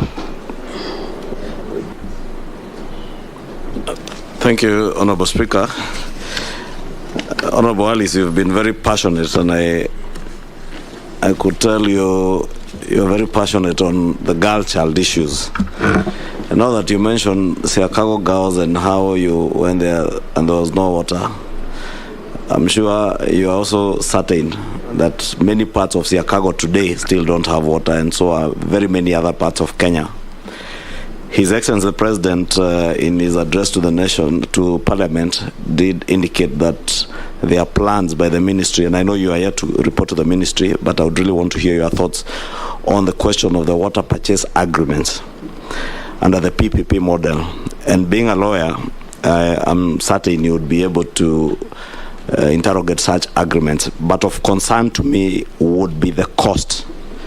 Because as you have said, water is critical, water is life, And if that commodity becomes very costly, either to government or to the people, then it also becomes out of reach. What measures do you plan to institute in case you are approved to ensure these water purchase agreements don't end up in PPP arrangements that are extremely expensive either to the exchequer or the end product being very expensive to the ordinary Kenyan who is yet to access water? Yes. One first. Doing 4 batches, one day. Yes. Thank you, Chair. Honorable Wahome, some Kenyans have accused you of having a volatile temperament. In other words, of having a short fuse. That you lose your temper so quickly. Okay. Some Kenyans accuse you of that. They may be wrong or they may be right.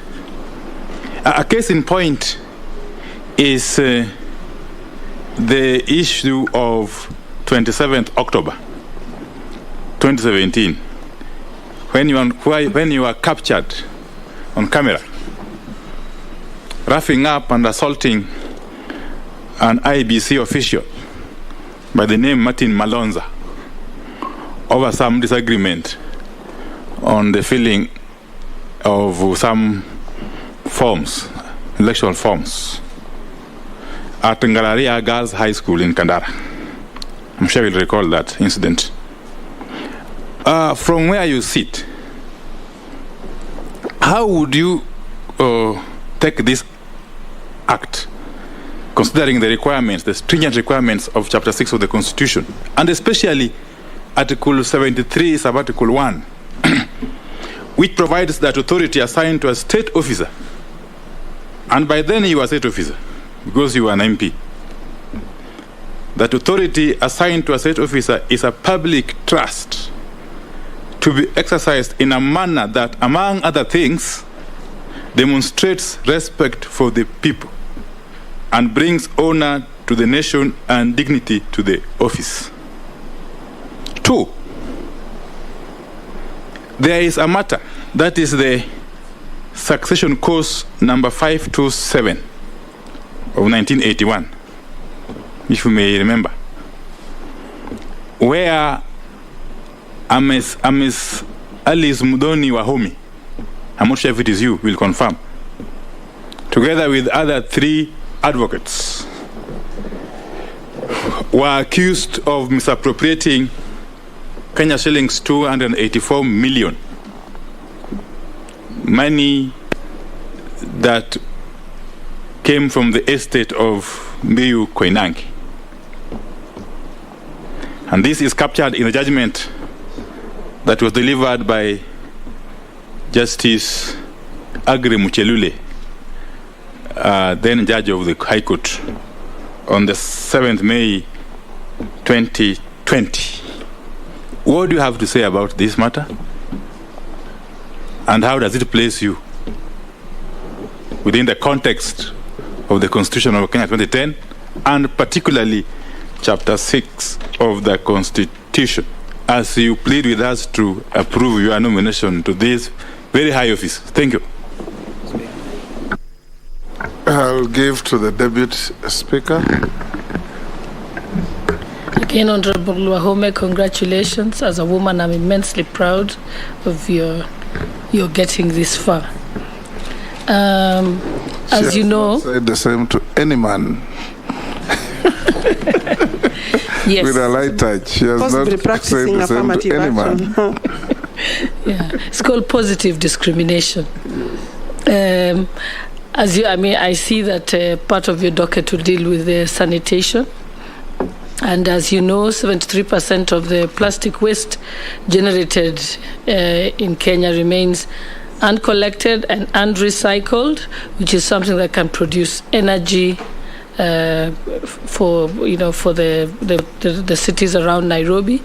How do you plan to make a change to this tide and ensure that recycling and proper sanitation does in fact become a thing of the order of the day? Thank you.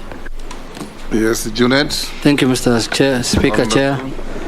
Chair, I wanted to ask the nominee that the docket that she has been nominated for is a docket that requires it is services all over the country. Water is essential and water is required all over the country. So I wanted to ask her, to ask the nominee, how well does she know Kenya outside Kandara and outside Siakago Girls High School? What is her grasp of the country? Does she know outside Kandara how the country looks like? The second question I wanted to ask, and my last one, is there is a matter that came up in 2016. I think I was in Parliament when Justice Philomena Mwilu was being vetted, and the nominee raised an issue and said that she had taken a bribe of 3 million shillings on a matter that she has filed in court. And she even wrote a letter to the EACC claiming that she's ready to present a proof. What is her position on that matter? Does she still stand on those grounds that that matter was and it is as she said at that moment in time? Thank you, Mr. Chair. You may answer those four before we get another batch of four. Thank you. I will start chronologically the way they came. Yes. Kimani Ichung'wa, you want to know how we shall deal with the hire purchase agreements for purposes of ensuring that we come up with, infrastructure. How shall that anchor or sit with the consumers and maybe the water development agencies? The cost aspect of that, how shall we regulate? First, we do have WASREP, that is the main body that deals with the water regulation in terms of costing. But if you recall that on the State of the Nation address, the President indicated that he would be willing to commit the country to the tune of 500 billion for water resources development. I would, if I am approved, be supporting that, and I hope that it is something that Parliament will be able to attend to and support.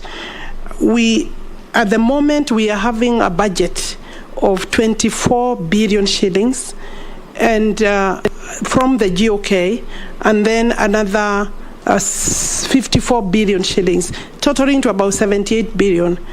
The money that we have, the 54 is from partners, World Bank, IMF, African Development Bank. So if we are going to raise 500 billion shillings between now and Vision 2030, we will need to partner with the private developers, individuals or companies. The purchase agreement, water purchase agreement, will be able, in my view, working with the Office of the Attorney General, stakeholders, the public in public participation, be able to come up with the proper frameworks that will ensure that Kenyans are not exposed. Currently, when the government develops water, when the ministry engages the water development works agencies, then they are, of course, the water service providers. The regulation in place, the strategy and policy in place ensures that the element of cost is under control, regulated, and I know there are cases where it may not be properly regulated, and that is part of the reforms that we are working on. For me, it is possible. We must not see public-private partnerships as commercializing the water. We must see that as a need to develop the infrastructure, the way you would invest on a highway, on a road, and then engage the agency for purposes of then ensuring water is distributed to the consumer at a controlled and regulated space and pace. And I think I have answered that question. Wandai, I'm a practicing advocate. I've held my certificate since 1985. To date, I have a practicing certificate. Anybody who has taken clients' money may not be very lucky to have a practicing certificate for the period that I have had. The complaint you allude to occurred or was filed in 2012. The DCI has had that file, and it only becomes live when I'm about to go to elections, 2013, 2017, and 2022. You will find it being brought up even in the media, but finally the DPP had the opportunity with the DCI to look at the matter. It is 3 advocates plus myself, and the office of the director has directed that there is no criminal liability in the matter. I don't want to go into deeper details, but any advocate who is handling an estate matter or estate funds has a duty and responsibility to file an statement of account in court. What the court or the complainant would do is to demand for an account, because we did account for all the monies that we received, and I do not owe, neither do my colleagues, the other 3 colleagues, including the late Munari. I believe that is the answer. We have not been prosecuted, we have not been charged, and I do not see any charge coming because it was pure malice or a party that did not want to pay fees. Let me remind you that an advocate has a lien over any money that they hold. They are entitled to charge their fees directly and render an account to the client. If a client is not satisfied, they can ask the court to look at the bill, do taxation. Let me go to the question of, I think you had another. You were asking in terms of public trust. I believe I'll be able to hold the office with honor. I've not been taken to any court of law, and even assuming I was taken to a court of law, maybe there would be dishonor if I'm found guilty. Assault, allegations of assault in the 2017 elections, I want to say that that matter was also investigated. No return was made in terms of any charges. I have not been charged. There was an altercation. I do not recall. You would not say what happened was assault against the returning officer. We had a tussle. It's regrettable, I would say so, but we had a tussle. The background of that was an issue of accounting in terms of votes given wrongly, posted wrongly. We had a returning officer who did not want to answer. It did not need to end where it ended. And that is something I'm sure even myself, we regret. We could have solved it a little better and tidier.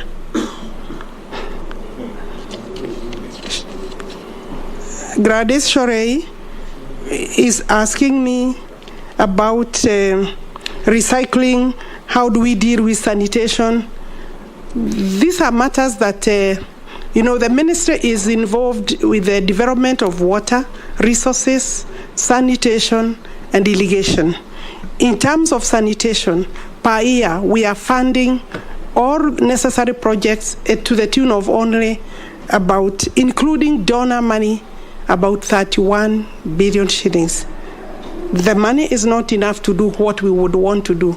This is an area that has recently, because of the need to improve the environment, has received a lot of interest, and I believe partners will come in to assist, while the government must also commit more funding, and Parliament is a key player in that. I think it is an area that we would work for. We do have a strategy in place and policy So what is remaining is just to implement and move forward. I am reminded that the president has said he would want to take up the cleaning of the Nairobi River in a very serious manner as soon as possible, as part of ensuring that our sanitation is sorted. Junet Mohammed, Mheshimiwa Junet Mohammed, you are asking whether, other than Kandara, I know any other part of the country.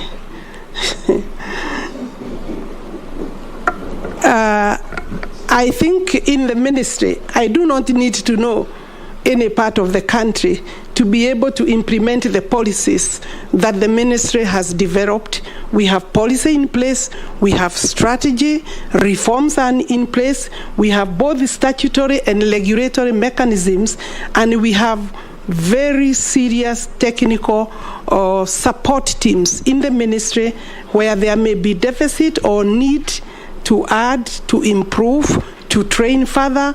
We shall do so that the designs, a lot of designs, including national master policy. I just need to sit on my desk and be taken through the national water policy and the national master plan for water. And then, therefore, I'll be able to find your constituency where it is or any other. But is it true that you don't know anywhere else apart from Kandara? I would be happy to go. Of course. That was his question. Mr. Chairman, to answer the Honorable Junet, I have traveled in all the counties in this country, both at my own free time and also during the very extensive campaigns that we did, including Junet Mohammed. I'm sure he has traveled. Mheshimiwa, I'll be able to find my way around, definitely. Thank you. We'll take the next batch. Hey, Junet says you have not answered his other question. Which? There? If I'm allowed, Chairman, I would like to leave that question because the Honorable Judge is now serving as a deputy CJ in the country. I had raised the matter before Justice and Legal Affairs Committee before she was vetted. She was vetted and went through the process of vetting.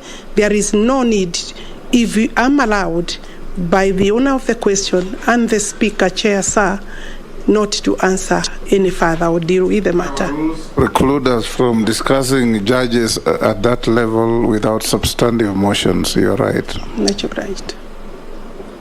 I'll take the next batch of 4. The Honorable Owen Baya, the Honorable, wow.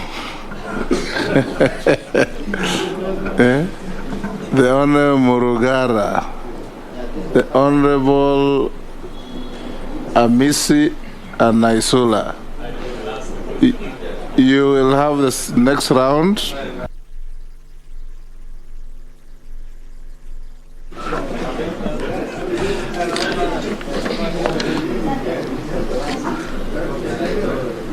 Can I start, Speaker? All right. Thank you, Honorable Speaker.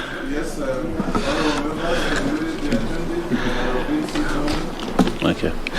Thank you very much, Honorable Speaker, and to Honorable Alice Wahome, our nominee for water, sanitation and irrigation. There is a clear relationship, or actually a correlation, between lack of water and poverty.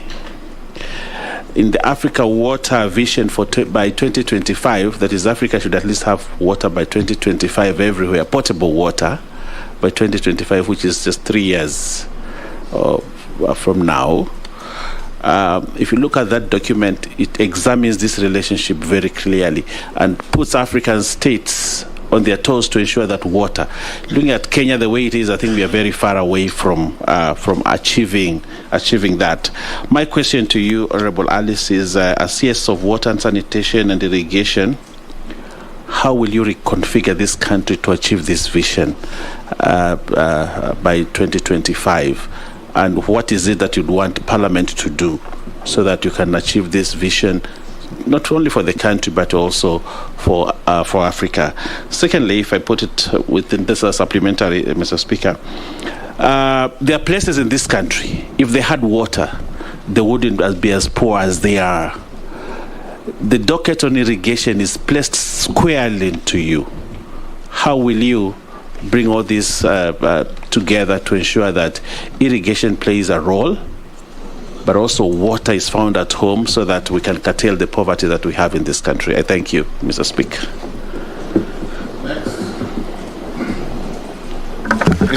Thank you, Chair. To our nominee, our constitution, we heavily borrowed from advanced democracies, US, UK, Canada, some Scandinavian countries like Sweden. But the best practices are not borrowed. We see ministers in these countries, whenever they are faced with flaws or mistake, they resign. But in the history of our country, we've seen ministers saying that some of them that may be known to you, that they rather die than resign. We get a lot of challenges during our working, especially these high-profile positions. There is a lot of pressure, and somebody accused you of being temperamental. Are we going to see a change that whenever there is a flaw to you, maybe in the course of your work, the pressure increases higher than normal, and your hand moves closer to somebody at a speed faster than lightning? Are you going to resign? As flimsy, as petty as the offense is, but are we going to see more responsible minister this time round? Next, Morogara. Thank you, Mr. Chairman. Mr. Chairman, this is to the nominee. Water is everything. In fact, they say water is life.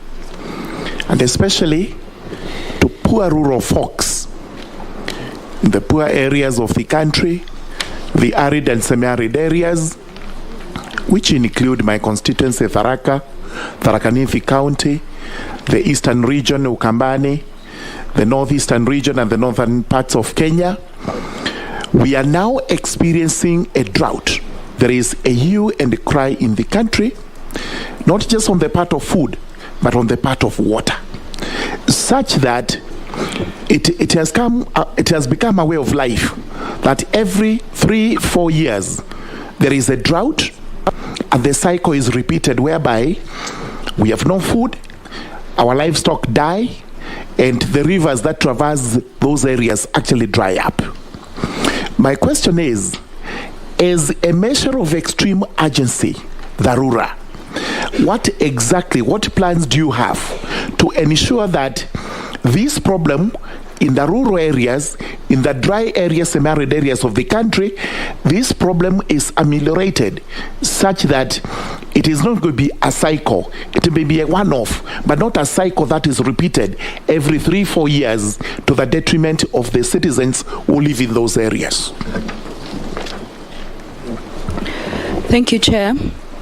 To Honorable Alice, and I would really advise and recommend that you really visit every part of this country when you're in that docket, so that you can actually feel the whole issue of water and how some parts of this country, people are really suffering. And so I do empathize with Kenyans in various parts of the country that have not had a drop of rain for 2 years now, and there has been no water for domestic and animal use. The case of human suffering is in the increase, while loss of livelihood continue to characterize life in the arid and semi-arid areas. And this is a matter of now, urgent. What urgent interventions and reforms will you put in place as a cushion to the devastating drought situation to see to it that households and school-going children have water? Excellent. Next. Who was the... we've done the 4. Yes, Alice? You can answer those 4. Then we take another batch. The first question was regarding my temperament, whether I will resign, or maybe he means whether I will fight with people I'm not happy with in terms of the way they are working. I'm not exactly a young person. I have the advantage of working now maybe for the last 40 years, and I do not recall any other incidents. You will also maybe want to know, and I want to put it on record, that I have been a politician for 20 years. Although I have served 2 terms and this now 3rd term, and I have not been involved in any other fight, altercation, except this that you seem to pick, honorable members. And I'm sure there are cases that can be very bad. I do not think I am a violent person. I am able to manage my tempers. Honorable Chairperson, Chair, Honorable Chair, I'm able to manage my tempers. Yes. The David speak.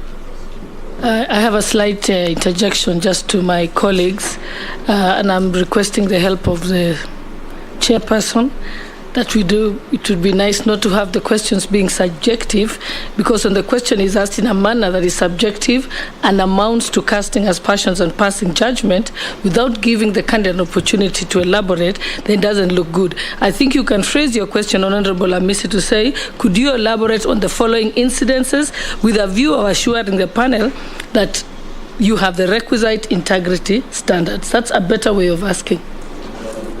And I know this because I haven't seen that line of questioning with any of the other candidates. Chair, maybe to make it even clearer. I'm not opening any debate. I believe I have answered. With your permission, Chair, I was going to move to the question of Honorable Muragara. I said I am able to manage my temper. Honorable Muragara wants to know. I'll come to your question, Honorable Baya. Honorable Muragara is asking a question related to climate change. The question of climate change is a big subject, locally and internationally. It is true we have water, seasons of water, periods of a lot of rainwater, and the next time, maybe after 5 years, drought, serious drought or moderate drought. Indeed, when I was going through notes and seeking information in this area, I was made to understand that every 30 years or so, we normally get very severe drought, then followed by El Nino type of floods. It means we have not been able to learn properly. We have not put in place measures before that will deal with the water harvesting question. I have gone through the documents. We do have now Irrigation Act.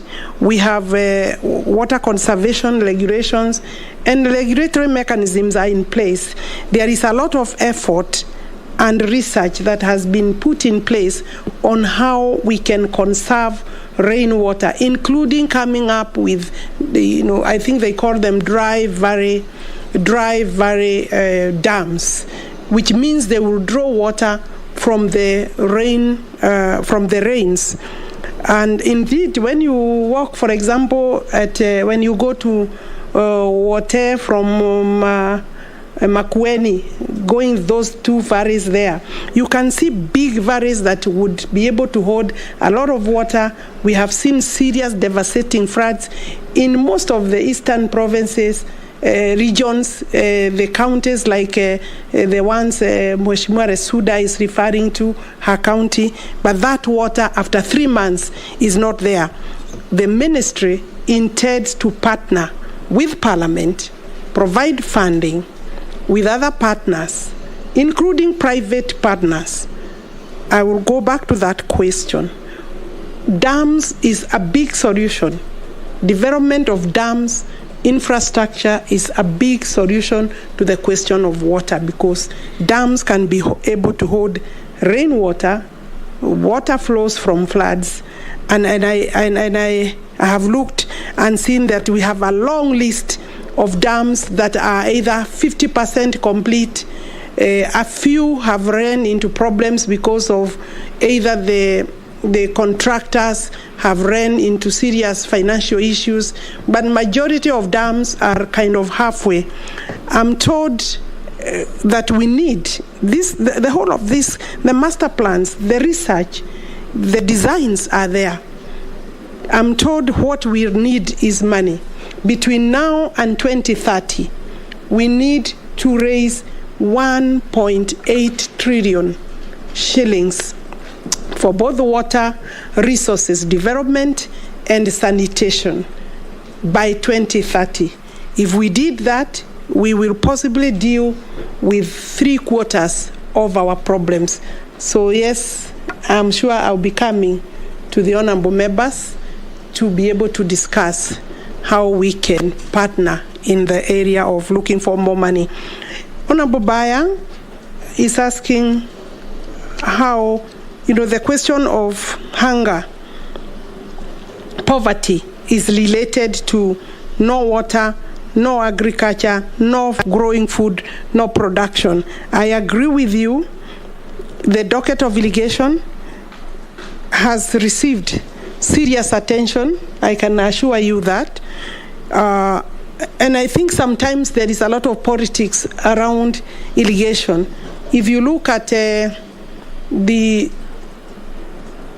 irrigation schemes that are there, and I'm sure your region is one of those. The Gurana irrigation scheme, is about 95%. 5,000 acres of irrigation is now more or less complete.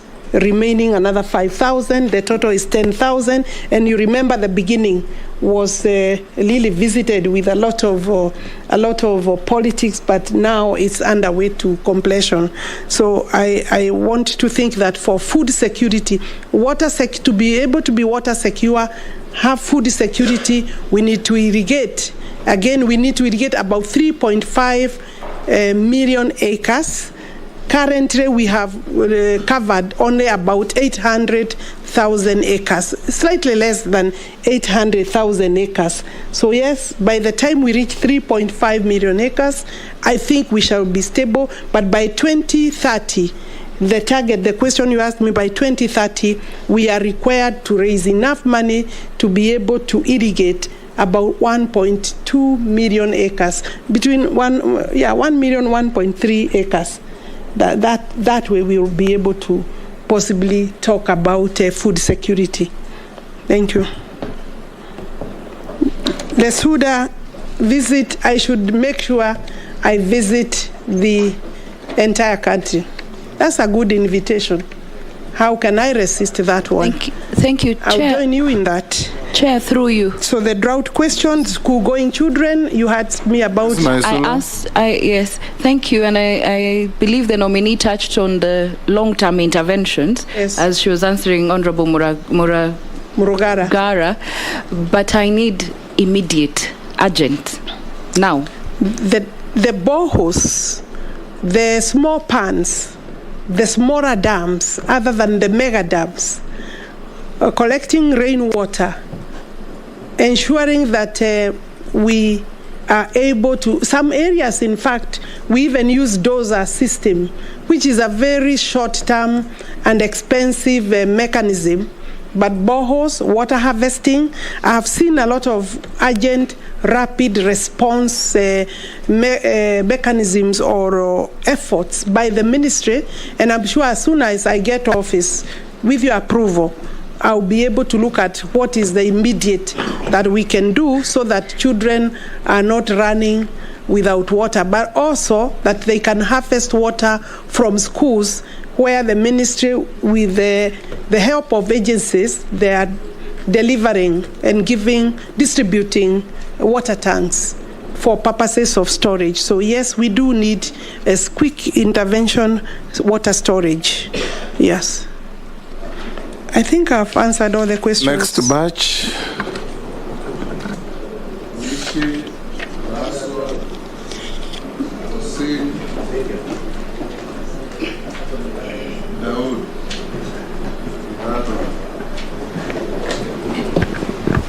Thank you, Chair.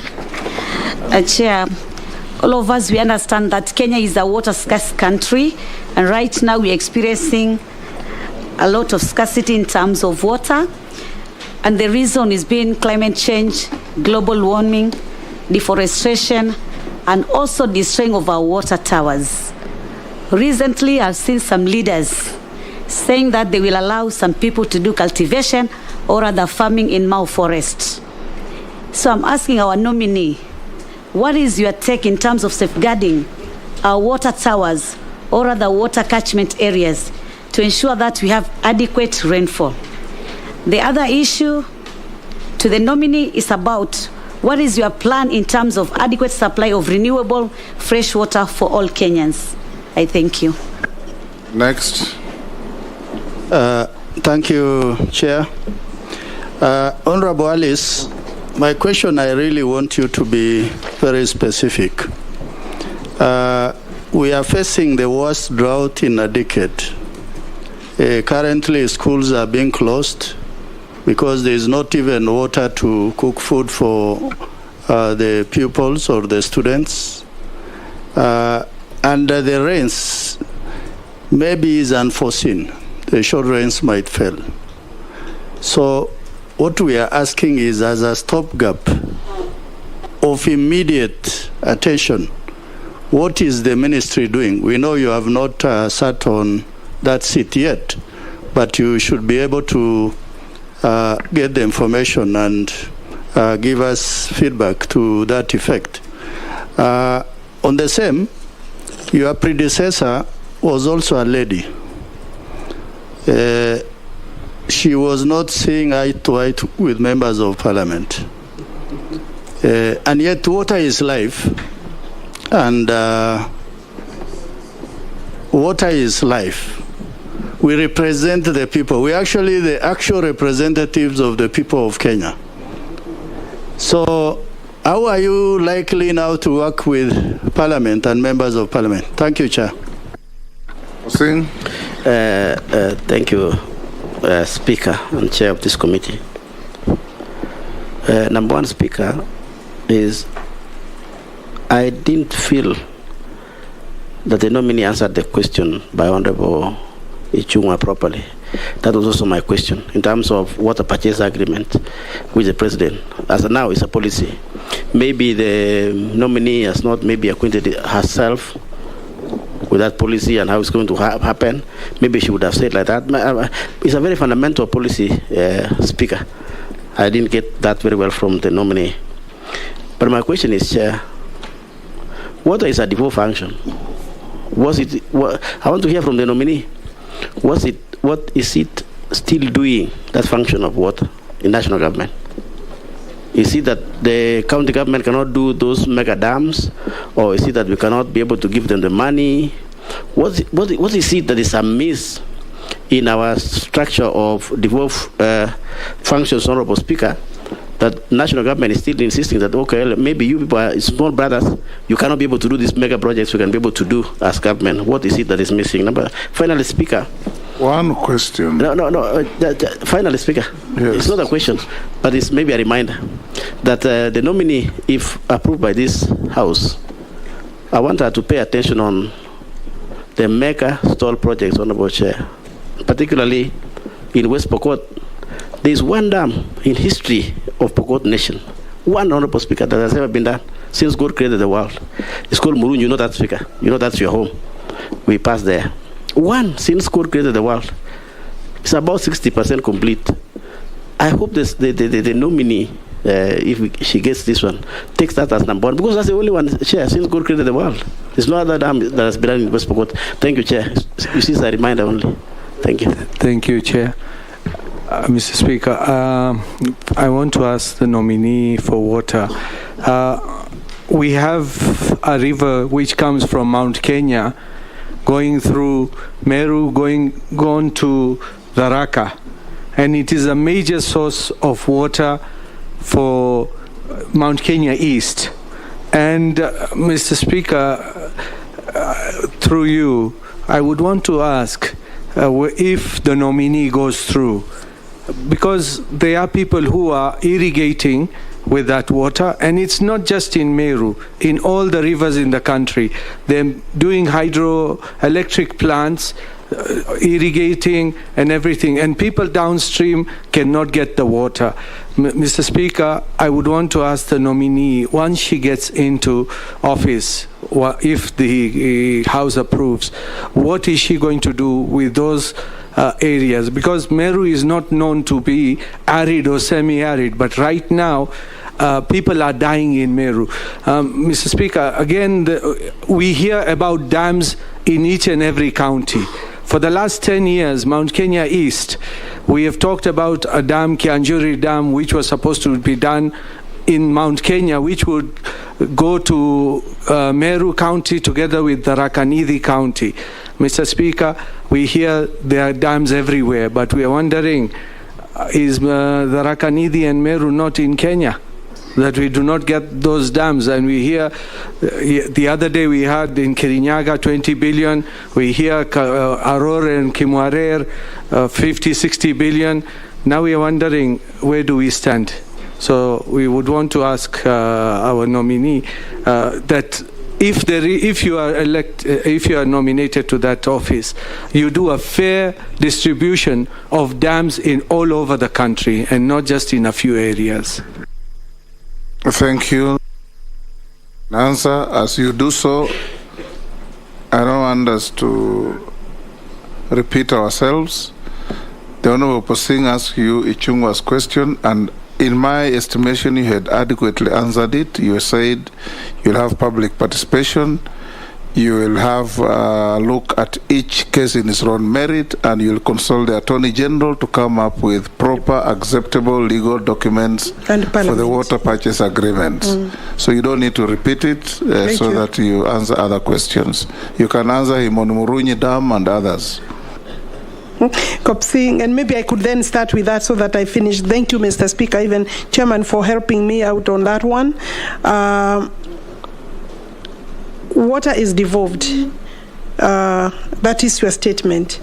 What the national government is doing is water resource development infrastructure and managing that infrastructure so that by the time the counties are given water, then they are able themselves to distribute. They still have a big role. I guess it is not possible for the national government to deliver on a delivery of water access to water to everybody without involving of the counties.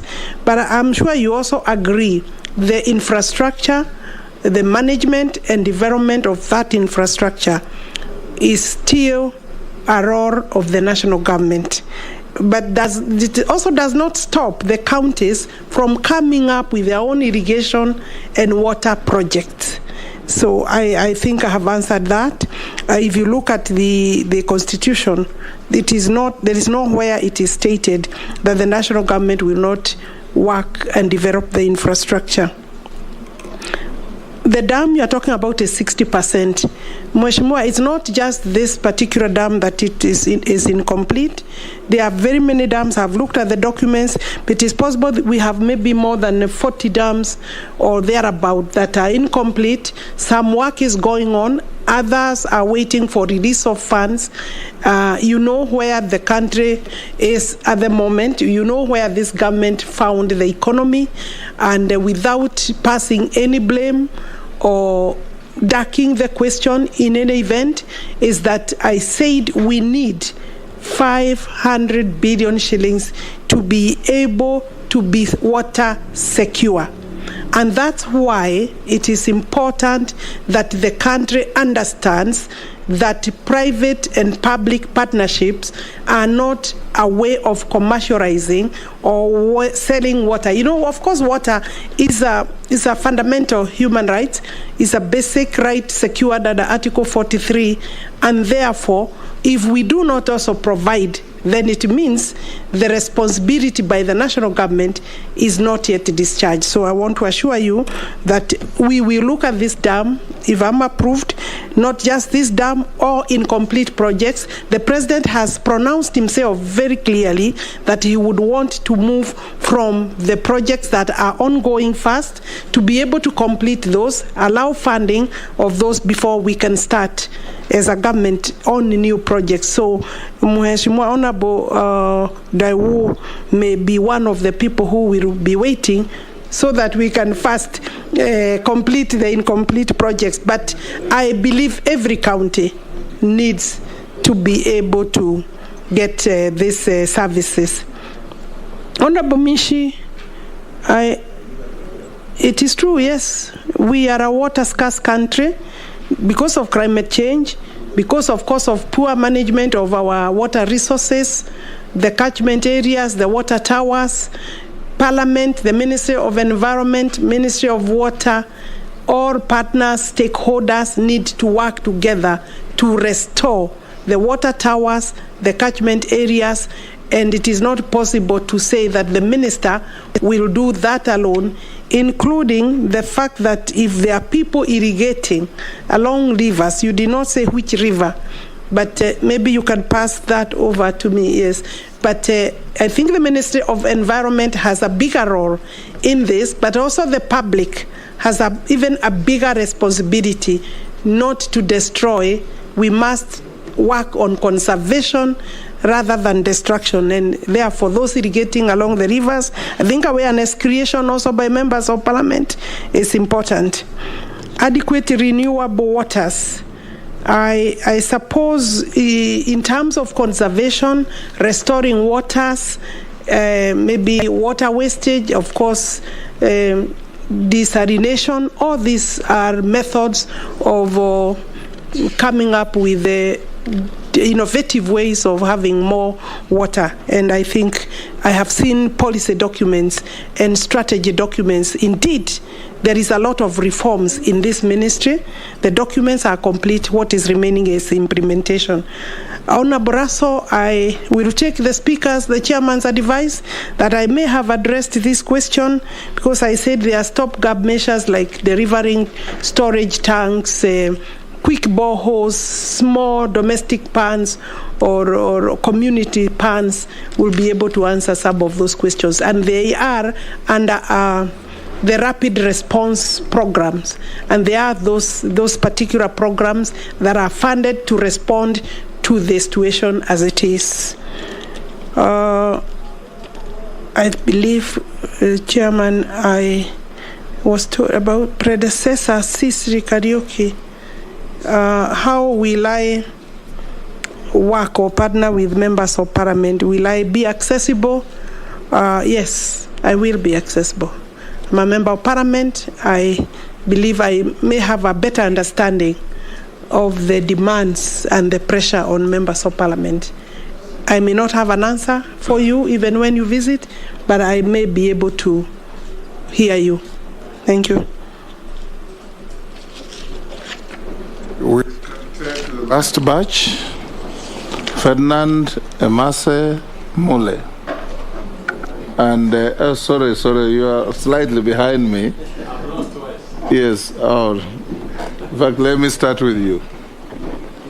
Coach Ferdinand Emase Mule. Okay, thank you, Mr. Chairman. Mine is slightly different. The plan, there's a plan to irrigate 1 million acres of land by the Kenya Kwanza administration.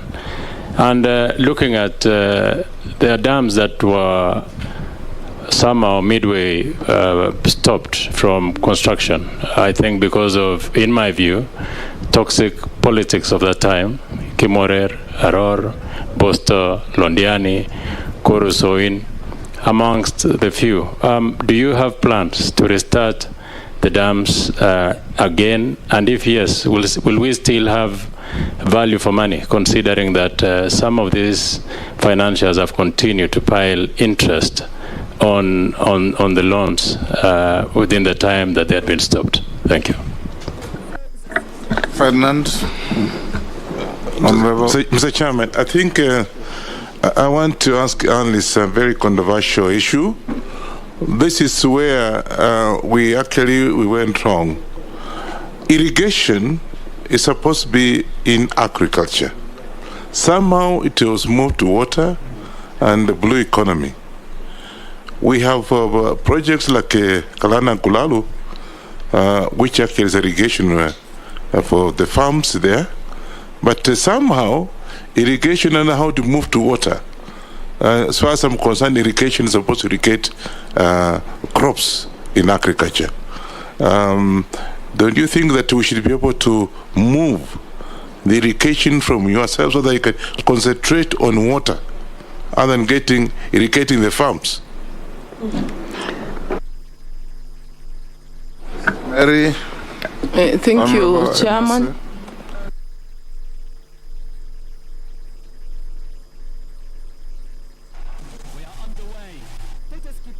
Sorry. My question is on ongoing projects. Madam Nominee, water scarcity cuts across. It affects majority of the population, not only in the arid and semi-arid, but even in wet areas like Western Kenya, Busia, where I come from. There is water, yes, but we do not have deliberate structures to harvest that water. So it's not surprising to meet school children with the jerry cans going to look for water to be able to, to survive in those schools. So my question is, what will be your priorities? Because government has initiated a number of water projects across the country, including Busia County. So how are you going to prioritize, noting the economic situation, the fact that we are cutting down on most of the budgets across the sectors? So what are you going to prioritize? Thank you. Thank you, Speaker. My question goes to the nominee, and I will, Speaker, encourage you, please allow us to frame the question which was asked by Honorable Ichung'wah, because I find it very important for simple reason, Mr. Speaker. We are putting about a budget of about 500 billion shillings on the PPP. And I didn't hear the nominee come out very clearly on the clear pillars. And probably for the doubt of Kenyans, what are we talking about? We are talking about 5 pillars. I can name them very quickly. The water scaling, whereby we are looking at the quality, quantity, rate, and the rate of adjustment. The sale capital, the purchase tripartite agreement, the terms of agreement, and the water usage in that particular project. Then my question comes, Mr. Speaker, as a nominee to this ministry with that fundamental huge mandate being given to her, first and foremost, we need to understand, with the current economic situation in the country, will the ordinary Kenyan be able to raise funds for the purchase agreement we are talking about? I want to give an example. In Matungulu, we have the second highest bore in the entire country, producing 78,000 cubic liters of water per hour.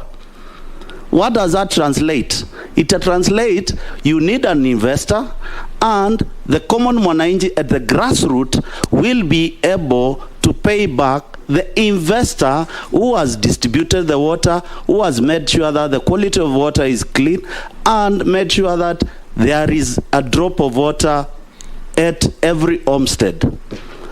Mr. Speaker, and the nominee, Alice Wahome, at the current situation of economics of scale in this country, does the common mwananchi be in position to procure some of these simple water agreement we are looking at?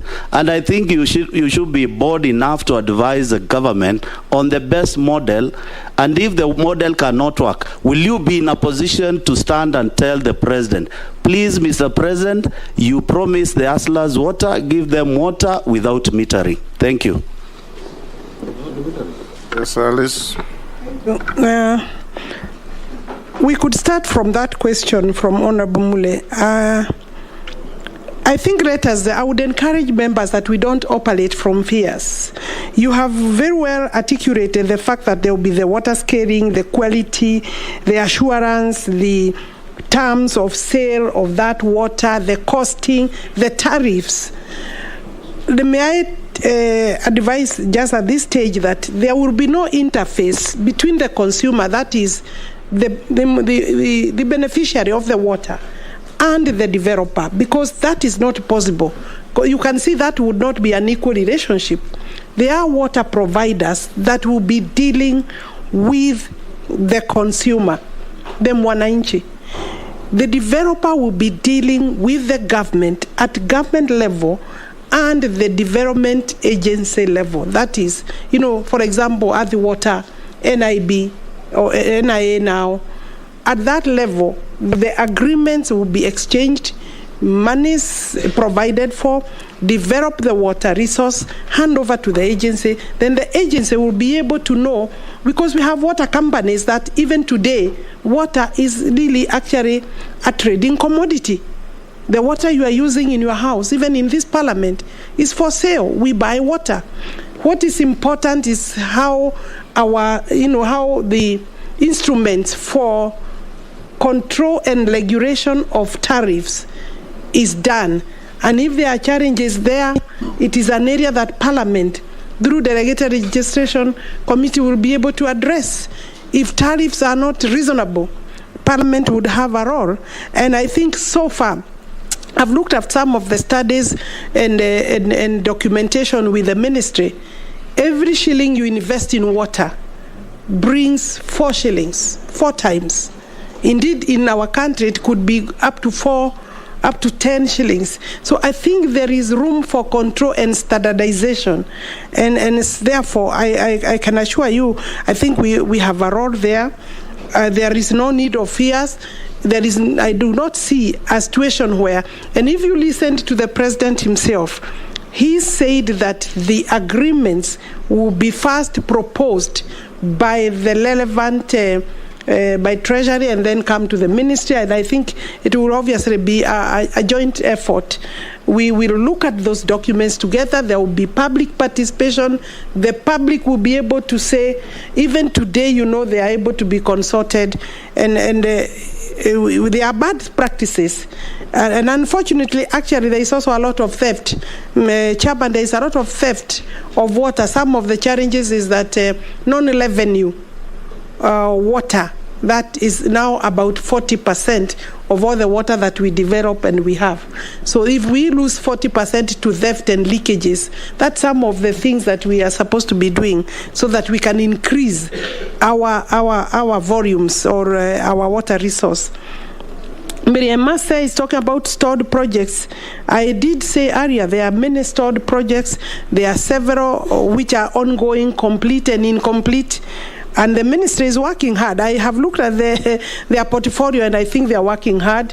The impediment is actually funding, and that's why if we wait to raise money from our revenue, you can be sure, like the Northern Corrector, Chairman, I found that the Northern Corrector, which is a major project for Nairobi water, it will be at the compression stage. It's now at 95%. It's supposed to give Nairobi 140 cubic meters of water. That project was supposed to have been completed in year 2000. We are developing it now. We are completing it now. What does that tell you? Already the population has gone up, and therefore we are still lagging behind. And that is the same story for the entire country. We are behind maybe by 20 years. So let's work together to deal with the problem. Do I plan 1 million acres from Nelson Koech? Will we revive some of the dams that possibly stored because of toxic politics? Some of the dams are actually in the Ministry of East Africa and Regional Development, like the Kimarwa is in that ministry. I know there could be some need for collaboration with that ministry, and I believe all all cases will be evaluated. The dams that are stored, the ones that are having cases in court, all these issues are our problems. We will have to deal with them because we also don't want idle money or waste of money. And if politics messed up a project and now we are in court, possibly because of the delay, failure to meet the contractual or terms of agreement, then we need to review our situation and see whether we are able to pick our pieces and move forward, because we have to have water. I think I have done justice. Deliberate efforts of harvesting water. Miriam Massa, I believe I've tackled that question. If you could agree that we move. Mr. Chairman, I believe I have Alice, I'll also tackled. ask you a question. Now, in areas that are not water scarce, like the Western region, parts of Central, and so on and so forth, the water is available, but there's a serious problem with one of your portfolios, and that is sanitation. There is a lot of drilling of public boreholes or springs. Many families in those areas use pit latrines. The manner in which they are constructed and maintained does not control seepage of waste into the water aquifers. And this ends up creating serious problems with people's health. What are you going to do as minister responsible for national sanitation to ensure that there is control of the use of pit latrines so that they do not affect underground water? Because the pit latrine goes down 20, 30 feet. In some areas, you hit the aquifer at 35 feet. It means you are hitting the same level. So contamination from the pit latrines is flowing through the aquifers, and the water that we get thinking is clean water is in fact not clean water. What is going to be your game plan in ensuring that sanitation is available to prevent preventable waterborne diseases? Chairman, that question is tough, but a very key question. I will say that I will need to apply my mind beyond today on that particular question.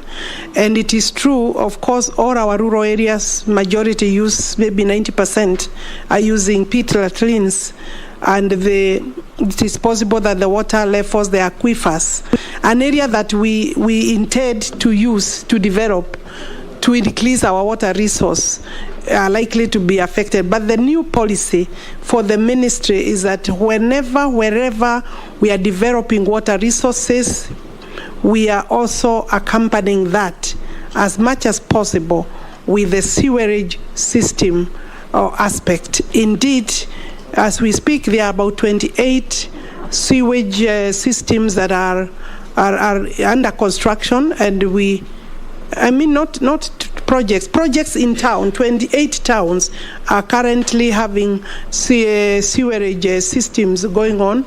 The World Bank is very interested in funding those particular projects, and I guess that the policy may be speaking deeper into this particular question, and possibly when Parliament next time calls me, I will have maybe possibly a more detailed answer. But yes, we need to either create awareness or come up with standards of how much deep you can go in terms of digging the toilets. But I think we need a scientific solution to that problem. Thank you. Honourable members, yes. Speaker, if you indulge me, just to tell Honourable Alice that she has actually answered your question, and maybe the challenge is to her, if she gets approved, to put more investment in sewerage systems, because that really is a challenge of the problem the Speaker was speaking about. Thank you. Thank you. Honourable members, I think we can come to the end with the Honourable Alice Well done, Alice, and we wish you well. I now give you 3 minutes to tell us your wish with this committee.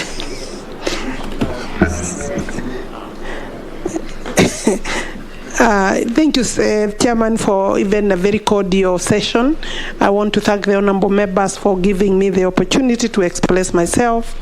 And yes, I'm looking forward to partnering and working with members of parliament in the next, in this particular term. And I know that it will be possible to deal with some of the challenges that are facing you. I also want to thank women leaders. Many women leaders, Chairman, have called me to congratulate me, to thank the head of state for this appointment. I know other women have sat in that office, but if you count the numbers, they are still very, very low, and therefore there is excitement in the women movement. I have grown from that particular space, and I want to also tell them that we will be partnering with them. By and large, thank you very much, members. I look forward to a soft landing. Thank you very much. Thank you, Alice. You are released to go back to your other duties.